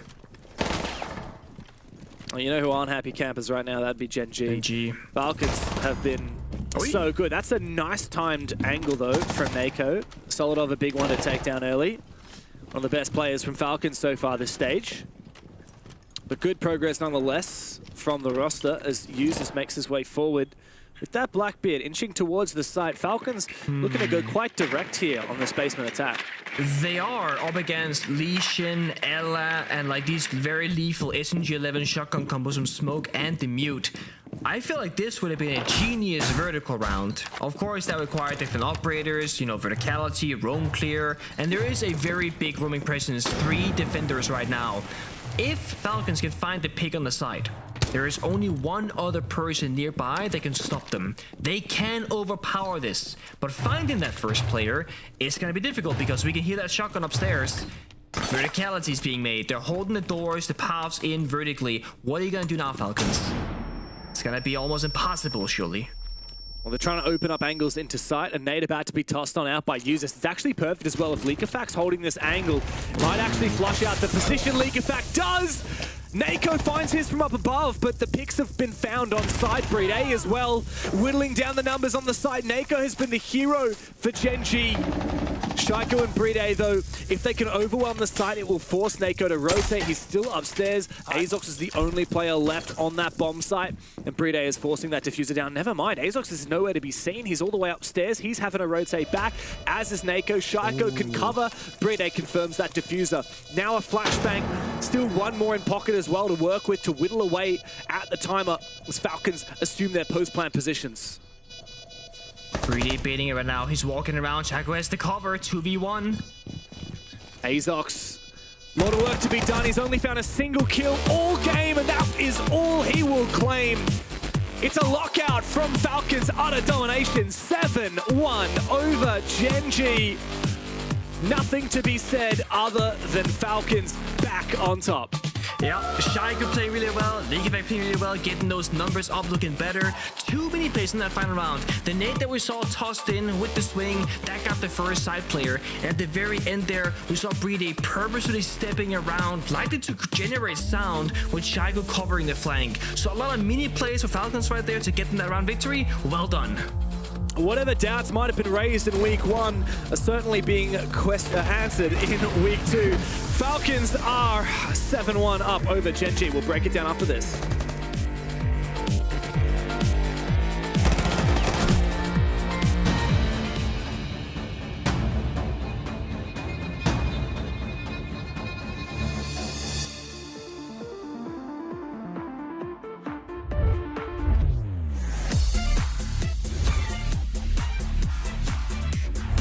scissors and dash together. Unbelievable. Can he get there in time? Cameraman's going to complete. Big ET finds a huge 4K and Gifbo. They're back. There's only 4 seconds left. There's no way. Whilst not easy, is potentially winnable. No. Give him a 1v1. And they've given him both down. They find the down as well. Yesterday they took the crown from LA. Today they take their kingdom from Blackout.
welcome back. I mean, it's not been that long since we left you with Dev Marta and Pengu for this game, but we're back already with the desk because we've had our most dominant result in the EML so far. It's only been 3 days, but we've only had 7-2 so far. This is kind of what we wanted to see from Falcons, that statement. I literally spent the last 5 rounds waiting for the call, the tech timeout from Gen.G. Never came. They just gave up. I think Agdar just gave up on the team. He didn't call the tech timeout. He knew that was done. Not even close. Not even close. It's very, very hard to come and talk about a game afterwards. Falcons were exceptional. Gen.G did not turn up whatsoever. Agdar actually wrote to me at the very first day. When I did my predictions, and he said, we're not here to turn up and lose. And that's exactly what they did today, unfortunately. I think for Gen.G, it was that statement win for Falcons. Gen.G got 12 kills. You know, this scoreboard's not going to read well. 12 kills in total. If I can do my math correct, I can. Across 8 rounds is... It's really poor. You just write it off, don't you? I don't know what to say about that. You just write it off for them. I will say that's okay, right? It happens to every team. Yeah. And Falcons can do that to any team. And I guess let's focus on the positives. Falcons were exceptional. You know, we asked for a reaction. I specifically asked for a statement win. They came out, they provided that. They were dynamic, they were aggressive. They were the epitome of what great Siege looks like, particularly defensive. Whenever Gen.G, they were trying to go with the right game plan. They were trying to set up verticality. They were trying to set up plays. Falcons were reading that and were countering it before Gen.G had even set it up. And that's how good they were today. I like how you zoomed in on the amount of kills that the Gen.G players have, but thinking back, guys, about the pre-match, something you said about 2 players over on the side of Falcons, they were underperforming so far. I mean, what was that all about? This is not going to look good, is it? Well, we did say they needed to step up. What happened? They stepped up. Exactly. So, yeah, we were saying Liquefac, obviously. But we have a clip. It's fine. Just roll the clip. Shaiko. Not positive. Liquefac, 64 EPS. This is not stuff that we're used to seeing. Sure, you know, we're used to see it all and used to do well. But realistically, I think it's still a rough week. Even last week, they managed to get over the line, but they got over the line on big individual performances. So we're still looking for growth from this Falcons roster, which again isn't something that I thought I'd be saying. They've got the quality, they've got the fraggers, they've got the IGL to put it all together, but something hasn't quite clicked in week 1. Well. Yep. Just how some things turn out sometimes, how that turns the table, the tables have turned, just whatever you want to call it. Here's a head-to-head of the 2 top-performing players on this roster, by the way. Looking at Shaiko and Liquefac. I just love it when players just you know, they tell us to shut up in game. In the most polite way. Yeah, you know what? I just love it. And these guys deserve it. I stand by the fact that we needed to highlight that in the pregame. Yeah. The stats that those 2 had in the pregame were not that we expect. These are 2 of the best players in the world, by the way, and their stats were not representing that in the pregame. Inside of this game, absolutely, the stats of this game alone represent that. And you know, they needed to do that to show a strong Falcons. We need them to step up. It's exactly what happened, and in the best possible ways. The defender side especially was crazy for these guys. The aggression, the level of individual plays. I mean, overall, Falcons are back. After round 2, Shaiko and Liquefac had a combined 9 kills. The other 8 players in the lobby had 2. That's how much impact they had at early doors to set the scene. I think you'd be really happy to hear who's joining us for the interview, because we have Liquefac joining us. Good evening. 3 welcome points once again. Were you here when the guys were talking about you and Shaiko underperforming so far? Did you catch that? I get that, and thank you to show this, because I mean, like you said, you're right to judge us when we do bad thing, but now it's time to judge us when we do good thing, and and no, but we show the best way, like showing in game. We had rough first week. With VP start strong when we always start slow, and we got destroyed. Then Mako was fine. We got carried by Solotov, and then it was the day for me and Shaiko. I think, Shaiko, looking back at it, you guys, when we talked together at Reload, you told me it's the best moment to lose because it's the beginning of the season, so it's the best moment to learn from our mistakes.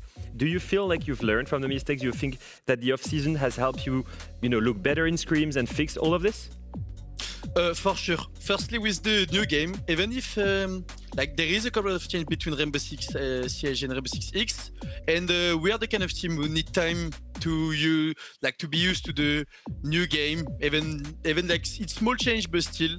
And also the new ban system, we needed to like change a lot of stuff. We need to see how it goes, and the reload was the best thing. And this stage is to show that that wasn't useless for us. Now that Wolves have gone to a British roster, Leakyfac, there's only you and Gen.G in terms of the French core. So how much does this game mean to you in terms of playing against your fellow countrymen? Oh, nothing. I'm just here to beat everyone. French or not, doesn't matter for me. So there's no extra motivation? No? No. Okay. No. We just play every game and we just want to beat everyone, so it doesn't matter if they're French or not. Okay. Well, I mean, you're doing a really good job at it today. 7-1, the most dominant score so far in the EML. Thank you so much for your time, Leakyfac, and good luck with the game tomorrow. Thank you. See you tomorrow. Well, that was, I mean, sorry, I had to ask him if he was listening in. Obviously he was. Come on, he was just waiting for the interview. Yeah. But I know. That's what I love with him is champion mentality, right? He knows we need to judge him when he's doing poor because we expect him to be that good. Yeah. And so he recognized that their first week was poor with a win, by the way. He still said their week was poor when they won 7-4 against Matcho. So it's still a great, I think, mentality overall that we see from this player. Yeah, I think the statement that we wanted today was the teamwork. It wasn't necessarily individuals doing well. Shaco's had a great day, Leakyfac's had a great day, but Falcons as a team looked at the level that we would want to hold them to. Even last week, even when they won against Matcho, they didn't show that teamwork or that level. Obviously, they didn't show it against Virtus.Pro either. So for me, I'm very happy with that statement win for them. All right, awesome. Well, it was very good to see this from Falcons here. They've really sped us up to be a bit more on the schedule, I guess. So it's already time for our fourth game of the day. After the break, we'll have BDS and Matcho. And we also have Leo making his fellow talent members re-question their life decisions. We'll be back after this.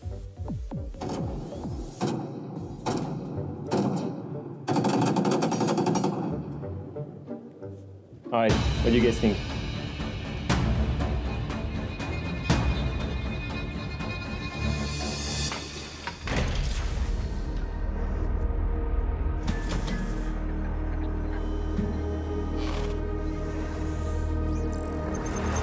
It's a level 1v1, the close end for the ball, win, saves and Verdict. What is going on?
Welcome back to the EML. We've got 2 more games today, but before we get there, we've seen a lot of content with the players. We've seen the future stars, the current stars of the league. Now you see the real stars. I was gonna say, yeah, we also want to see some content with our stars here of the production team.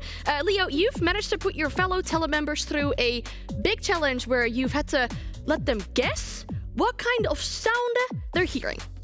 Yeah. I mean, if you know the game, do you know the game, Jack? Do you play it? You should know every single sound by heart. I'm not going to spoil how good or bad I was at this challenge. You just need to know your sounds. That's all I'm saying. I was gonna say, I have a feeling Jack doesn't want to talk about this, but that's fine. We're just gonna roll the clip anyways. All 3 of these guys to try and find the exact weapon that I'm gonna fire. We're gonna start right now.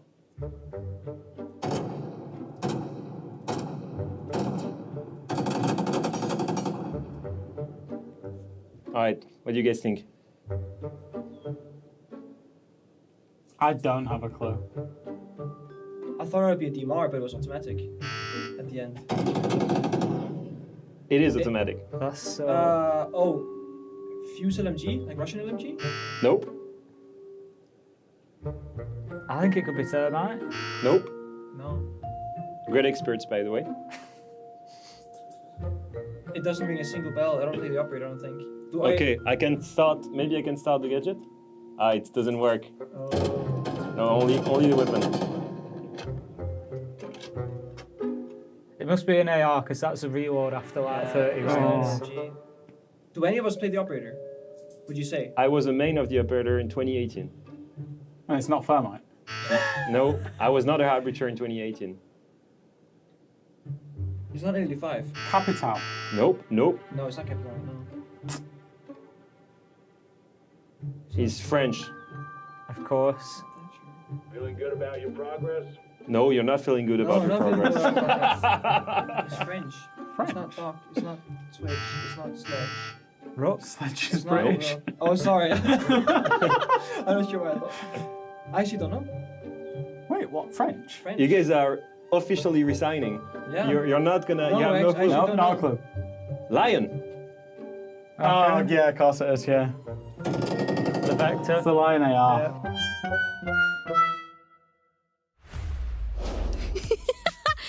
I love that brief moment of silence after Leo said, "It's Lion," and you're like, "Oh yeah, Lion was French, by the way." I mean, Pengu thought Sledge was French. That's all I'm gonna say. No.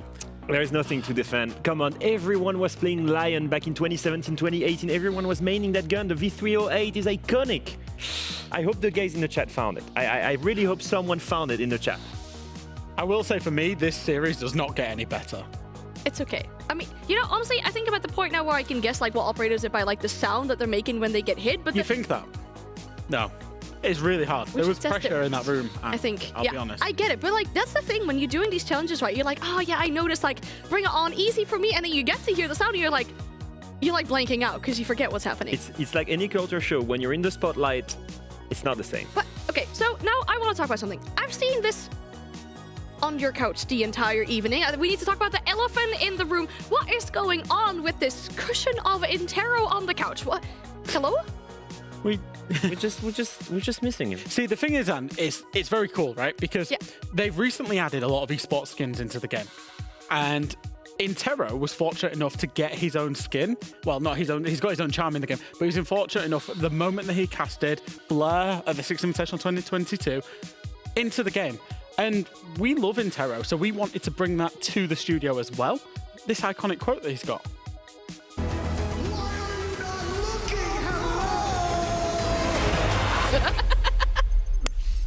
What a beautiful new piece of furniture added to our studio. Honestly, like, it's been super comfortable on these couches with the cushions. I think just another addition right there.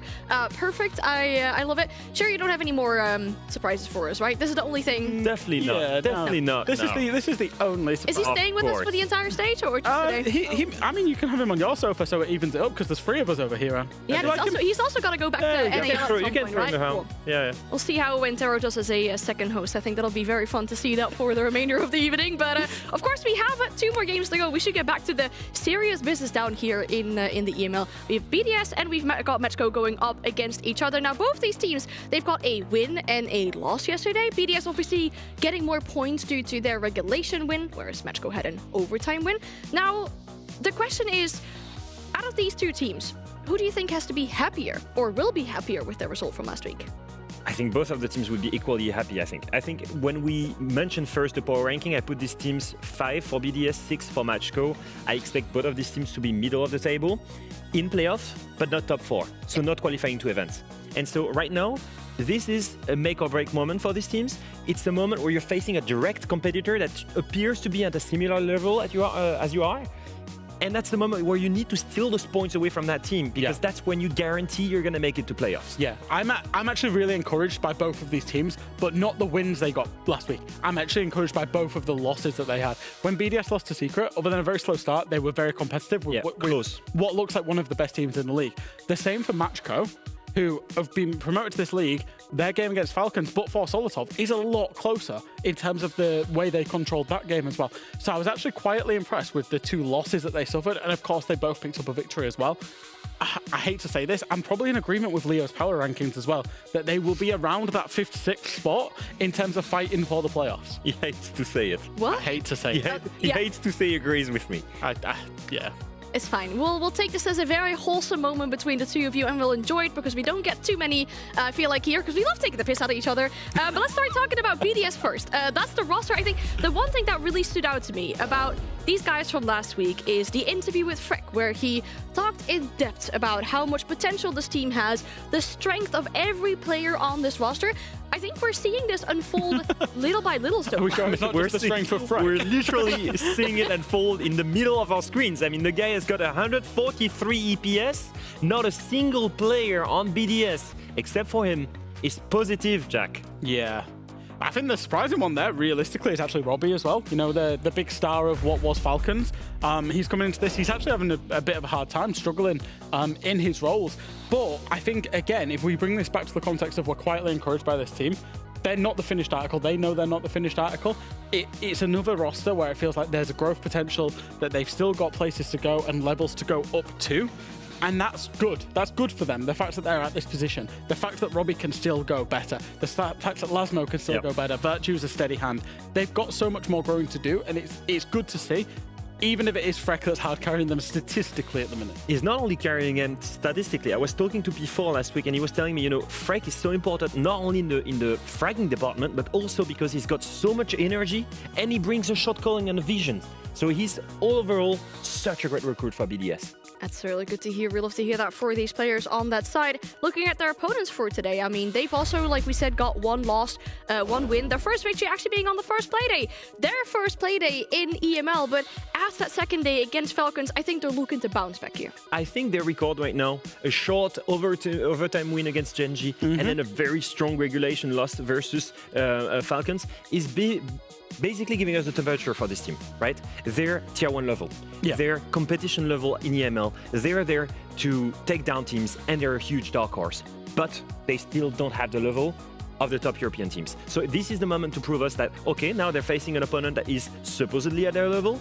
Can they beat that one or not? One of the questions I had for Matcho coming into this league was, where's their strategic depth at? We saw them do things time and time over again through Combine, through R6 North, through all of the Tier 2 competitions and the Tier 2 finals, and then Challenger Series against teams that were at that level. And they found success. When they made the step up, we knew they would have to have more strategic depth, similar to Ents last year. And I think so far, over 2 playdays, they've showed us that they do, and they can compete. So again, this is why I'm very encouraged about what Matcho have got going on.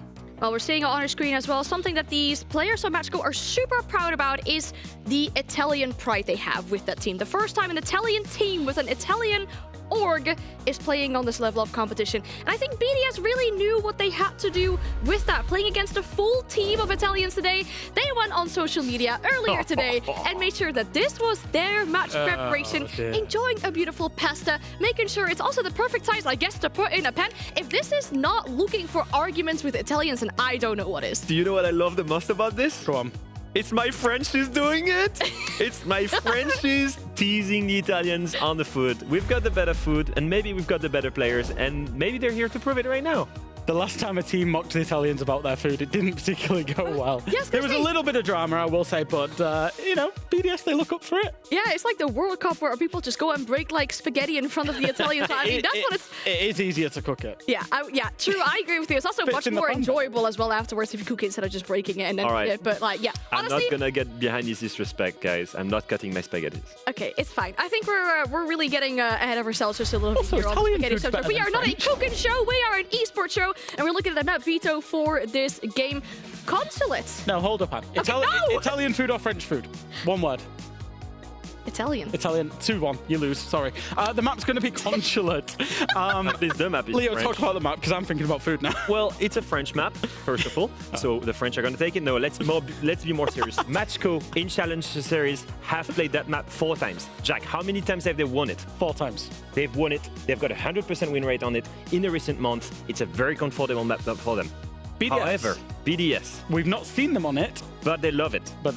Because they never ban it. 6 teams banned it against them. They banned it only once. So it appears to be high preference map for these guys, and they're starting in defense. And let's bear in mind, some of those banning phases, most of those banning phases are from Reload. So they were against FaZe, they were against Furia. They were happy to play some of those teams on this map, let alone Matcho.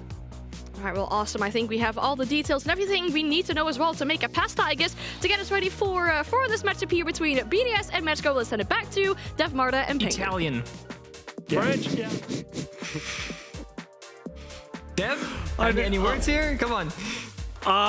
French or Italian, French or Italian, French or Italian. Anyway, how good is Japanese food? Yeah, I love Japanese food. I can't pick a side between French and Italian. I can't side.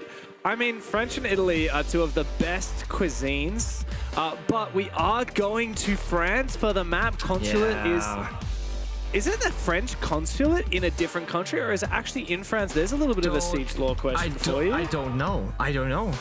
Almost nice. Damn, I'm gonna fact check this right now. Consulate R6 map location. Is it the French consulate in France? It's the French consulate in the Ivory Coast. There it is. There you go, guys. Nice. It's been fact checked for you. Great job. I mean, that's my facts done for the night, Pengu. Everything else is going to be blatant lies. You're going to be you're going to be elucidating us with the truth from now on. Okay, I'm going to do the truth finder in all of this and set the record straight. Well, fact, apparently Matcho are 5-0 or whatever on this map so far, which is great statistically looking from a top-down perspective, but who did they beat exactly to be 5-0, right? That's the first thing, because it just made it into tier 1. And 2, when you've played a game or a map rather 5 times and you've won, you're gonna get studied down to every single micro detail. You'll get counter-stratted, you'll get predicted most likely. So unless they can change around what their approach is gonna be, I'm expecting to see some target bans, some specific strats here from BDS, or just seeing them looking very well prepared because they got the vaults, that's for sure. Well, it's nice to see Matcho playing a different map for once. In week 1, it was just Clubhouse they played against Gen.G and Falcons. Now we get to see a bit of Consulate. Yeah, we haven't actually seen any Clubhouse tonight. It's been a bit of a lair-centric evening. 2 lairs and a border, and now a Consulate. BDS, of course, definitely regarded as the far-favored team in this matchup. A lot of people, I know the boys on the desk, put BDS as a top 4, maybe even a top 3 team in their power rankings for this stage. Coming into it, what were you feeling for BDS having seen them at Reload?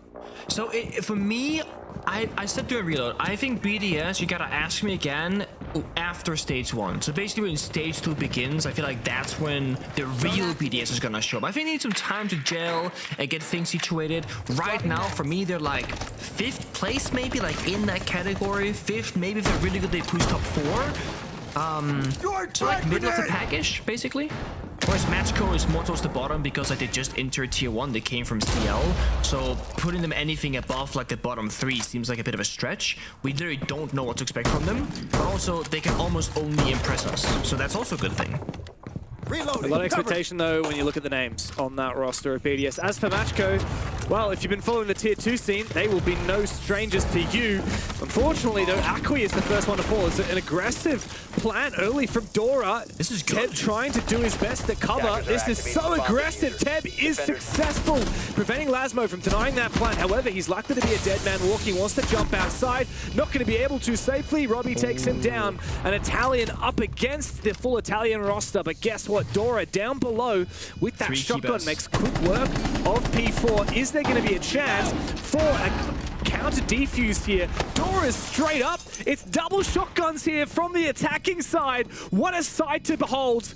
BDS now looking to try and make use of those keeper barriers. Freck wins his, and it's cover from Freck to make sure that Robbie can get the plant denial off.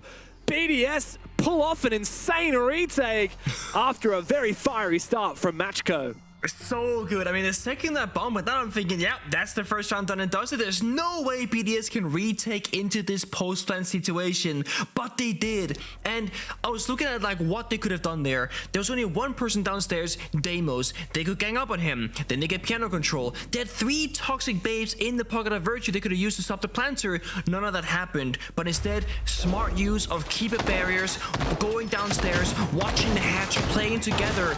And Matcho, instead of having one person on the rappel and one person underneath, they wanted to play together, try and put 2 people in the same position to help each other rather than split the difference. BDS, phenomenal retake. I really want to praise them for that. But the aggression, the confidence, Matcho saying 3, 2, 1, let's go for a plant. They found the gap. Yes, they lost a round, but they were in full control almost all the way through. Yeah, and look, I want to give credit where credit is due. Matcho doing some cheeky little different things as well. That was double shotguns. It was Thatcher and Deimos. Shotgun on the attacking side. Very rarely do you see that. Just Blackbeard jumping in a window, getting side control. I mean, it looks so easy, but sometimes you're gonna have like 3 keepers in pocket and think to yourself, what am I doing wrong here? Why didn't I use my gadget? But at other times you're thinking, boy, I got 3 spare keybers. I can completely fix this like bad situation. Yeah, and the important one was the one actually on the floor as well. Yeah. Let's also not forget Freck finding both of the kills to cover Robbie at the end there. Very impactful. Freck, the only positive player for BDS. Like, it's no surprise, right? He's like literally having like the greatest performance of his, I think, career so far in a stage. Like the first 2 play days, he's been phenomenal. Very good pickup from BDS for Freck. I mean, he came into the Tier 1 scene with Wild, and he wasn't really... I mean, let's be honest, that old Wild roster was not hugely successful. Despite having a few glowing moments, Freck's now found his home on greener pastures, and he's really found his own. So always the big question is not where players start, but where they end up at, given some experience and some time to grow. Robbie, a different kind of name, as mentioned by the desk, was a big player in the previous Falcons roster, having some individual insane performances at international events, or at one, a specific one at the very least. But right now, bit of a slow start for him. Of course, played a big role last round. Right now, holding upstairs is he in meeting room, awaiting 2 different attackers now, Blackbeard as well as the Thermite. But he's got backup right behind him. Oh, that nade! Nice nade. Perfect. Robbie taken out. Really well played from Matcho. Lolo now looking to try and continue marching on forward. He's going to watch the flank while the rest of the team repels on inside and starts to put the pressure down on poor Lasmo, who wins his fight. Freck also claims one before dropping back here. BDS come out better off after that exchange on the top floor as they look to make their way back down to site. Better off, but again, it's so impressive how Matcho able to break apart these entries. One of the hardest things on Conscious is getting inside the building and getting to those pressure points. They get in, they usually get the opening kill so far, 2 for 2, and it just finds space. Yes, BDS, they've aimed the back, they've gotten more kills now, but the fact that they can't get in the building for the attackers just bodes well for what's to come. 30 seconds, Lolo with diffuser. Does he have the right read here? He don't. Oh no. Okay. Well, that's an incredible trade.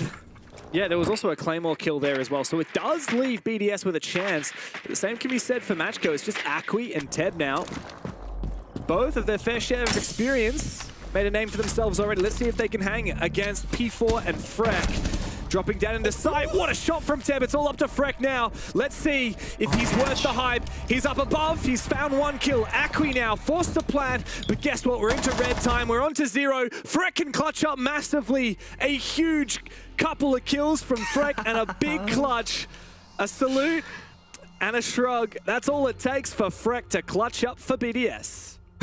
That's incredible. I mean, the headstrap hipfire one tap on the tiniest of angles. I'm thinking that's gonna be the round winning play right there. Then we swap back to Freck's point of view. He's retaking the vert. They got the red, the yellow pings, full information available.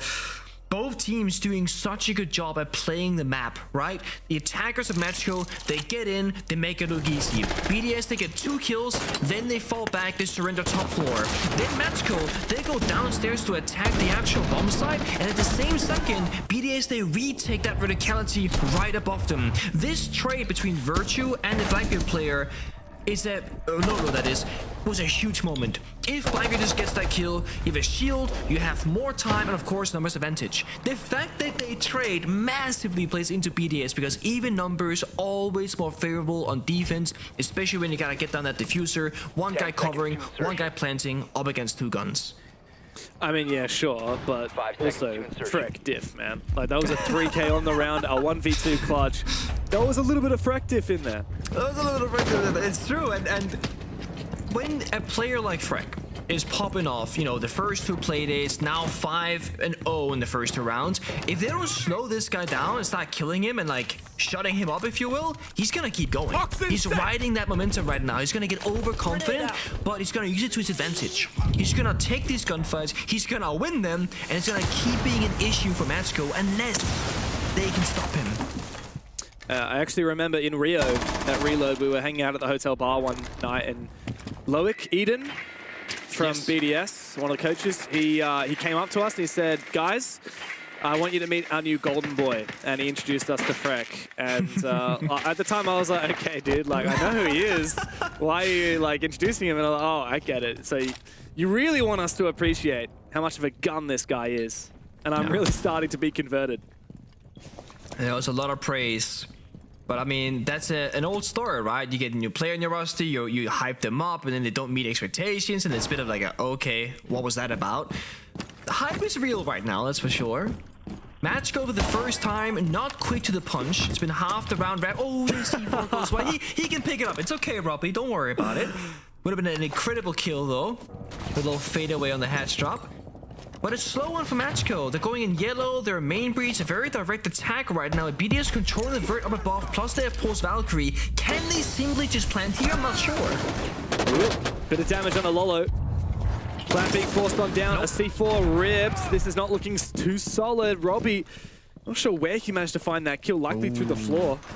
Dora's gone down, but Ghost has a big chance at a flank here. Big kill on a P4. Numbers in favor of Matcho, but Freck completely blind, but he shuts out Lolo.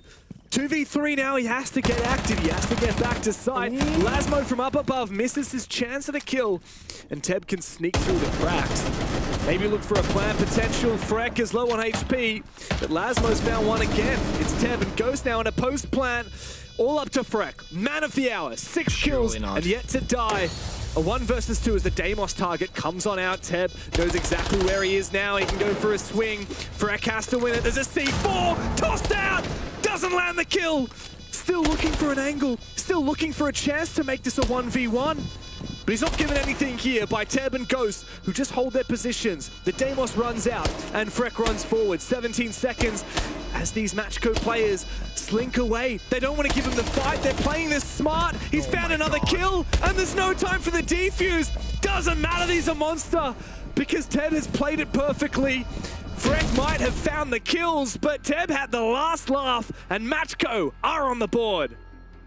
And again, so impressive from Matcho how they can find themselves into this building, into the map, and always finding gaps time and time again. This time, Lasmo on that hatch didn't quite land the shots towards Deimos, and that really opened things up for the attack. Ghost, incredible cover to Dimar, pre-firing, buying time, and then Matcho very inexperienced team, right? First time in Tier 1, etc. Fought the way here through CL. So much discipline in the 2v1. The Deimos tracker just playing those corners. Deimos then runs away once the tracker expires because he has one more spare in pocket. He could win that round 1v1 if it came down to it, even if Ghost would have died inside security. So they had a clear win condition, they had good cover, and they had a really good, well thought out, 2v1 post plant for how they wanted to play it. So well done. Gotta say, I've heard about the Matcho name for a very, very long time now. I mean, I remember when they first joined Siege, what was that, 2020 maybe? And that organization, they really came in looking to make a splash straight away. Despite being in the Tier 2 scene, they had a big team house, they had a lot of financial support behind them, and they wanted to build an Italian roster. I actually remember way back in the day, an old friend of mine in Australia spoke a lot with them about potentially jumping on board. I don't know if he ever made this public, but you know him. Our good friend Brandon, who now works at Ubisoft. Oh yeah, he spoke a lot with Matcho. Damn. And yeah, he never actually got on board, but I know that was where I first heard about Matcho. I mean, here's this team that kind of wants to build a roster around Italy and kind of make an esports name in Italy. Of course, it was around that time we had the Pro League finals in Milan as well. We had Robbie come to the Tier 1 scene and start to make a little bit of a name for Italian Rainbow Six. Now we have a full roster of Matcho from the region playing at the highest level. Dude, the door in his goddamn Thatcher shotgun, it's back for round 2. It's absolutely cracked. The thing is, like, fighting with a shotgun on the staircase, phenomenal. Bit of vertical destruction, also great for that. But he's on CEO rappel with a pistol in hand because he has a shotgun. Oh, there we go. Low Siege X mechanic, go around the corners very fluidly, throws the EMP, breaches the wall, beautiful. But last one, bandit trick is there, should deny the exothermic charge, gets zapped correctly. Uh-oh.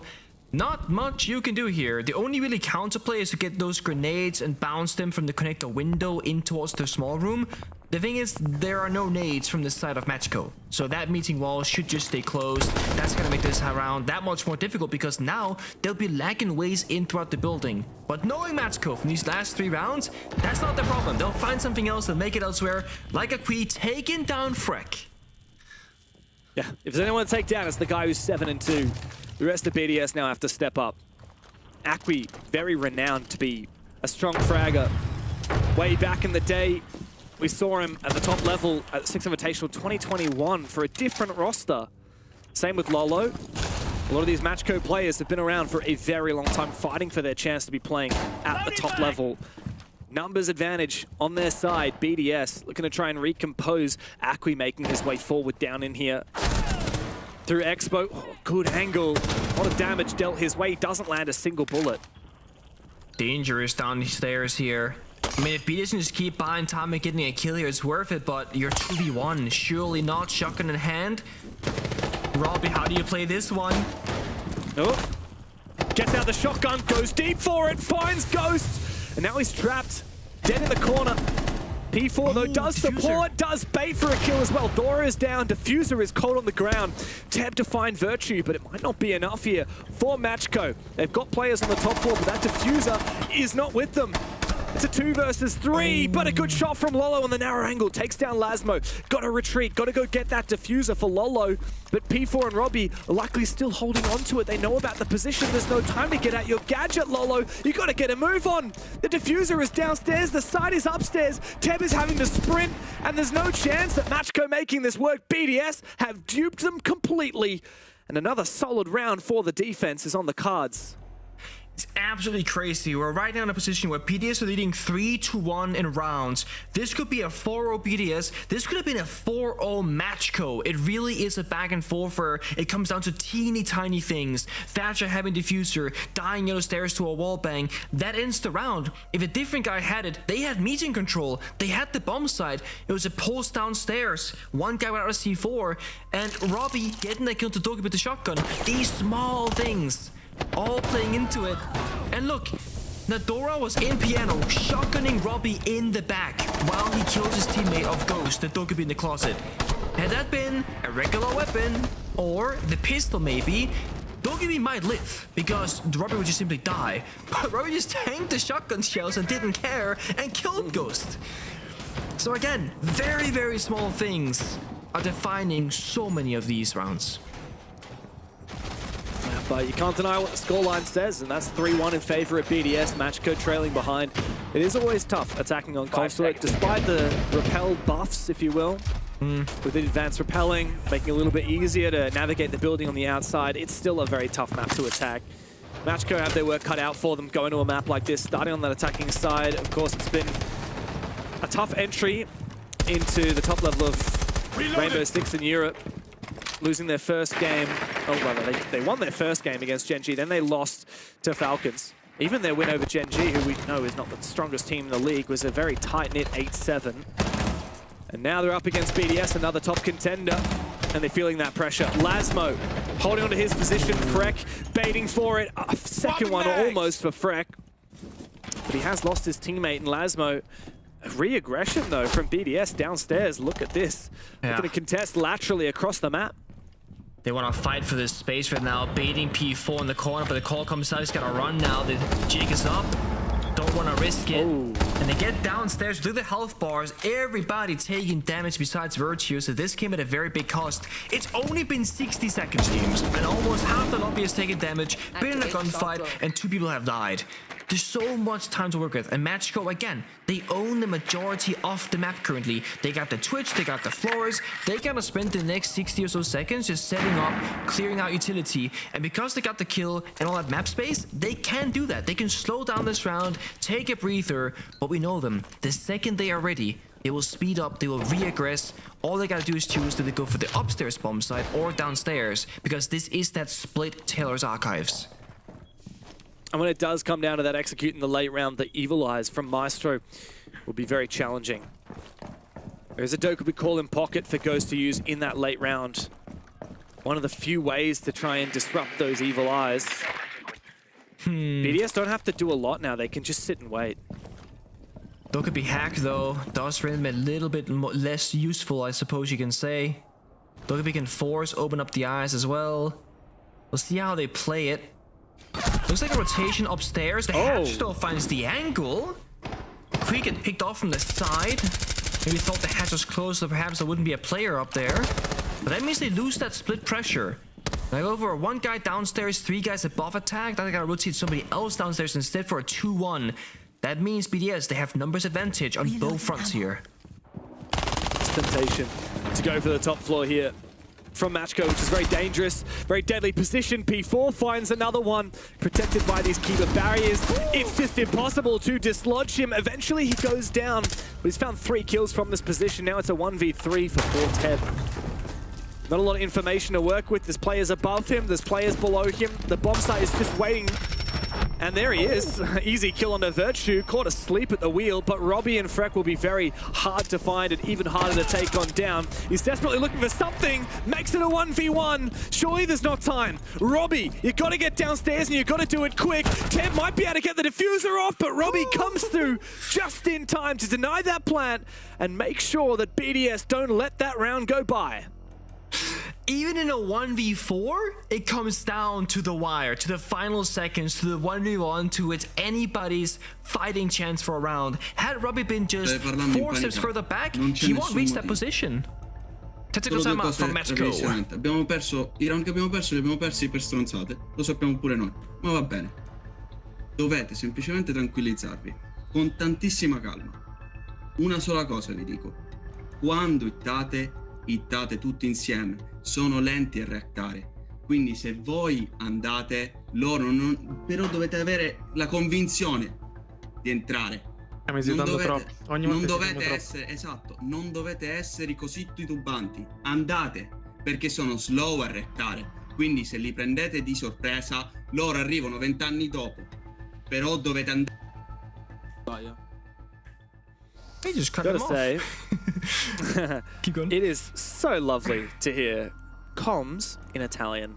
It's such a treat. I feel like we hear it all the time, obviously English, we hear a lot of French, and we hear Portuguese. And occasionally we get to hear Russian. We did earlier today with Virtus.Pro. But those are the main languages we get to hear. You know, sometimes Japanese or Korean, but very rarely do we hear the privilege of Italian comms in Rainbow Six. Very cool to hear. Unfortunately, I don't speak Italian. I mean, I can order a pizza or a pasta, and that is about it. I certainly don't have the skills to translate that. Oh, I'm with you. I didn't get a single word, but I will say it sounded pretty soothing and quite relaxing now. I didn't hear a lot of stress, didn't hear a lot of anything, but it sounded pretty nice to my ears. I feel like I too would be motivated after that, you know? And yeah, I mean, you get it that close, and they're only trailing by, what, essentially there's one last round of the half. If they win that, then 2-4, not that bad for an attack on Constellate. It's really not, and this is the thing, like, if I were the coach of Matcho and I would have had that, you know, talk with my team, I'm like, guys, we have won basically every single round. The score might say 1-4, but we quite literally coulda, woulda, shoulda won almost every single one of them. They're doing great. And they should just keep high spirits right now. Get this 2-4 half, go on defense, and win it out. Completely possible, completely doable. Matcho have looked like the better team, if you will. BDS have been the more clutch in this game so far. Oh, the value. Yoink. That's big. Oh, almost. Yeah, gotta look up, look up. Oh! That's a huge value early on from the Brava. And yeah, I believe you're right. I think it did manage to protect. Oh, hang on a second. It's going to be an aggressive play here. Indeed, the Blitz and the Glaz together. Wow. Great shot there. Robbie goes down early. Aggression and straight into the site, looking for a plant. With the Evil Eye denied as well. Now Teb is using it to cover sound. It's just sound cover. Oh, it's absolute genius from Matcho. Very early on, the round is already theirs. BDS forced a 4v4 retake, and it's not going to be easy. Piece by piece, they look to try and recontest. They've got vertical angles, but looking down into sight, they see pretty much nothing. Lasmo does find his good kill onto the Blitz player. And now, here they come, back onto sight, back towards that diffuser. How is Matcho in the post plant? Oh, they've got the Evil Eye dismantled. 14 seconds. P4 has no choice but to stick this now. Is Akwi and Ghost there, ready for it? He's gonna have to get straight on it now. There's no time. I think P4's on it too late. I don't think he's got it. It might be a 4K from Lasmo, but the round is still won by Matcho. The Italians have done it. A second round of attack as they close the half. This is absolutely ridiculous. Talking less than a second left on the clock. BDS again. Successful post-plant retake in a 4v4.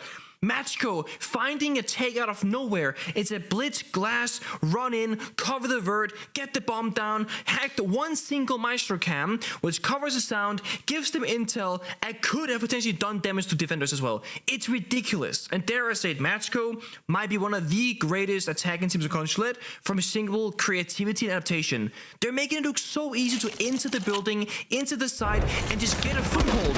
And it's so difficult to do this. We all know that from ranked. It's no different than Pro League because you're just up against better players. But they make it look so damn easy. Such a shame in one way that BDS don't, you know, successfully get that on a timer. But with that being said, I'm so happy Matcho finally actually got a round that they win. Yeah, wow. Unreal. I'm really loving seeing Matcho. I know it's been, what, 6 rounds so far that I've got to cast them, but I'm very excited to see more out of these guys. We see inspiration, we see creativity, we see synergy, and we see confidence at taking it to some of the best teams in Europe. I would love to see Matcho continue to soar. They've already rocketed up into Tier 1, and I think they can go a hell of a lot further than that. I know it's only a 2-4 scoreline, they are still trailing behind, but if they get a little bit of momentum on their defensive side, they could seriously put up a fight to BDS, maybe steal some points away from them. And by the end of the stage, I have no doubt Matcho will be taking some serious scalps. Like, I'm not even kidding, I'm loving how they're playing Consulate. Like, it's such a refreshing thing oh my god, okay. Such a refreshing thing to see how they're approaching it, how fun it is, and how different it is. And the fact that they could have literally been up like 5-1-6-0 is absurd to think about. Now, side swap, expectations, regularly like I said, 2-4 for attackers, Matcho got that. They're now, all of a sudden BDS are gonna strike back with more aggression, P4 in the breach. Doesn't get the freebie though, and then, yeah, we gotta get out of there. You can't get exposed, you 1v3, 1v4, they could swing with all their manpower if they wanted to. Well played though by Dora. Just going for a quick info peek. Scaring off BDS. Frex made his way inside though, down below with that Deimos, the perfect operator for it. What's the plan here for BDS? Matcho not seeming to give them an inch. Yeah, they got Tashanka for plant deny, so no funky strats on CEO or Pell should be possible. Unless you find Tashanka first, or use Deimos or Capital to move him away. We'll see what happens. BDS are almost exclusively attacking this vertically at the minute. There goes the first fire. Tashanka answers back for a plant deny. The Grim B, by the way, that went on towards Tashanka, covered by a mute jammer. So they predicted this setup. They got jammers to Tashanka's position to fortify that and just plant deny, plant deny, plant deny. BDS, they quite literally cannot plant CEO window unless they deal with Nadora first. Doesn't matter if you ban Smoke and Goyo, if the Tachanka's going to get active. Akui elsewhere does find his. I'm not sure where Robbie died. Ooh. BDS and now a player down. Good refrag though from Freck. And he's the deadly player down below with that Deimos. Lolo elsewhere. It's finished off P4. And Dora is still in such a good position. Still got a hell of a lot more Tachanka fire to use. Deny that plant. I feel like we need to have a big impact from Freck down below. He's the perfect operator for it. He's the playmaker. He's already got 10 kills. What's a few more? But the positioning, Dora playing it so well. Now the Vert challenge comes through. Freck low on HP, Virtual low on HP. I mean, BDS don't have a way in. That's their problem. They're stuck outside the building besides Freck downstairs. Help him, please. Somebody needs to help support this. Not sure what the smoke purpose was. Grim Bees come out, doesn't find much. The timing. Finally, Freck goes down to a pistol from Ghost. I'm not sure how that happened. Surely there's no plan potential here from Lasmo. He's down on the ground. Virtue now in a 1v1. He's going to pick him up. He's going to try and go for the plan here. Teb is going for the swing. Virtue has to stick the plan right now. It's all up to Lasmo from below. Oh my god, Teb, he's clutched it up big for Matcho. What on earth was that? BDS in absolute shambles. Matcho are bringing more than fire today. They're bringing some seriously good siege. We really are gonna go distance every single round from both teams. They're back and forth, adapting, countering. I mean, they're dancing around each other.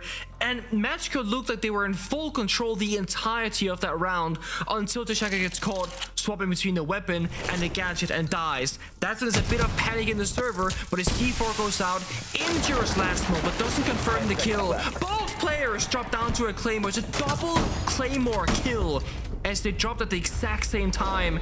And Tep, who was stuck floating in a corner, had to say, okay guys, it's troll territory. I have to win the round now. And he does. Unreal. Double Claymore. I'm still processing one, but there's two. Yeah, and yet they still managed to pull it out of nothing. Matcho, I'm not getting too overexcited here. Yeah, the scoreline is still 3-4. BDS are still winning. But damn it if Matcho aren't playing some seriously good siege. And it is so good to see because sadly for a while, Pengu, it does feel like we've had a little bit of a trend of there's been a few teams in Europe that have sat in tier 1 but haven't made a splash, have never really challenged the top teams for years. I'm talking about your Fnatics, I'm talking about your Ences, now Gen.G. Even Wild, I guess they had a few upsets last year, but there's been a lot of teams that just don't really put up a solid fight. They don't play outstanding siege. Very rarely do we get treated to see that from the teams at the bottom of the standings. But Matcho, out of tier 2 and here into tier 1, they're looking pretty damn good. They're bringing so much fire. I'm so here for it. BDS, imagine the aggression though.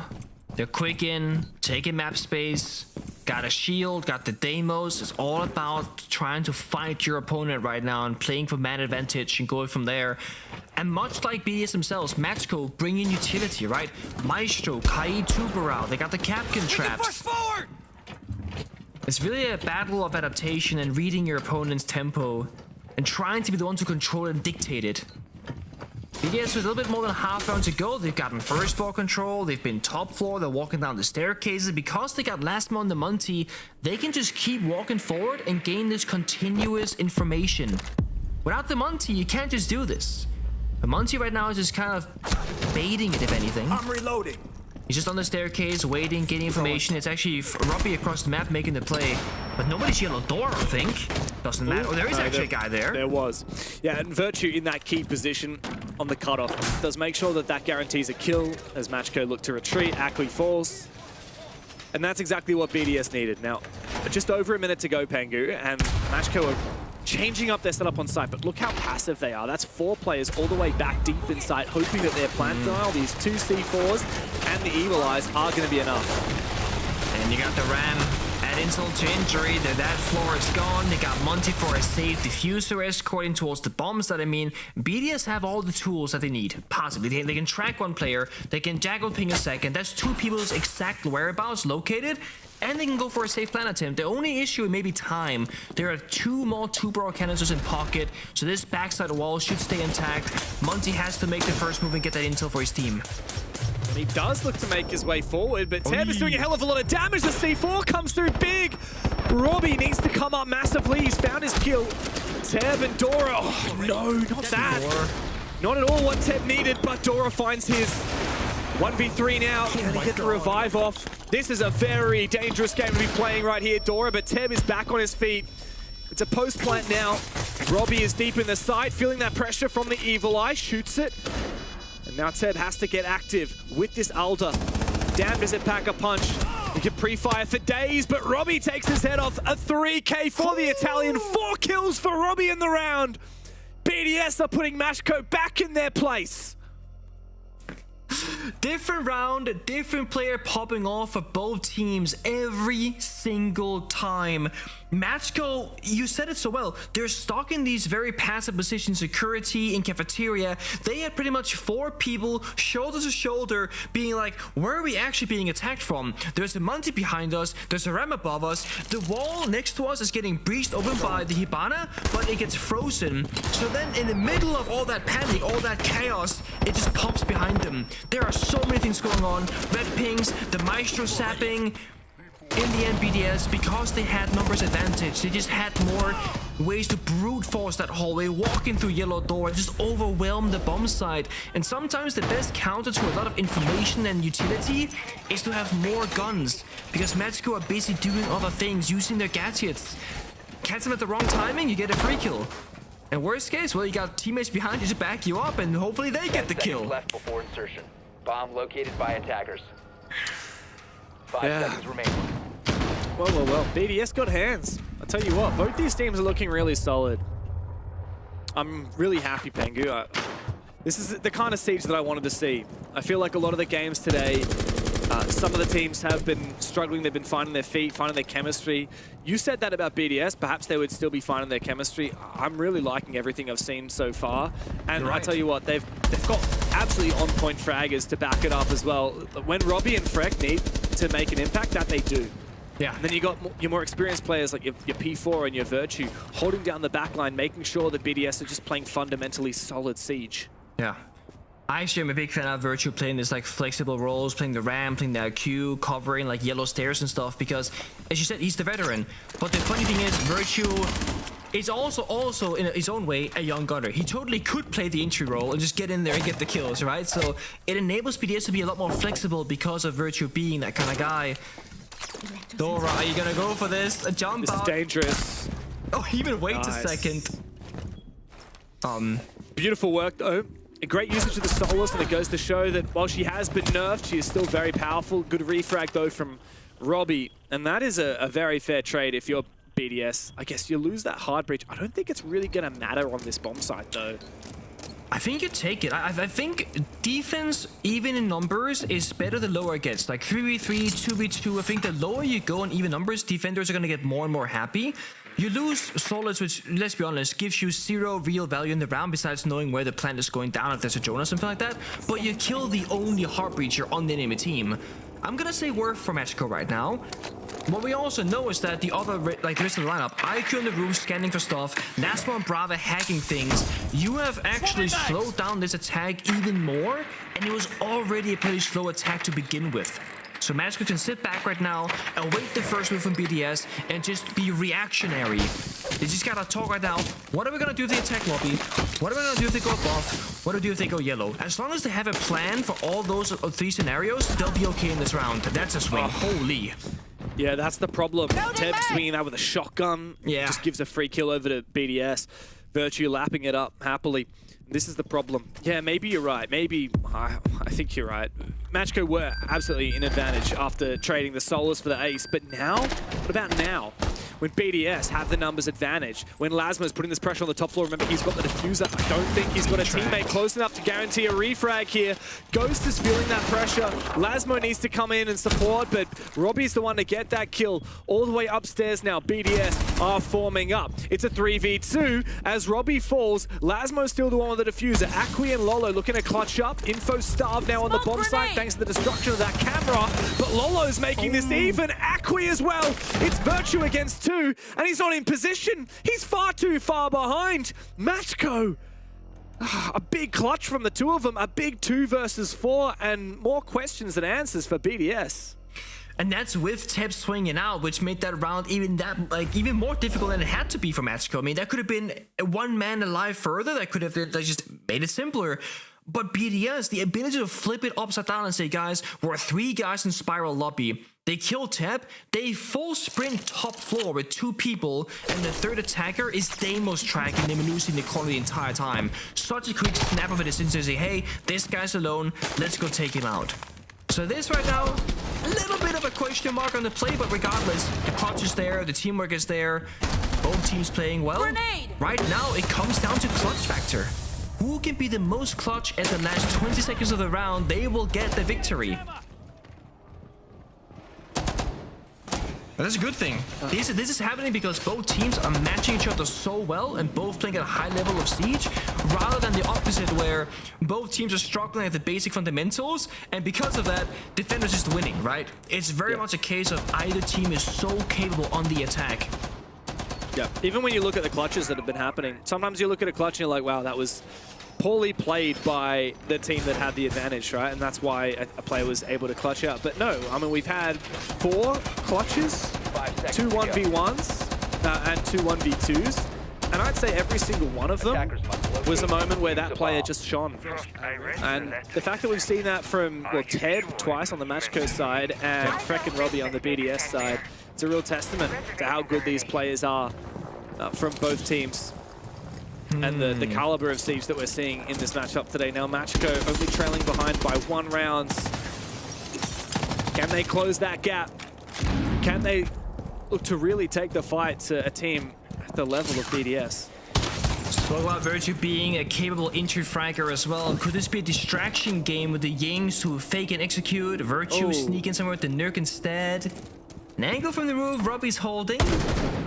Oh, doesn't get the damage or the kill. But BDS, they want to do something spicy, dare I say. Ying, shotgun, Nurk, Nomad. This could be anything though. There's no clear sign yet. P4 has been hovering between CEO window repel and this connector window. But he can't just go on in. He has to bait it for his team with the Candelas, and someone else has to be the playmaker. But they've done the counter to Nook. They're holding F on barricades and limiting where Virtue can go, forcing him up spiral stairs most likely. Yeah. It's actually a really good and simple counter to the Nook here. And with that, Akwi's actually the first to fall, so BDS seemingly find the first kill, and the second as well. Completely unbeknownst to Matcho, he's made his way up those spiral stairs and still found a kill. We thought that they were prepared for this kind of alert, but clearly they weren't. Now they're caught pants down. BDS have a significant advantage with so much time to play with. Yeah, and they can rotate over. They got yellow stairs, they got bathroom, they got P4 runs to CEO repel, they get another kill out of nowhere. Dora is hiding CEO. Come on, Freck. 12 kills. This guy is utterly insane. Teb has been pretty solid so far. He finds his 11th, but Robbie shuts him on down. And BDS, with that, finally propel themselves onto that oh-so-elusive match point. So good. I love these mini plays out of BDS where it's a very simple round, but so much can go wrong, but so much can also go well. If Virtue gets that opening kill, if Robbie gets that opening kill, you are guaranteed around victory because you get so much control and of course a crazy numbers advantage.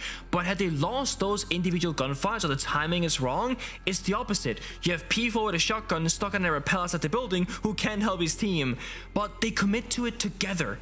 And, you know, I was skeptical at first, saying I think BDS need more time to gel. I recall this interview. I think it was played, I'm not sure if it was during Reload or it was before or after, whatever, but I think it was Virtue talking about how the team has actually come together extremely quickly, which he was really happy about, maybe even a bit surprised. And you know, you always watch these videos and go, but who wouldn't say that? Who would sit there and go, oh yeah, we don't get along, we need some time to gel, you know? Mostly you're just gonna oversell it and go, yeah, of course we got it. But BDS very much looked like a team that has gelled very quickly together. Maybe they don't need stage 1 as a warm-up. Maybe they're just too good to hit the road right now. At first I would have said, this against Matcho, of course BDS will be winning. But this has been an incredible statement match from Matcho. Despite being down 4-6, this could have been done and dusted already in their favor had they not lost those rounds to 1 second here and 1 second there. Yeah. Let's not forget, both teams have got 2 clutches to their name. Yeah. Could have gone either way. Still can. I mean, this could be 6-4 in favor of Matcho right now. But instead, it's BDS who have that match point in front of them. Matcho, though, been fighting so hard in this game. Oh, that was a great read there. Man, you got to give credit to BDS. Oh, second C4, though. Nobody expects the second one. Does get the injure onto Robbie and a lot of damage onto Lasmo, so that is absolutely worth it there for Matcho. Bit of aggression. Tempted from Freck to try and get around it and capitalize, but guess what? It's Lolo that takes down the Monsane. Both teams trying to get a little bit too egregious, a little bit too active. And look at this from Teb. He's gone all the way back up from the rear stairs. Oh, he's going to find a second as well. Oh, Matcho are not out of this yet. I tell you what, Freck and Virtue now in a 2v5. And we're going to see all 12 rounds of regulation. There's no doubt about it. This is ridiculous. The first C4 counted in red. Second C4 goes out. Lolo swings the window. The response, Freck runs in visa door. The response, Teb rocks out and pushes the breach. Both teams are punching back with adaptation and counter, adaptation and counter. It's ridiculous. It's almost like they know exactly what enemy will do, yet they don't know what the next move is going to be because they don't actually know what's going to happen. Great shot from Lolo. Good night, Virtue.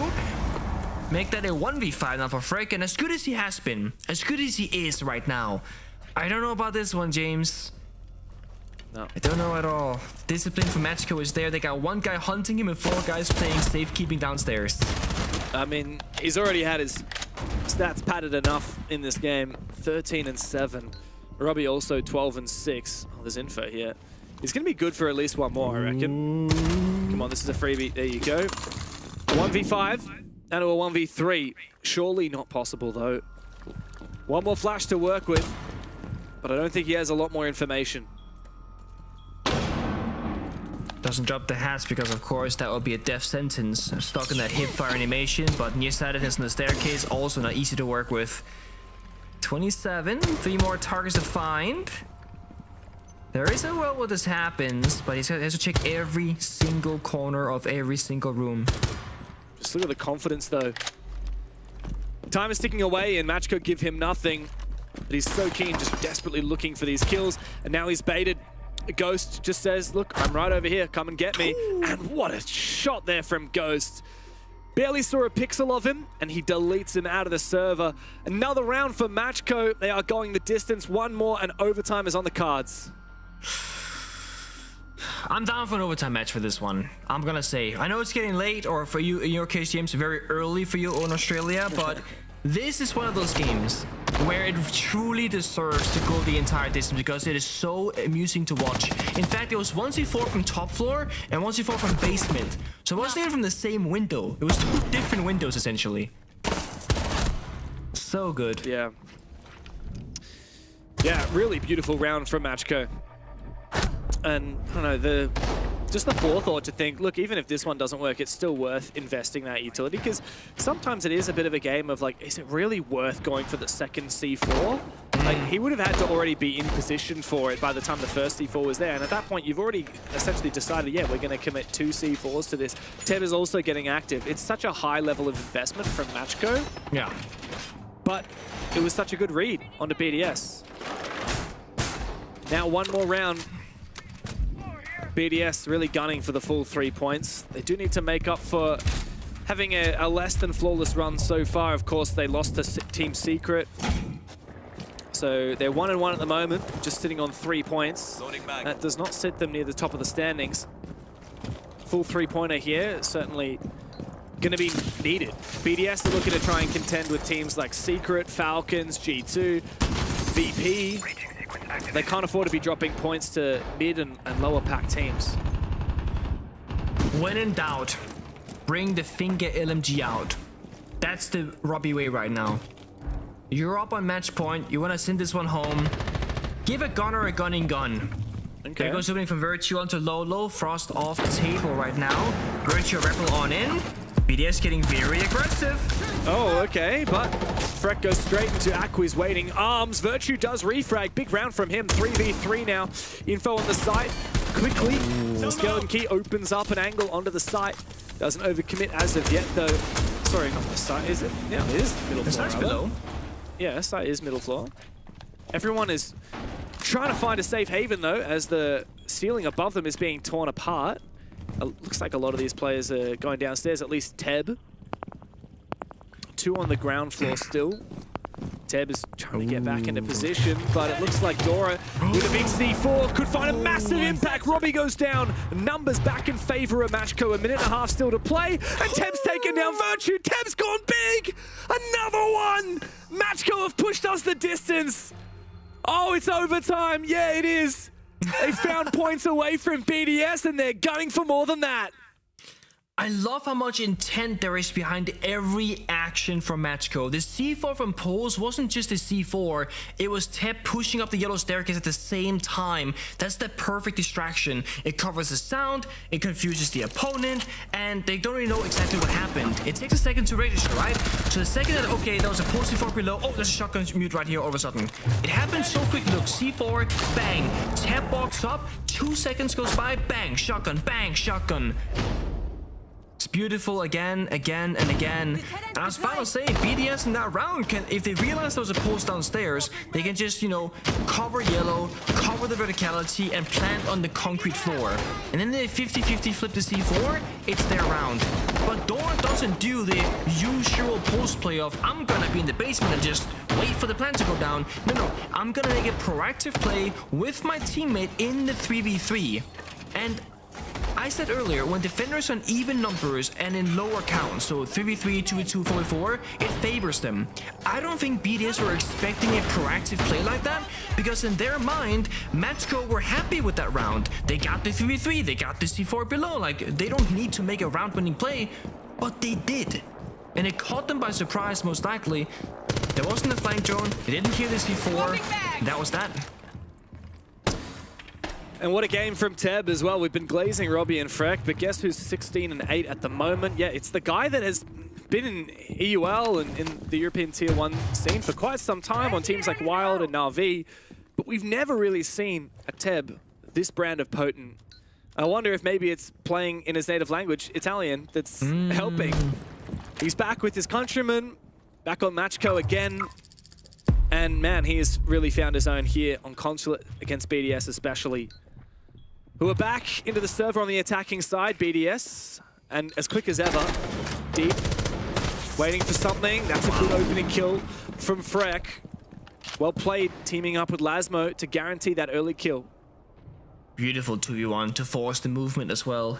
If one player doesn't kill him, the second player will, that's for damn sure. So at worst it's a trade, at best you just get a freebie. BDS have been so quick to the punch, they don't slow down. In overtime, we often see teams in the attack kind of slow down, you know. They gotta reassess how many risks they can take because, oh, if we lose this round, it's the doom of all. But they're keeping up the pace and the pressure. Ashtar's going out, shatters the mirror window, weakening this position for Matcho. And if they lose top floor, they lose the bomb site downstairs. Matcho don't have a choice, they pretty much have to fight this out. Surely they cannot surrender it. Even if they were to try to, BDS, they got most of the escape paths covered. 2 guys sticking around, 3 guys staying top floor, actually. Very close. Setting up a sequential breach. These Matcho guys can't decide how long they want to hold on for. Are they really going to hold on for dear life on this top floor? Can't afford to lose it, I guess. Yeah. A minute still to go. Lolo decides to retreat, leaving just Teb and Ghost upstairs, but Teb's going to lose his life. Down on the ground now. Ghost needs to try and do the best he can. Hopefully find a kill. That's a good one from Akwi as C4 doesn't find its mark, but that nade should finish off Teb. Actually, it does miss. Meanwhile, I think Ghost has fallen back. Teb finally finished off. 3v4 is still so winnable here for Matcho. No C4s though, so Akwi has to go big in this position. He gets shut down immediately. Again, that verticality, that's gonna be your doom. But with 20 seconds left, the clutch is still possible. Just again, there is no C4 downstairs, so this plant should be safe. Yeah, there's no way to deny this plant from down below when you don't have that nitro cell, and Freck can find the final couple of kills. Not the celebrations that we saw though in the first half. No, BDS have been pushed the distance, and they know that's not good enough. Now they have one last chance to try and close this out. Oh, it's been a tough game for them. You can feel that pressure mounting. It's tough, right? Because I think going into this, everyone, myself included, are like, you know, this should be a BDS game, match going to tier 1, etc. With your BDS, of course you're gonna respect every opponent, prepare for it. But if you look at your entire calendar for stage 1, you're not gonna go, oh yeah, the Matcho and Wild match, yeah, that's gonna be the hard games to beat.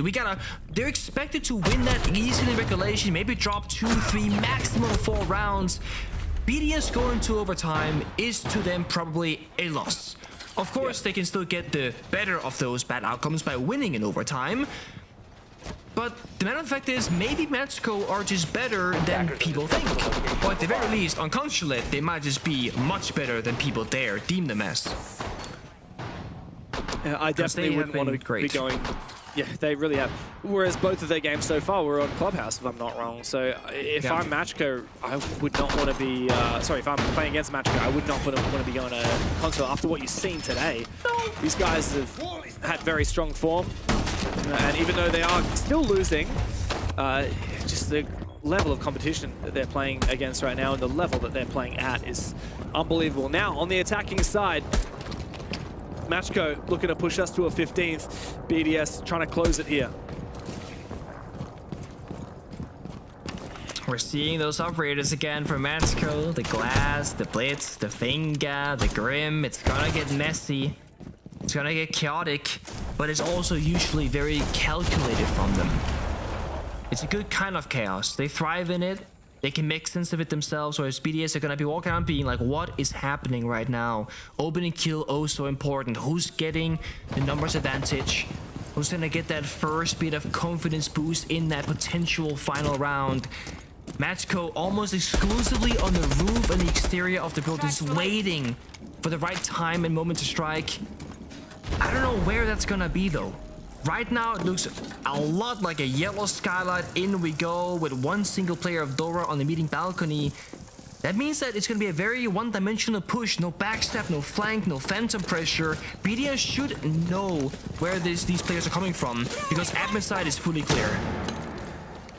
Yeah, this does look like a very difficult attack for Matcho. Highly risky. But you know what they say, high risk can lead to very high reward. Yeah. Alright. Keep a barrier though. I like the way BDS are just looking to slow things down. It's fine to detonate keeper barrier, to blow keeper barriers earlier, to detonate Vulcan canisters early on. Just prevent Matcho from doing their set piece. Out comes that smoke. The Glass can look through that. The Blitz can march on forward. The Dread Mine there as well will slow things down. Matcho have found their first 2 picks. They're looking to push at the distance. Freck, he snuck deep.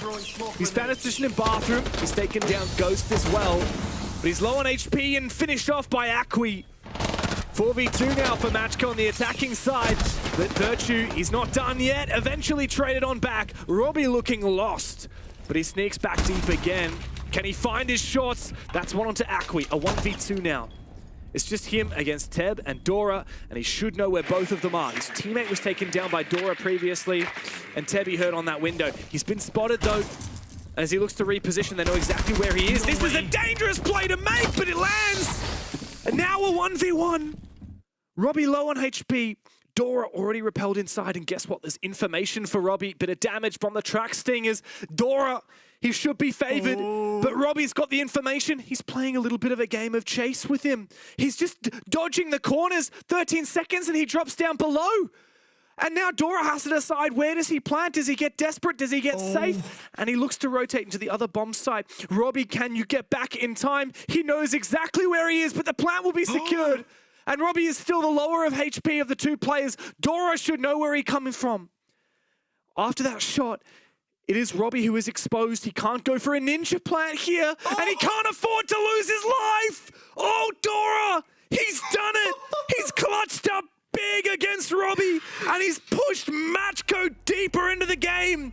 It's 15 rounds that we're gonna need, Pengu. That's right, 15 rounds for Matcho to take on BDS.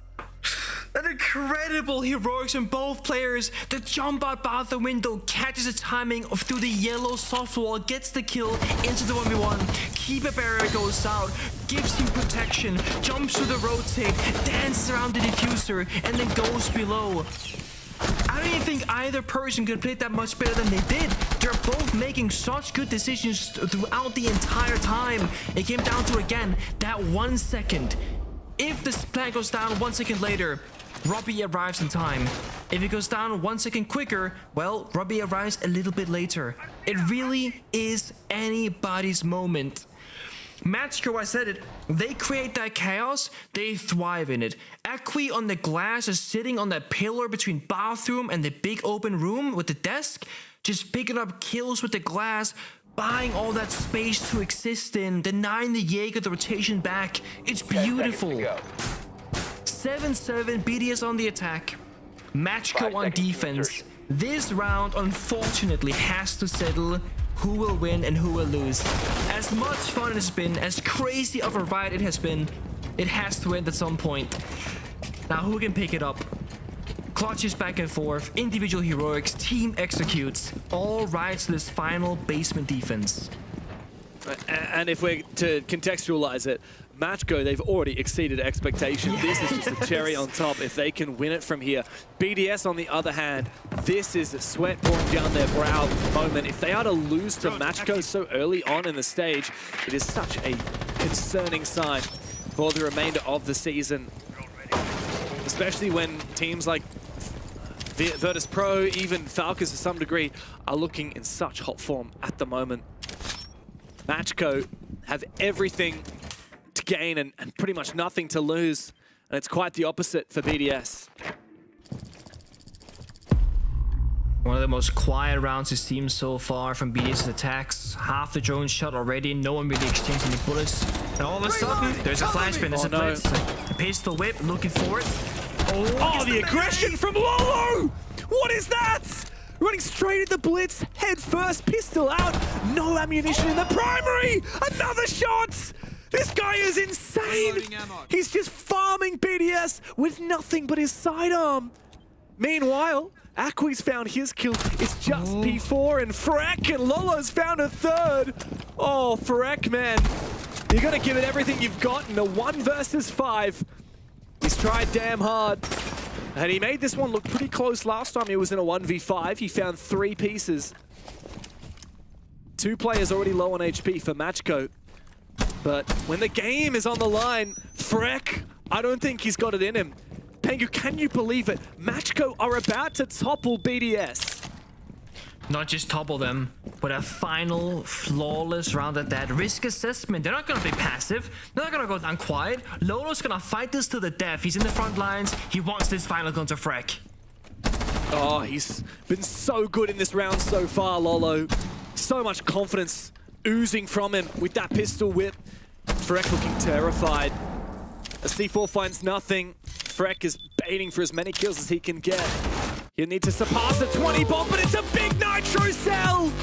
And a perfect finish to an unbelievable performance from Matcho, toppling one of the titans of the EML. BDS have fallen, and it's one of the newest entrants into the league that have toppled them. What a showing from Matcho today. I don't know what I was expecting from this series, but it wasn't this. But I'm so glad it delivered. So proud of the guys from Matcho. Great game overall from both teams. We were promised an upset, and an upset we got. Matcho 8-7 over BDS, and we'll be back after this.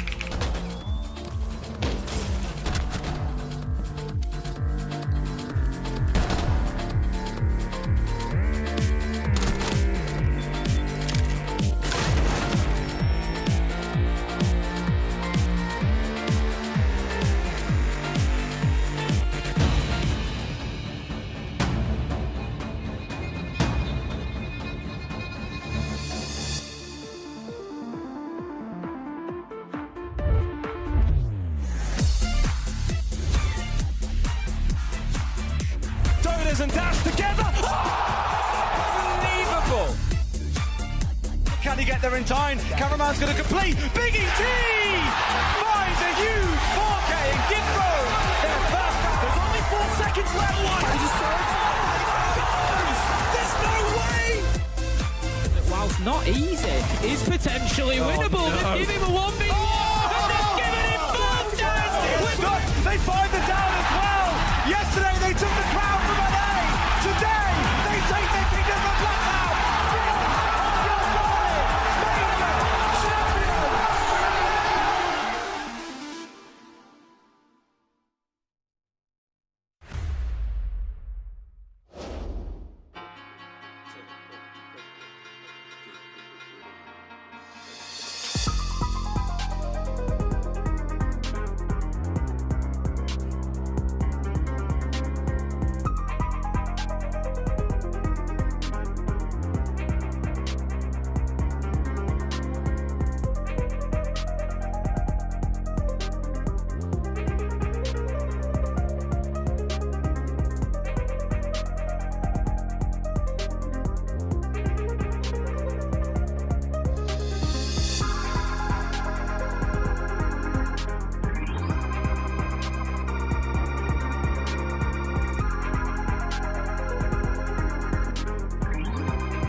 which got to witness a very big cook-off between these two teams. But as, again, the Italians come out on top. 2 points from this matchup, They're always though. winning, man.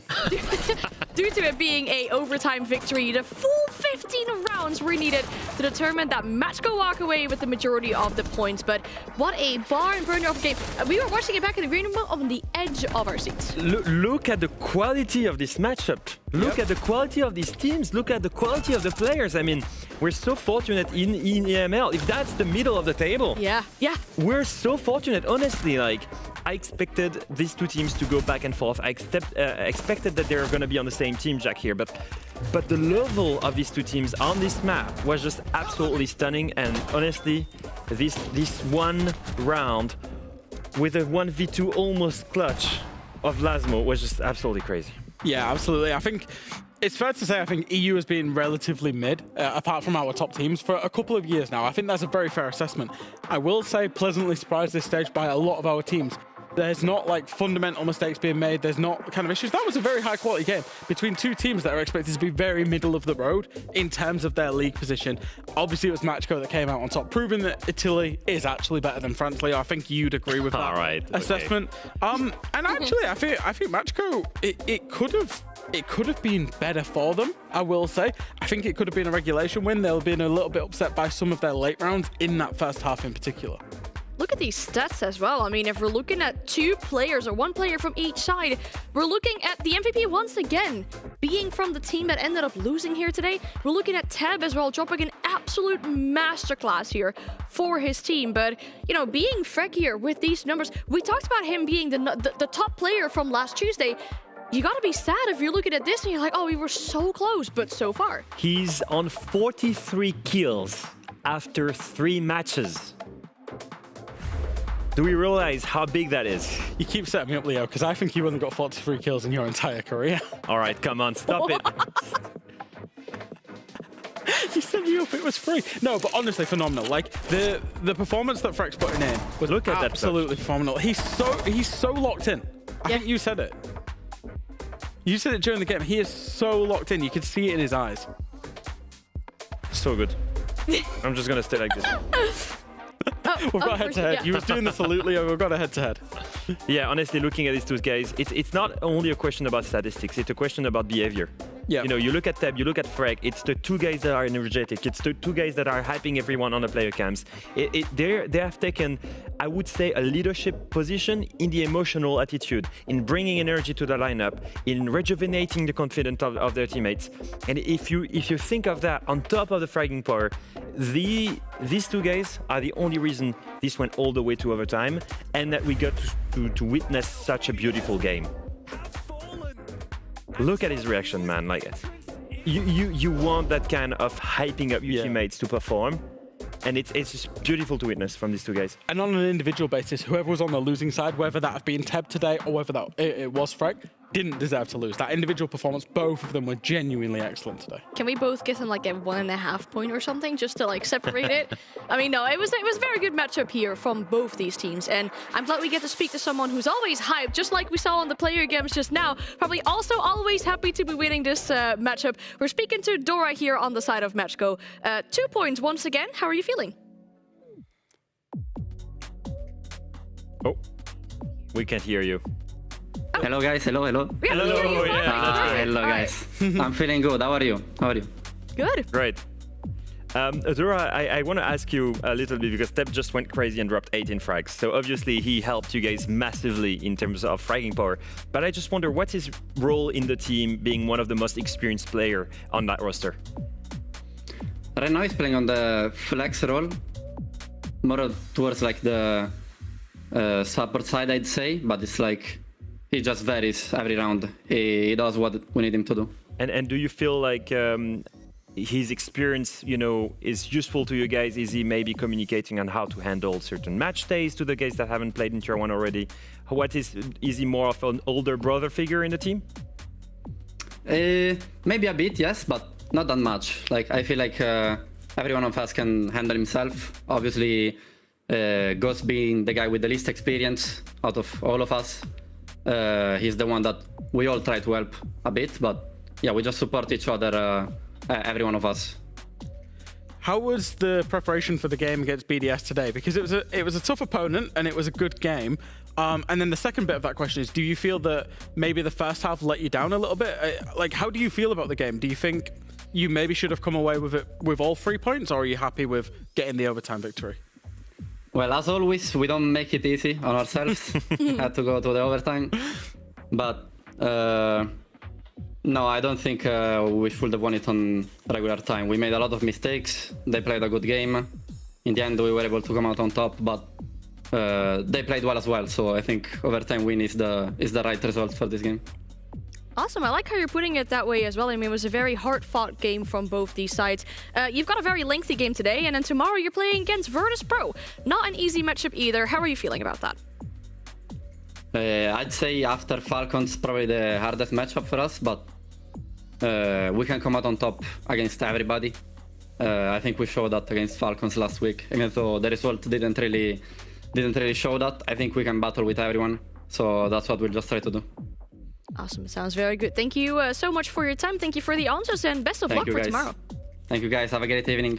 Thank you so much. How nice, and good to speak to Dora as well. I mean, only 3 games in EML, and, you know, having to play these, I guess, rather difficult back-to-back games does not go down easy. So a big respect, obviously, for that. But we're nearing the end of our 3rd play day of EML, but we couldn't let this go without our banger matchup for the very final one of the day. All the Stompin' fans in the chat, get ready. He's playing Acid Break with G2 versus Wild.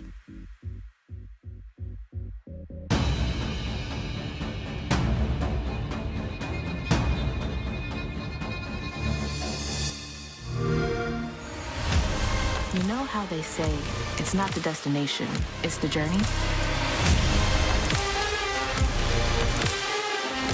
And the journey of 1,000 miles begins with a single step. And you know what? They're right.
Welcome back to the EML for the final game of the day. We got myself, my name is Anne, we've got Intero on the cushion, and we've got Leo and Fresh joining us.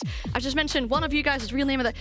Sorry, we got Leo and Jack. I've been using these names, and I feel like it's been good to get with that on a personal level, so we'll stick with that for today. But we got G2 and Wild as our last game of the day. The number 2 versus the number 10 of the league, as it currently stands, seems very lopsided. However, I think we've had crazier things before in the EML. We've seen weirder things, but then again, for G2, there's a really good opportunity as well. Would they win this game 7-0 or 7-1? They jump up to the first spot in the league. I'm not surprised. It's not inconceivable that they would do that either. Yeah. I will say, though, there has been upsets tonight, so it's not inconceivable that there could be an upset either. But you've got to praise the route that they've taken so far. You know, they've had an incredible beginning of the stage. I think convincing win against Wolves, and then they face Secret, one of the highest teams in the power ranking, you know, team that is full of momentum, and they take away the overtime win against Secret as well. They've got to feel that confidence boost. And this week, they're playing Wild and BDS, theoretically two teams that are weaker on paper. If this is the moment where they bank on points, and they come out of week 2, first ranked in EML. Let's start talking about Wild and their team, though, because this is only their second week in the EML, practically. They've played that first week. Closest game from them was versus Fnatic, but they just need to get themselves that very first point secured to get that confidence under the belt. Yeah, I think when, and actually I'm going to reference an interview from a different team here. I'm going to reference an interview with Kendrew last week where he said the first win is everything. The first of anything is everything. I think Wild are maybe suffering to that a little bit so far. They came in through Challenger Series. They lost both of the games last week. Objectively, it's not looking good for literally any of the players, maybe other than Garen, who actually had a big performance on the Playday 1. But the good news for that is there's only upside really from here. Like, you know, they're expected to lose in this game. They're expected to lose a lot of their games because they're new into the league. But at some point, they will show us the substance that got them to this league. Yeah, I said it and I've said it again. You know, when I started playing T1 Siege, I started with one of the worst records in Pro League. And eventually, then, you know, you gain experience, you grow, and you start winning. And that's exactly the system they're in right now. We've seen glimpses of positive things, you know. What was crazy? What was the cable? What? It's falling apart. What? Poor cable, man. Oh, that must be. Why is it? How high is his PC? I don't know, but the poor cable. It needs to do the thing where you spin it to untangle it. Oh yeah. Yep. Yeah. I wonder if the sound's going to be mixed like left right at this point. Nah. So I've seen glimpses of positivity. That cable isn't one. I've seen things that were, you know, really good. Garen was really good. I think some really good executions also called by Evan. Some great plans. Things they need to work on. Sneak, the opening engagement, he's supposed to be the entry fragger. He's 0 and 6 right now in entries. That's one of the things. Evan needs to step up in terms of firepower. Who had a really bad entry on their debut into the stage, into the season, into EML. Do you remember? And then he beat Noah as well. And both of them had big trajectory. It's a learning curve, Anne. They're learning right now. And when you come into tier 1, you get punished heavily. These guys, they're learning, and it's completely okay.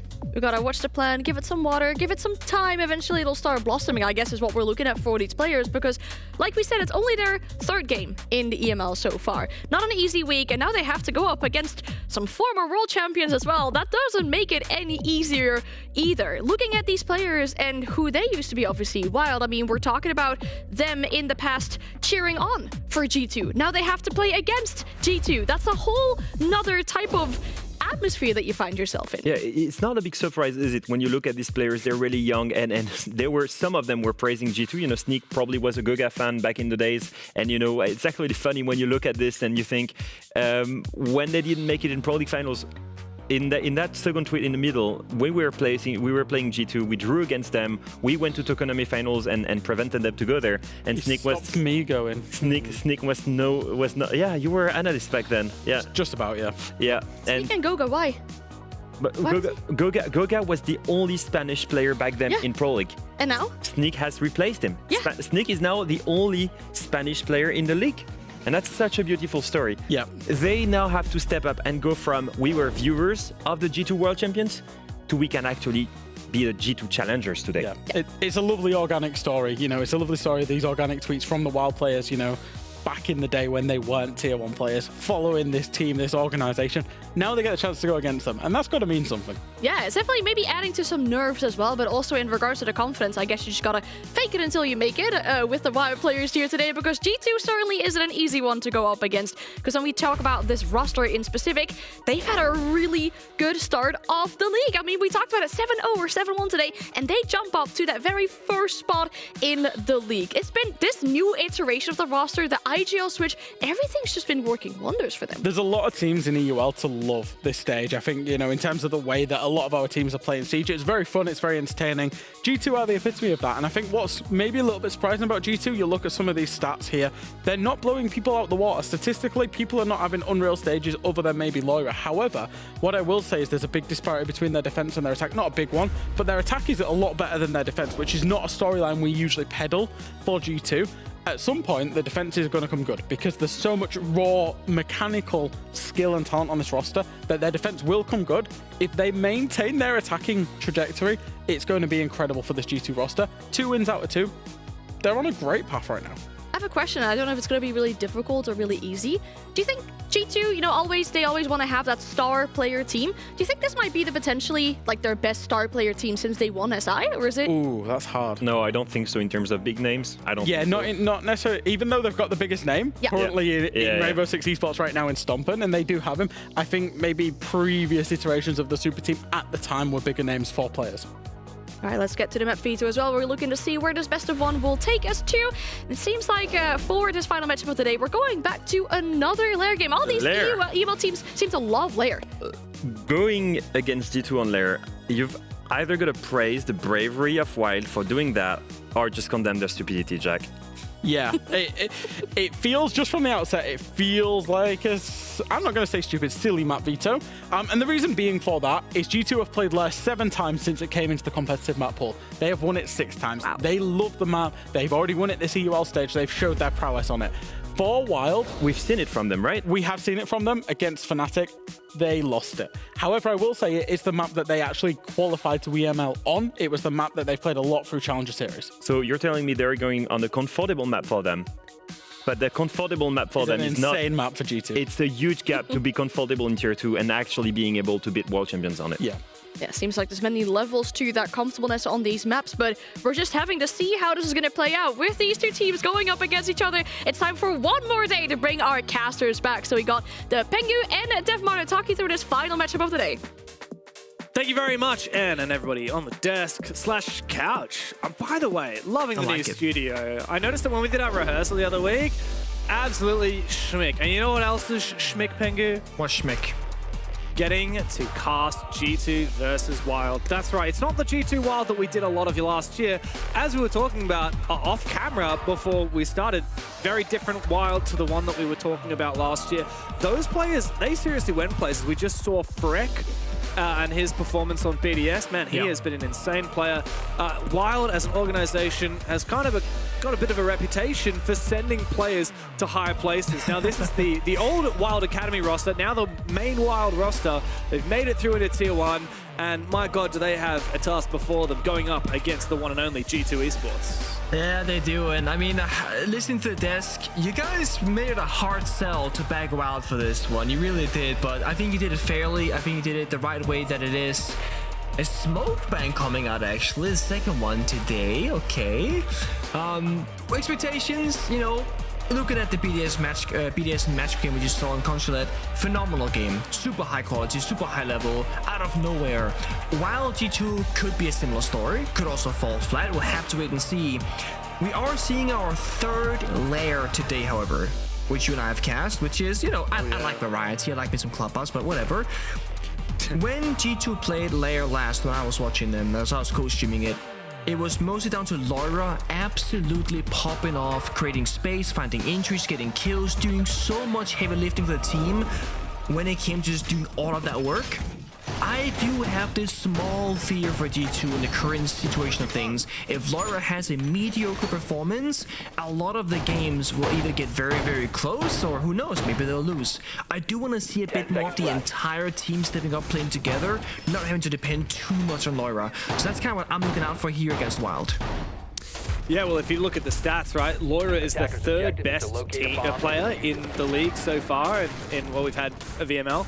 And the next G2 player is 20th best. That's actually Stompen, who there's been a real hubbub about coming into G2, making his debut into professional play.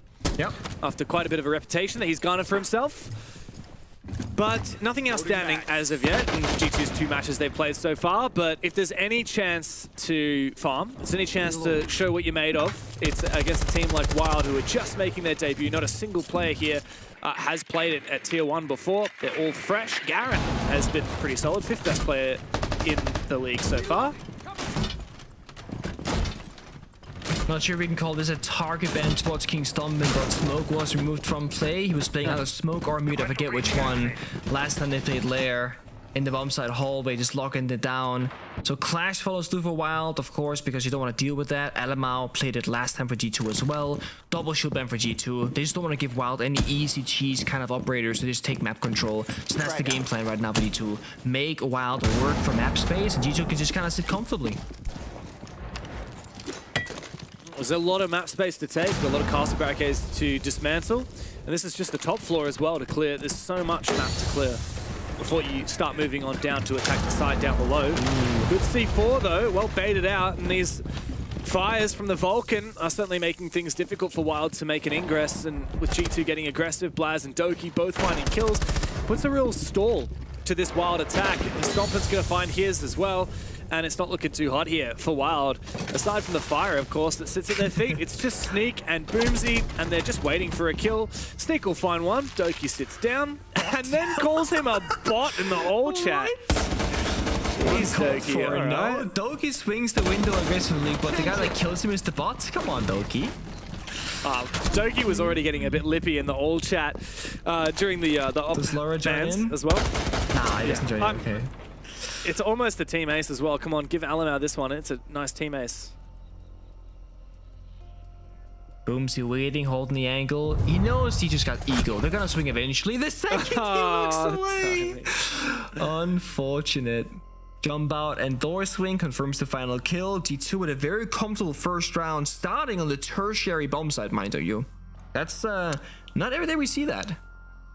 No, but that bomb site is very good. We've seen a lot of teams struggle at attacking that bomb site. If you go for a direct take, you're vulnerable to the vertical from up above, vulnerable to a C4, vulnerable to Plantanal. Alamau looks so young. G2. He's got the glass on, no beard, like his hair is a little bit grown out. He looks so young compared to like the beard era Alamau, I gotta say. Beard era, and also just like the kind of Eminem type era, the Slim Shady look. Dyed his hair, yeah. Yeah, the hair dye. He's kind of got a buzz cut now, but I don't know. It feels like he hits the reset button every like 6 months. He starts over, you know? Yeah. Must be nice to have hair grow that fast. It's okay, Nick. I love your hair. We're trying. Are you though, or are you still shaving it? No, we're trying. Didn't you see me earlier? The cameraman, I got is like somewhat grown out nowadays. I'm gonna be honest, like I am the most unobservant person. Like, you know how people are like ever? They make fun. Yes, like they make fun of people for like not noticing that their like partner's got a haircut or whatever. Like I'm absolutely that person. Like I could see you in person after like not seeing you for ages, and you could have like an afro. I probably wouldn't notice. That's wild. Okay, well, being observant is a very important skill set, especially if you are a caster or a player, because obviously things happen. Thankfully, we have observers to do that. You know, we got Stay Farm, we got medics today. We don't need me to be observant. We pay someone for that. Literally. However, for Wild and G2, they gotta do their own check-in, right? They control these operators, navigate in space, finding the openings, and they don't have anybody helping out besides their teammates and, of course, their support staff. That mark failed. Curious how well prepared, you know, G2 felt going into this. That they kind of just like wrote this one off, saying, guys, we need to beat them. Or this was like a very serious stakes for them, because of course expectations are that G2 will win. 2 for 2, or 0 for 2 in this case. He might die because of it. Actually, this is tough. He's forced to just hide now because he doesn't have the protection of those keeper barriers. Yeah, there really should be a nade coming his direction, but Sneak will find his head. And that's a good opener for Wild. after a pitiful first round, they certainly need that. Clear these roamers one by one. Alamau taken out, but Sneak will shortly after die to Doki with no refrag potential. Doka and Tashanka, huh? Getting active. Fire coming out as well. Now you can see the gadget being used. And this is G2 fighting back, holding that map space. They got one player stuck inside our weapons armory.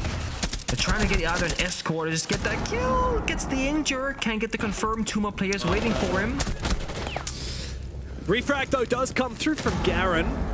Unfortunately, though, Matt's on the floor. It will be picked up, but Evan, Garen, Matt's 2 of those on low HP. It's not a lot of ingredients to put together, and G2 is still fighting for map space. What an angle there. What a shot. A quick peek from Loira. A demon, as we know it. 3v2 now for G2. What are Wild going to do about that? It looks like the defenders are just going to shy away back onto site, forcing Garen and Mats to chase them. Laura's been disgusting this day so far. It's been unbelievable what he's been doing. 2 games so far. This is the 3rd, but stats to back it up, that's for sure. Laura still playing down bottom of the staircase, waiting for the arrival of his opponents, both very low on HP. So that's shotgun SMG11 combo. Can pack a punch. Yeah, there it is. The double pump with the shotgun is too easy for Laura, and G2 barely breaking a sweat in the first 2 rounds here on Lair. Bit of a chuckle to himself. It's just too easy, isn't it? Doki's still tapped. What is he doing now? I thought he was talking smack in chat again, but who's all tapped? Who's doing other things? He is still a little bit of an all chat demon, isn't he? Talk about hair. Let's talk about Laura's hair for a minute. He had a nice fringe. Yeah, I think he's growing out too. Our replay operator just did Alamau so dirty, by the way. I reckon Laura, what he really should do, just to spread the love around for the rest of the team, maybe just trim his fringe a little bit. Give it to Alamau. He needs it. He's trying his best. Nah, dude. Alamau grows out that hair so fast, he's fine, okay? He's absolutely fine. Is that envy I hear in your voice? A little bit, yeah. I mean, people don't know how well they have it until they lose something. You know, I used to have a lot of hair, I lost it, and now I'm like, damn, I should have really appreciated it more. I respect that. You know, you don't know the golden days until they're over. That's what they say. That's what they say. And it's so, as you get older, you really start to realize that in so many things, with friendships, with like that one super nice night you have with like your best buddy. Like, I don't know, so many small, sweet moments. So you gotta cherish them, live in the present. You talk like an old man, Pengu. You know, we're too old for this. There. Like, this is the Stompin' and Jinxie era, mate. Like, we're old hat. We're old news. We are. I mean, this game is getting close to 10 years, December 1st, and I was there since the beta. I'm quite literally a boomer in these terms. Quite literally. I did my first esports LAN when I was 19 years old. There it is. Look at us now. So I feel like, I've kind of like tried this myself, but I'm pretty sure Ella's Scorpion, Animal's weapon here, has been shadow buffed. It wasn't in the patch notes, but this weapon's recall is a lot easier to control now than it was previously. I feel like this could impact Ella's play rate in professional play, simply because the weapon is actually a weapon. You're not shooting with a potato anymore. Damage is still low, 27 damage per bullet, I believe, but still, recall is somewhat useful. A bit of a headshot machine if you can make it work for you. Some players absolutely swear by it. Also, in the era of very powerful shield operators, those Grishmots are pretty powerful. Yeah. Engaging the guard break. Alamau's found a double kill with it before getting traded on back, so certainly vouch for the Scorpion. Double headshot. Headshot machine. So last I saw he had 2 Grishmots in pocket. Maybe he threw out another one, but there were definitely some Utah lost there. But getting 2 kills, Deimos and Dogobi, absolutely worth it. Kind of want to see Match with the Blackbeard get a bit more involved. He's outside the building still, Ying droning. I feel like we're kind of sitting the wrong people here for a while. Get that shield in there, man. Get active. Yeah. Bit hard breach though, going out from Wild. It opens up more avenues into the bomb site. Hopefully to try and expose some of these players, but you can see how patient G2 are. Blaz isn't going to expose himself, and he's the main player that Wild were targeting. Moira C4 prepped. At a moment's notice, that'll take down this player outside. Does he throw it outside inside? He jumps in, C4 goes out. That's awkward. Still wins. Yeah, but he wins it anyway. Yeah. There you go. That's what you expect out of G2. Garen up against the world. First one taken, Oh but my Doki God. will refrag, and it's another very comfortable round for the G2 boys. Doki looks almost bored. I mean, this is one of those matchups kind of like Falcons versus Gen.G, also played on layer, by the way, where the quote-unquote better team get the really strong, defensive starting side and can just mechanically outplay their opponents. I mean, sure, G2, they play positions well, they have the crossfires, but they're just winning these gunfights so dominantly that the round kind of ends there. We're not seeing executes, we're not seeing bombs at presence. Alama jump back as a 2K, round is quote-unquote over at that point. Wild don't really have a full way back into that one. And then when they get to the bomb site, guess what? 4 other G2 players will just swing you and kill you right then and there. It's that simple. There's one. Oh, he traded the second. Oh, yeah. That's crazy. That must have been a nasty one tap. Yeah, didn't even see it on the replay at all. So Wild, not looking too hot so far, but what was our realistic expectations of them for stage 1? I think both of the guys on the analyst desk could put them at bottom position on their power rankings coming into the stage. I mean, you have to, and it's no disrespect, but we have to be realistic. We're ranking Wild up against all the other teams in EML. And going into EML, they were quite literally, and again, no offense here, the worst rated team. They lost to Matcho in the quote-unquote grand finals when they were both qualified for the stage, and then Matcho just destroyed them in the final. So just from like a regular non-biased seeding, they come in dead last. This for them is experiment territory, figure out your path, and just take every single match, and despite winning or losing, take as much away from it as possible and learn, get better. You're getting this invaluable tier 1 experience. Stage 1 is not about how well you're gonna look or do, it's about how well you can prepare for the second stage. Reloaded! Even when Wild played Matcho in the upper bracket final of the Challenger Series, which I believe was the match that qualified Matcho for the league, they also lost that one, and that's not a seeding game. That was obviously a real one game. Yeah. And let's not forget as well, Matcho have had players in tier 1 before.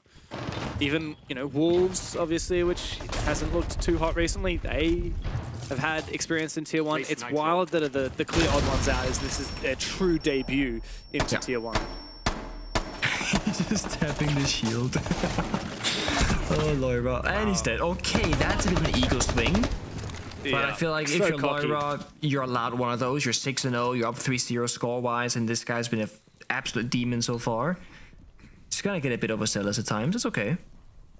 I think that's the way G2 want to play. They're looking pretty bored. Doki is also playing an aggressive angle on a window. He's got a DMR too. He's going to fall back. But G2 are happy to just ego play this. And, if it starts to work, then Wild will likely get a little bit intimidated. And that's the way that G2 like to play. They really love to bully their opponents when they can. Great nade, clears the bandit batteries, enabling Thermite on the exterior to get that wall open up. 2 broad canister in response to slow things down. Alamau, can you make a play happen here? 17 bullets, very limited, 2 people behind them. So dead, surely. And does he make this one work? Straight in from Evan, tries to go for the dash, doesn't actually succeed with the knockdown, but Boomsy comes into support before being traded by Blaz. It's all up to Evan now. A little bit of support from Wild will mean the end of Blaz, and Doki and Stompen now in a 2 versus 4. The first chance we've had from Wild to really look keen at putting around on the board. Just Doki and Stompen stand in their way. Stompen looking for a play. The roommates, as we can say, to live together. And by Stompen having vertical control, if he gets this flank kill right now and the map control with it, he could deny a plant. It's got 2 spare impact grenades. Has a good read in the first player. Gets the easy kill. That's Ying off the board now. Panic from Wild. They're going to rush the bomb side. Oh, and this C4 could be massive. It's nuclear from Doki. A 2v1 now. And the script is flipped. It's up to Match in a 1 versus 2. Stompen takes him down. Alamo barely even impressed that his teammates have just conjured up a 2 versus 4 out of absolutely nowhere. And G2, they looked like they were going to bleed for a second, but Doki and Stompen bail them out. Wild not getting full top floor control, suffers the fate of the flank, and then I think they made the right play. They go for a full side rush, but before we talk about that, they'll call a tactical timeout from Wild.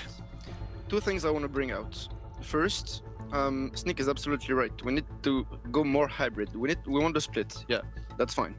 But then we are able to reset afterwards. We need to set explicit steps and objectives to follow for everyone. Take this space by splitting execute on it, and then we slow down when there's in the situation, when there's in what area is clear, what we have to go for, and then if we have to split execute again on the side, on the verts, we have room for it. Once again, let's try to play a bit more hybrid, all right? Let's try to reset and understand the situation, because we had advantage, we lost it, it happens, it's fine. You got... Okay. What was that? I'm just having a little chuckle. I love it when they get directly cut off. Like, we're halfway through a sentence, and then, no, your time's up, buddy. It seems disrespectful, but yeah, that's the way it goes. Yeah, you got your tactical timeout, and then you got to move on next round. So I personally am not familiar with the Wild guys that well. I know their coaches listed a Momo Heyman and Prophet King. I'm not sure which one it is. Prophet King, actually, I can't remember. He played or coached another team some time ago that I had in my database when I was filling out these names, but there's a little bit of experience there. But yeah, I mean, from the Wild standpoint, they're trying to figure out what exactly can they do against G2. Very specific pieces of advice though, Pengu. Yeah, I mean, talk about, like, there was one term I couldn't quite figure out. He mentioned split bomb site or split take or something like that. And I don't know if he's referring to we have two options, we gotta figure out which one we go for, whatever he's saying. But then he was also speaking about like playing more hybrid. Which again, I mean, they've been playing very linear, very simple Siege, which again, it's not a bad thing, it's a stylistic choice. But obviously against G2, you gotta do something a little bit out of the complete norm. You are mechanically less off against them, and strategically, you are a bit predictable. G2 is gonna have a very easy time with that. And I'm just gonna say, kind of calming the nerves, and guys, play for advantage. When we get it, we gotta slow down, set up the drones, figure it out, and just give every single person a specific task of what they have to do right now. You player, go here, you take this room. It's good, it's fundamentals, it's basics. It's exactly what they should be working and talking about. The challenge, like you said, they're going to get outclassed mechanically here. Yeah. Strategically, you know, G2 of course have more resources, more experience. Wild have got a lot of work to do. And after losing 4 rounds in a row, especially that last one, it's going to be a hard pill to swallow. Yeah, they're looking to try and take this map control, but what a contest from G2. Before the TO, I like what Wild did last round. They saw they were stomping upstairs, so they just rushed the bombs over 3 people. It's the right play to do, but the C4 got a double kill and the round kind of ends there. So they made the right call, and as the coach said, unlucky, we should have won that, it's fine. Great prefab from Snick, takes out Stumpin. Could be a second one. Oh, surely he's good for this one, never mind. Blaz gets very aggressive. Takes down Sneak.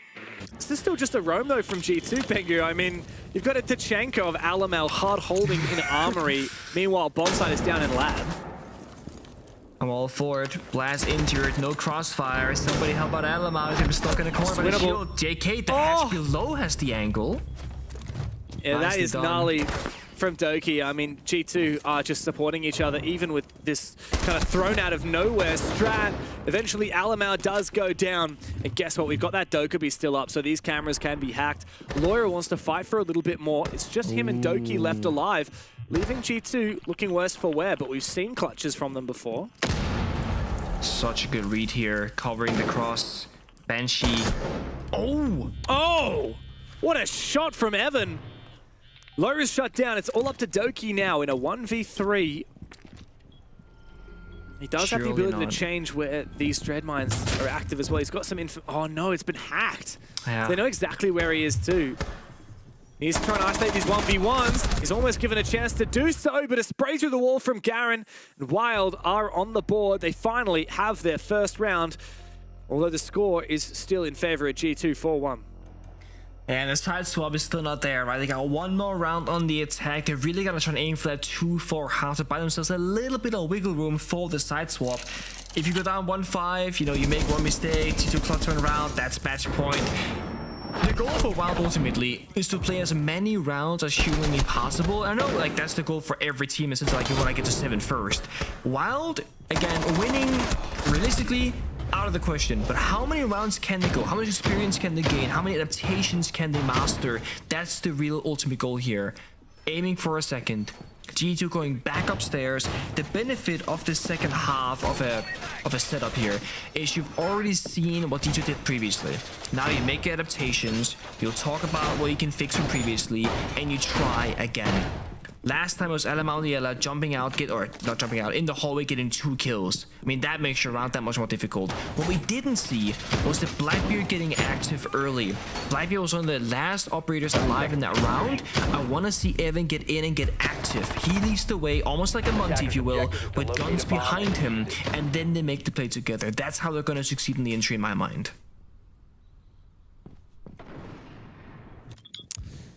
When you've had the Monty and the Blitz banned out, you got to do something, and people can get baited into using the Blackbeard in a very specific way, especially because you've still got that rifle, right? People are baited into using him a little bit more aggressively rather than as a tool like you would use a Monty.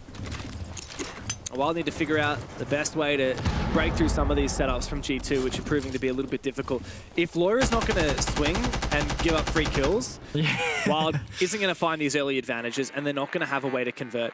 Even then, even when G2 are giving up early picks, Wild is still struggling to convert numbers advantages. Also very important that they respect the Ela pick here.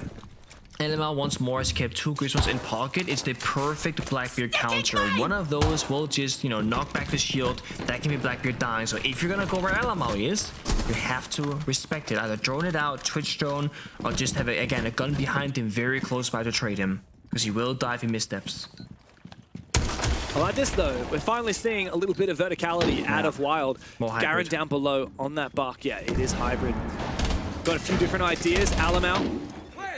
His Grismot to detonate. Second one goes out.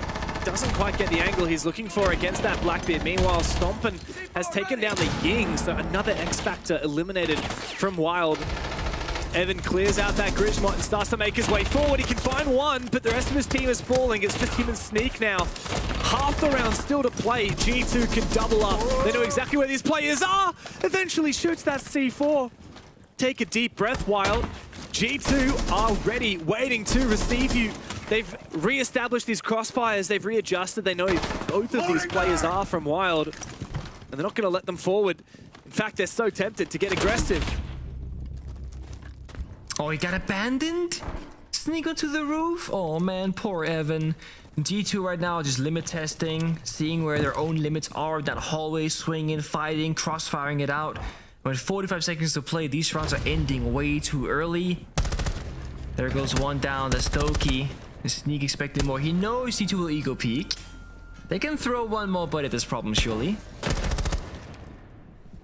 Bit of damage. Still no headshot. How long is Stompin going to peek for? Looks like he's falling on back. This barbed wire in an awkward position. Well, Alamau does have the pistol out, ready to go for a one-tap, but it's Stompin to spray him on down. And G2, 5-1 on their defensive half. Oh my god, that is some hungry eyes from Alamau. Yeah, Blaz looks like he's barely awake. It's 5-1 in favor of G2 as they switch onto their attacking side. Doesn't feel like Wild have a lot of legs left in this game. It's a little bit bad-mannered for Dogi to type one-tap, and then Sneak starts one-tapping, and then everyone sprints around pre-firing with a full magazine, right? It's one of those, like, are you one-tapping? You're not one-tapping. What are we doing here? I expect nothing less out of Dogi. Right. I mean, that is just classic Dogi. It really is. No honor like Den of Thieves. Funny character, I will say. Always has been a little bit of a prankster, or a jokester at least. Yeah. Now that he is. I've known Doki since he was like, I don't know, 13 or 14 or something like that. Like way back. Yeah, he played on Vault Breakers back when he was like super young. He had a YouTube channel and the other like montage and kill videos and whatnot like that. Yep. Way back. Wait, let me check. The old chat then. Let me check how old he is. Wait, Doki Wikipedia.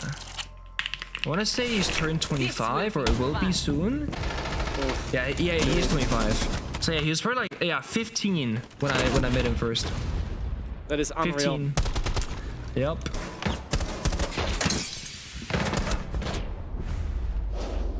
Well, G2 looking pretty untouchable here. Attackers have discovered the location. I think Doki's Doki spent more time taunting Wild in the all chat than playing the game. Wild, come on guys, like don't get baited into that. you know it's Doki. You know what he's like. They just need to focus up. Curious if there's any lore, you know? I feel like I'm missing out on some lore knowledge here. Not that I'm aware of. No, same. Not that I'm aware of. I mean, you look at these wild players, they're very, very young. Obviously, they're making their debut in. You can see on their faces. I mean, obviously, Stompin also a bit of a youngin'. Let's talk about Stompin for a second, by the way. I know that Europe has often looked down their nose at North America for all of the Europeans that have been imported. You know, Spoit, Citizen, many more to name. But how about this? Stompin turns 18, and it's G2 who are importing him into Europe. An American player imported to the EU? What's going on, guys? Successful Undo, big name, big brand, and pretty decent performance so far. I will say from me watching the first 2 G2 games, Stompin so far in EML has been an attacking-sided player. He's 5-1 right now on defense, by the way, doing great. But usually pops off on the attack playing ace. That's where he shines. Laura in fast, shotgun in hand, goes out for the pump B. Oh, yes! Loira goes deep with the shotgun, a little bit of damage on a Garen as well. What a crazy round, a crazy solo play from Loira. I can't believe it had as much success as it did. Alamau, though, he's packing a little bit of a punch. Luckily for him, the rest of G2's finding success elsewhere. Boomsy in an awkward position. He's found 1 kill, but he's likely to fall. Eventually, he does. It's Garen versus Doki. After the chaos is done and dusted, Garen already low on HP. Doki is actually just going to open up this avenue for him to plant by closing that gate down, forcing the rotation out of Garen. But guess what? Doki baited him and switched him the whole time. A quick swing from the Scott, and it's match point for G2. It's so funny. It's just cool, calm, and collective for G2. They make that round very quick. Just Candela off, Stompin backstabbing upstream. He got his kill on the entry as well. Everyone kind of did their job. Comes down to a 2v1 into the 1v1, of course. Doki comes out victorious. I saw the chat box was open there for a second, but I couldn't see what it's saying. But there's a lot of laughter here. Doki's spending more time in the chat than anywhere else. It's what we expect out of G2 these days.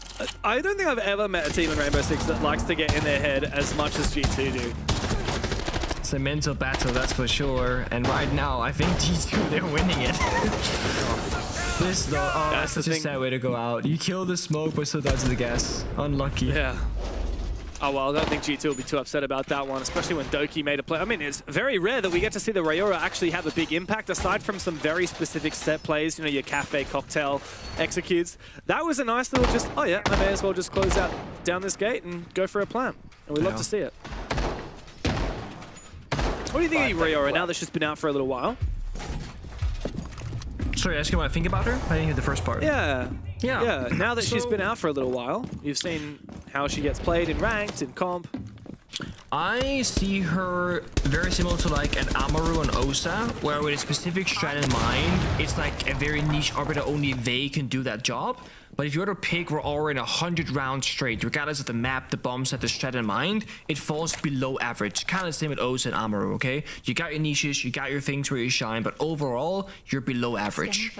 So it's an interesting one, and I think those kind of operators are excellent. We have, what, close to 60 operators or something like that nowadays in Siege. It's great to have some operators that just have their niches, some that are good always, and some that are good often. It's a good mix. But I'm not a DMR player, Interesting that you so, say...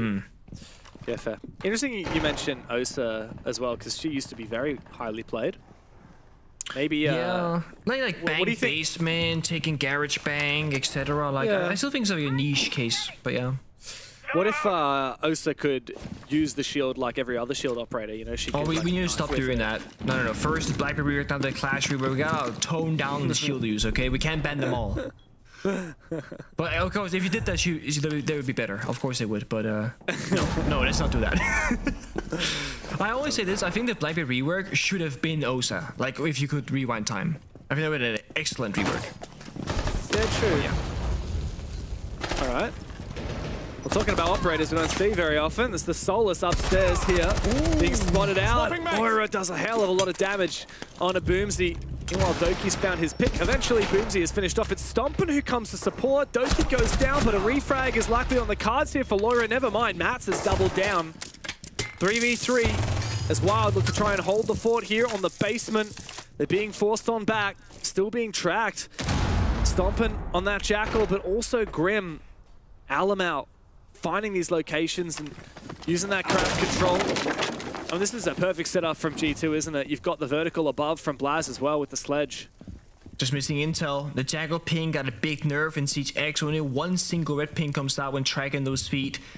So Blast can't make much work out of it. Instead goes down to a door or window instead and has to just brute force his door 50-50, but there's two defenders. Oh, no. And they're both looking away from him. Blaz could time this to perfection, but he loses his fight. Wild are breathing another breath. Alamau holds his. It's a 1v3 and he falls to Sneak. Wild just keep their head above the water for a little bit longer. It's not going to be a 7-1 defeat. They find another round on the board. And again, every single round for them, it counts, it matters, and it's more time to gain that invaluable experience. You can go back after this, you know, maybe tomorrow after you sleep, if you're Wild, and say, guys, let's do a VOD review. Let's get the Pro League broadcast, let's watch it back, and then just pick apart all the problems, all the issues, and learn a ton from this. I mean, you know, being a team like Wild, it can be difficult to get like the best teams in the world to scrim you, because they might not deem you good enough. Like, that's a literal thing. You're not gonna, if you're, let's say, Falcons or G2 or whatever, right? VP right now, you're gonna want to scrim good teams that you yourself get good experience. But at the same time, with that being said, you also don't want to scrim the teams too much that you deem that can beat you, because then you're making them better and you want to be better than them. So there's this awkward balance of scrimming teams that are good enough for you to give you the challenge, but not so good that, you know, they can end up learning too much about you and then become your arch nemesis. Wild are in this kind of awkward category of, we just made tier 1 for the first time with no prior experience. Maybe they're scrim demons, we don't know. But there is also a world where some good teams don't really want to play against them because they might not give them enough of a challenge, limiting Wild's progression of growth. So there's all these things behind the scenes that you may not consider when you're looking at teams in professional play. It's difficult sometimes. Yeah. And we're not just fighting for the prize money and for the pride and the placements at the end of the stage, but just to prove yourself. Yeah. To yourself and to the rest of the ecosystem. You know, of course, if any particular player on this roster ends up having a standout performance, they'll also get offers. Let's not forget, you know, Trek was on the old Wild roster and now he's on BDS and he's a stellar performer there. It keeps it up and he might get even more offers coming his way. Loria, though, does take down Boomsy early on in the round. 45 seconds in, G2 already have the numbers advantage and they are getting aggressive. Doesn't always work out for them, though. Alamau, no use of those Twitch drones this round. He goes down very early on. They're missing some trades and crossfires the last 2 rounds from G2. A lot of individual play. And of course, again, mechanically they are superior. They can go for it. But right now it's a 4v4. And I'd like to see there's 2 players together. Doki and Stompin. Stompin leaves Doki alone. No, jumps out the window, looking for an angle elsewhere. G2's just fishing, looking for these free kills. I saw a laser on the wall, giving away that position. Naughty, naughty lasers. That's the danger of bringing those laser sights. Oh, yep. That's a narrow angle there from Garen. Doki taken out. Garen's still in a strong position. Doesn't want to overexpose himself to that doorway outside, but hang on a second. Loira on the back of that pick from Blaz is just planting. This is just classic. We see this every single round of Lair now. Every single team is going for the plant behind the Sens wall, and Loira doubles down with a kill as well. Garen is falling slowly. It's all up to Sneak. He trades. Garen low HP in a 1 versus 2, but that bomb site should be free. These players separated, but Stompin stomps on the final player of Wild. G2 got it done handily. A dominating match from them, putting Wild to bed without breaking a sweat. Yeah, very much so. Just like kind of, you know, on expectations, beat them. They were the better team. They were ahead of there. While they got the 2 rounds, and again, they got the valuable experience. Not much to say, honestly. The only thing is, it would have been nice to see a different map. Other than that, I'm happy. There's no keyword. And Loira. Yeah, it was quite a game from G2. Big confidence booster for them. Wild back to the drawing board for them. Of course, we'll break it all down after this break.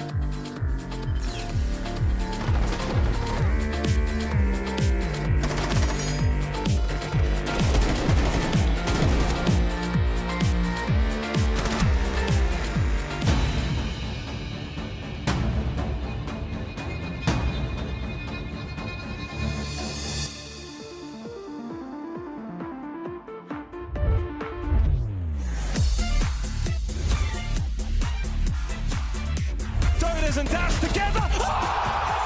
Unbelievable. Can he get there in time? Cameraman's going to complete. Big ET finds a huge 4K and Gitro. Their first back. There's only 4 seconds left. There's no way.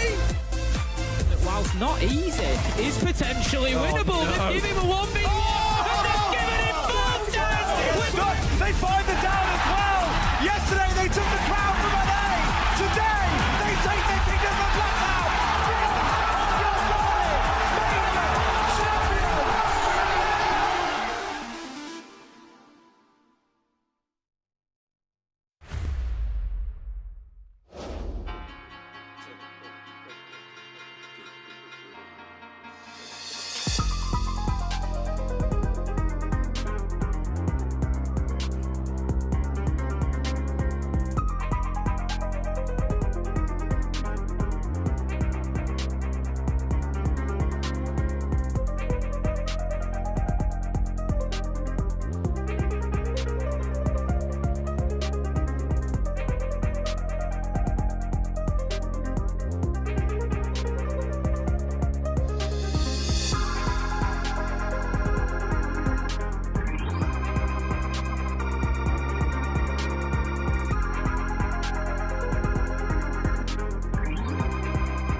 Well, that was honestly a very quick matchup for G2 here, making quick work of Wild. 3 points in the bag once again, 7-2. I think they should be pretty happy with that. Yeah, I mean, nothing that we didn't expect. Of course, there's a whole different caliber of players on those two teams, a whole different caliber of experience as well. You know, we've seen the quality of G2 just holding their grounds in the example like this. Clearly, with split defenses where they each defend a zone and then just play to the trade. They just play to the gunfights. And honestly, they just outgun Wild. And that was enough for them to get a 5-1 split. Really well played by the individuals on the side of G2. Yeah. My biggest problem right now is that I'm not seeing Wild evolve. I'm seeing Wild run the exact same strategies they've run on Lair 1 week ago, and that didn't work. Playing default against the best teams in Europe, they don't have the level to do that. You know, they won't win by playing default. They need to start innovating right now if they want to get any sort of learnings or more rounds, or even get a chance at gaining a point here. Yeah, I think you said it, Leo. You've got to either commend the bravery or condemn the stupidness for going to Lair against G2. And I think it ended up being the latter. I think Wild really, you know, got it handed to them inside of this game. And that had a big part to play. I thought maybe the timeout from Wild, I don't think it was the best timeout either. You know, advocating to play split against G2, who they love to play against that. Exactly. In my mind, if you're going to give G2 1 versus 1s when they're on a different level to you, not the right play. I personally would have gone a completely different route of 5 guys running down the one player. Isolate the speed. Isolate, move on, isolate, move on. Lose to time if you have to, but at least you'll have something out of the round. It was boys against men. There's not too much more to say. I don't even think for G2 it was a complete or polished performance. It was just take these positions, fight for these positions until either we win the round or you die. And they were winning the round more often than not. And the smart strategy there is that they didn't show anything. Yeah. Honestly, they didn't show anything. They won the match without having to show any strats. It looks more like a ranked match. Because their idea... Unfortunately, you know... Play together, put down default setups, play to the frags, each to each their own, each your control, and then you trade each other. That's enough to win. That's our game plan today. Honestly, can't blame them for it. It clearly worked. Well, I mean, if there's not much for us to talk about, I guess we need to bring someone in to keep us talking for a little while. We're speaking to Doki. Good evening. All right. Another 3 points. Sorry? 3 points in the bag, and I said hello. Said hello. Hi, sorry. No. Sorry. Another 3 points in the bag. Yeah, good. Happy. Doki, you know, we've just spoken about it. It seemed clear that you guys had a fast-paced, aggressive, I guess, play style coming into this matchup. Can you tell me more about it? Why was it part of the plan to play like this? I mean, it's 11 PM. I was just wanting my bed, mate. I just absolutely knackered, to be honest. That's it? We watched their Lair. I don't know why they're playing Lair against us. Like, I think we've proven over the last 3 or 4 months we're one of the best Lair teams in the world. So, a bit confusing for them to take us there. But I don't think they had much options. I don't know. We're just really comfortable on the map. And like you said, we didn't show anything. We just played defaults and just won our gunfights, pretty much. So, yeah. Hello, Jack. Jack. Hi, Jack. I've got a serious question and a not so serious question. Which one do you want first? Let's go serious. No, let's go not so serious. Not so serious. Okay. I've seen that you went to Nando's today, so I want to know what the Nando's order is. Bro, I took Stompin to Nando's for the first time, so he's never been before. Oh, really? He never been. So he got 4 boneless chicken thighs, right? And I got the double chicken wrap, hot. But this is where the magic comes in. I ordered 5 extra hot wings, and they actually gave me only 5 hot wings. So I was kind of pissed off, but you know, it's fine. Okay, all right. Into the serious question. When you're in a game like that, and you know, in reality, it is what it is. There's different levels between the teams. You're operating on different levels. How do you guys keep your concentration during that game? Because obviously you let a couple of rounds slip. Yeah. To be honest, that attack on basement we lost. I literally just said to everyone after I was like, my bad guys, I just ego peaked them because I was feeling myself.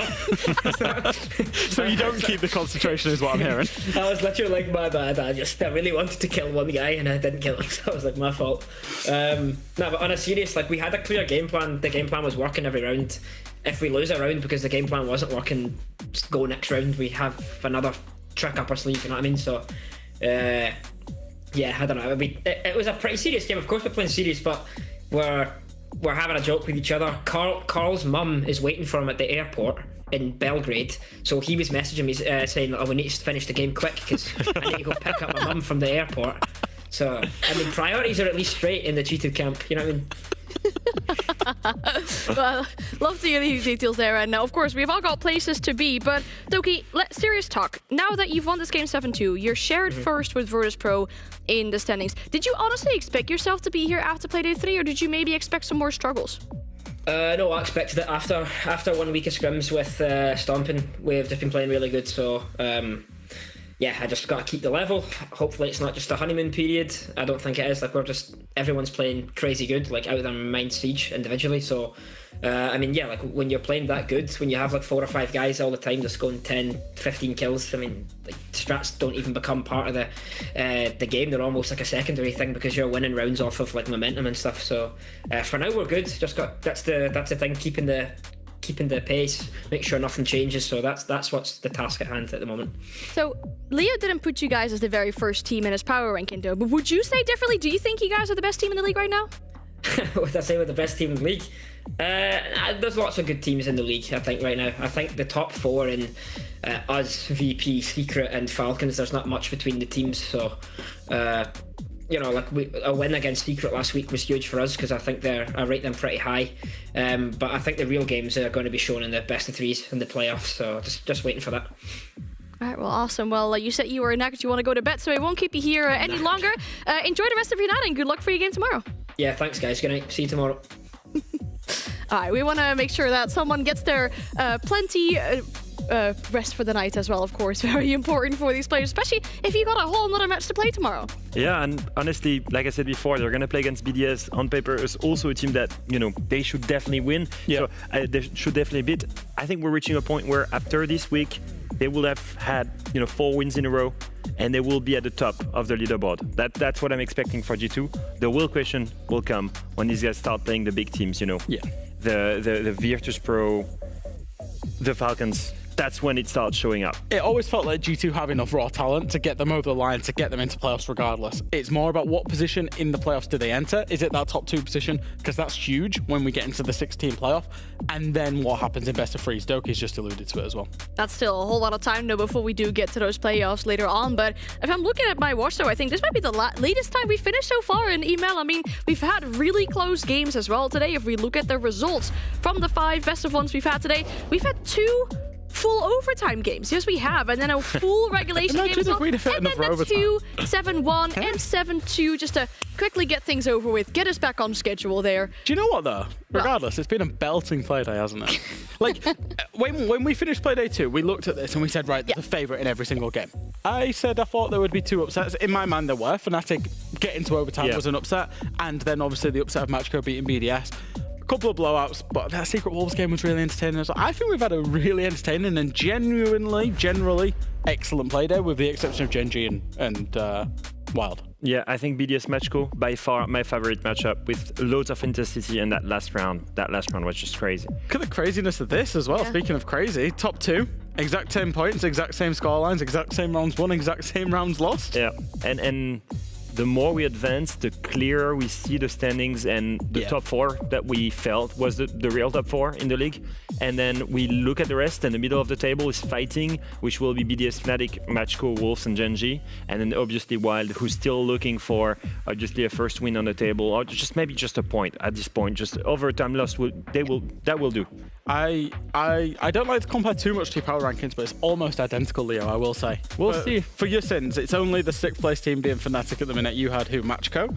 Other than that, it's pretty close. Yeah, it's getting closer, but I'm just always right. Yeah. And there's still plenty of playdays, of course, as well. And we'll look into the next one because it's coming very close. I mean, we have tomorrow.